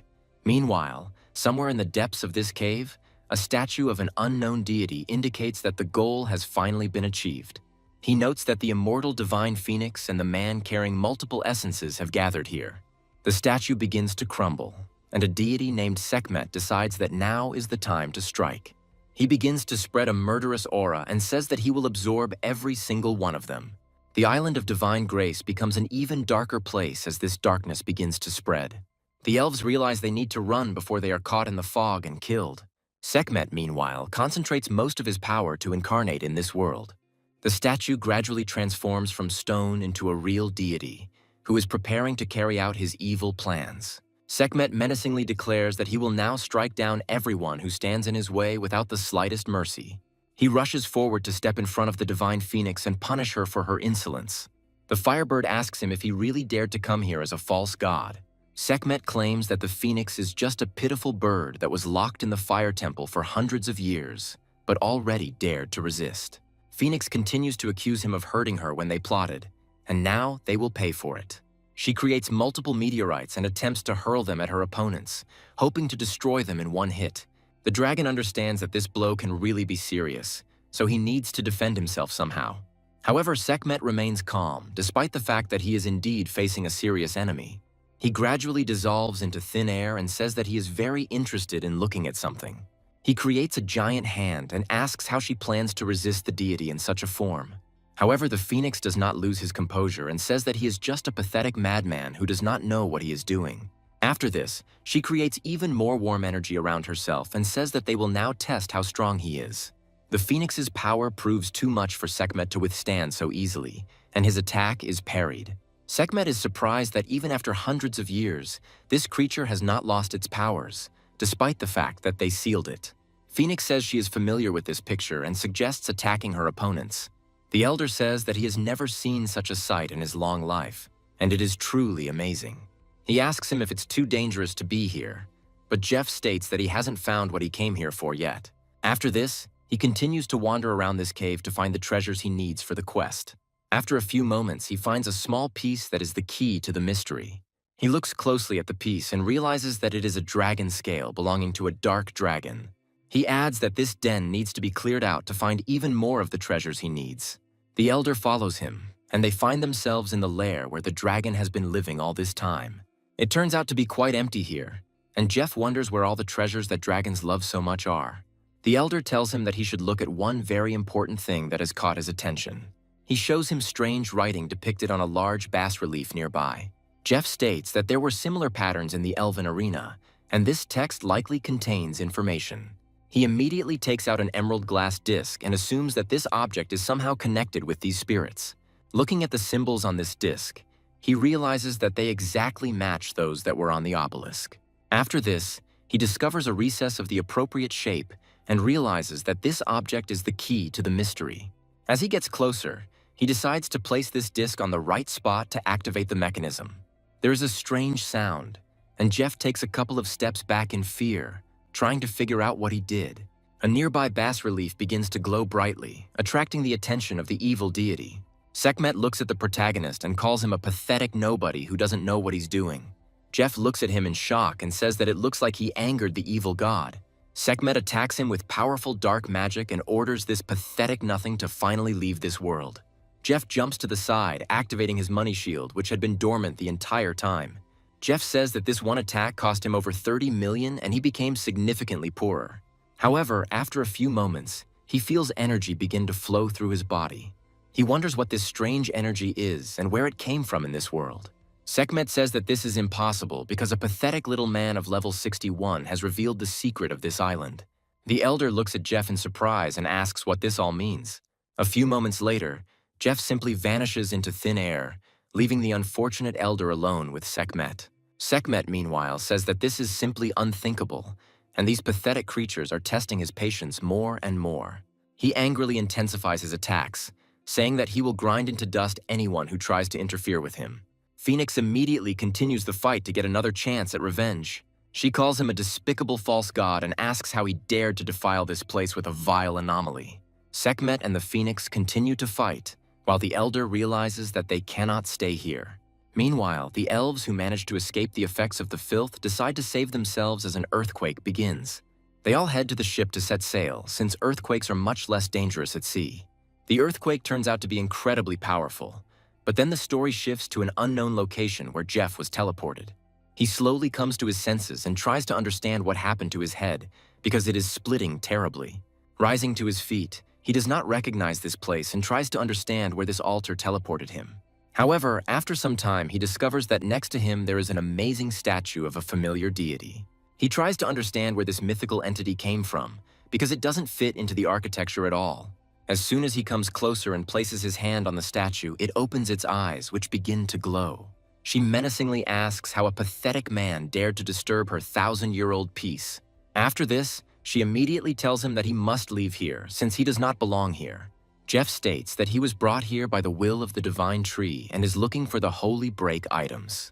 The statue says that it has no connection and suddenly decides to take a closer look at it. She claims that divine essences are intertwined within him, which means he is truly worthy of becoming the bearer of the power of Holy Spirits. After this, she opens a small portal and tells him that he should follow it as quickly as possible. The statue says that he can enter this path, and if he wins, he will receive the desired breakthrough item. She also states that if he fails, he will face eternal oblivion, so he better prepare well. Jeff says he came all this way for this subject, so it would be foolish to give up now. The statue says that this is a commendable enthusiasm, after which it recommends that he accept the trials of the Holy Spirits. Jeff goes inside and notices that this incredible light is having a very strong effect on his eyes. After some time, he again finds himself in the familiar arena of Holy Spirits, where he had already been. He is told that he must choose his weapon and class to fight against monsters.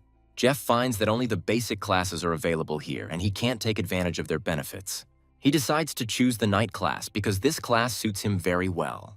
The system informs him that the choice has been confirmed and materializes several items of starting equipment in front of him. Jeff realizes that this is a wooden sword and the same shield, which means he has returned to the starting location. Looking at his stats, he realizes that they have dropped to beginner levels, meaning things won't be easy. After a while, the gate slowly opens and Jeff sees the silhouette of a short creature. This creature turns out to be a 5th-level goblin warrior, possessing the qualities of an elite fighter. Jeff realizes that this opponent seems familiar to him and tries to figure out if he will actually fight him. The goblin quickly closes the distance to reach the protagonist and destroy him. Jeff realizes he has no choice but to fight and orders the monster to attack. After this, he waits for the right moment to deliver sharp and sweeping blows with his wooden sword. He deals very ridiculous damage and understands that at this rate it will take a very long time to kill this monster. The goblin, meanwhile, quickly recovers from the blow he received and immediately jumps up. Jeff is not afraid of the fact that his numbers are too low because this can no longer stop him. For the first time in a very long time, our hero needs more than one hit to defeat an enemy. However, his equipment is enough to completely block the attacks of a superior enemy. Jeff asks him if that's all he can do, then lunges at him again with the wooden sword. After a few moments, he puts all his strength into piercing the plate armor with his wooden sword. The goblin falls to the ground as his health points run out and he finally dies. Jeff looks closely at the award for this fight and realizes that something has clearly changed here. He receives a notification that he has been awarded 100 attribute points that can be distributed. He decides that dexterity is now much more important than strength and puts a full 70 points into dexterity. After this, another enemy appears in front of him, which looks like a giant wolf of anomalous origin. Jeff carefully analyzes this enemy and realizes that this is another familiar face that he has already killed. A few moments later, the wolf rushes at him, attacking him with its jaws. Jeff immediately dodges the blow and counters with his wooden sword. However, he discovers that he has done almost no damage because this wolf's skin is much thicker. After this, he continues to dodge the enraged wolf, hoping that one day he will get tired. He will periodically hit him to reduce his health a little, but this can take a long time. Jeff wonders to his opponent if he didn't expect such an amazing bite and punch combo. After this, he deals him several more powerful blows with a wooden sword and reduces his health to 0. The system notifies him that he has completed another duel and was able to defeat his opponent. Jeff gets 200 stat points and decides to improve his constitution a little so he doesn't fall from one hit. A few moments later, another enemy appears in front of him, this one looking much more serious than the previous ones. This enemy is a dark abyssal tiger, and Jeff realizes that this monster is under the effect of possession. He is glad that he has pumped up his physique, because otherwise he would not have been able to survive against this enemy for even a second. This monster switches to area attacks almost immediately in order to kill Jeff as quickly as possible. Jeff realizes that he won't be able to dodge such attacks and is thrown aside by the shockwave. For some reason, he doesn't take any damage because his wealth shield is triggered. Jeff can't understand why the wealth shield works on him if he changed his class, and thinks it's only to his advantage. The statue, watching what is happening, tries to understand whether Jeff has completely lost his mind. After a while, it occurs to her that he simply decided to surrender and not resist the enemy. Meanwhile, Jeff provokes his opponent to attack him and check which of them is stronger. The tiger falls for this provocation and immediately rushes forward to deliver a powerful blow. Jeff puts out his hand to check if his shield is working this time too. Contrary to all the rules of this world and the laws of the game system, the shield actually works, despite the fact that Jeff changed classes. Jeff says it's his turn to strike hard now because he rules this world. He orders him to come back again and swings his sword to provoke the enemy. The tiger is provoked again and attacks the protagonist, trying to swing its powerful paw. Jeff quickly dodges and lands a powerful punch that now actually means something. Jeff, with a stony face, says that he hasn't had this much fun in a long time and asks the monster to be more active. The statue watches what is happening in amazement and tries to understand how this boy was able to defeat this giant monster. Meanwhile, Jeff is enjoying his triumph thanks to his newly acquired immortality, which came out of nowhere. There is no chance against an immortal creature, even if the opponent is superior in strength, so the tiger soon dies. Jeff gains even more free stat points to spend as he wishes. However, at that very moment, another monster appears in front of him, and Jeff realizes that he will not have peace. In fact, even the king of armored rhinos of such rank cannot do anything to Jeff, because he has a shield. Jeff says that this boss is incredibly difficult and will take a long time to kill. However, thanks to his immortality, he has absolutely nothing to fear, and he calls the enemy closer to him. After this, he tries to deliver several blows to the skin of this opponent, but does not penetrate his integument. Jeff realizes that in order to deal with this monster, he will have to invest some points in strength. Rhino, meanwhile, tries to use his signature attack and accelerates towards Jeff. Jeff doesn't think it's necessary to dodge such a blow and is thrown aside without taking any damage. Smiling, he looks at his enemy and says that he turned out to be stronger than some rhinoceros king. Immediately after this, he launches a counterattack to hit his opponent with sharp blows. He shouts loudly that he will grind him into dust with his unquenchable rage. The statue watches over these impressive displays of uncontrollability and theatricality. She notes that if this continues, there is no point in continuing the test, and suddenly disappears. Meanwhile, Jeff defeats the Rhino King using his complete immortality thanks to his money account. A few moments later, he hears strange sounds and turns around, noticing a stone giant behind him. He asks the statue if it has decided to personally come down here to fight him.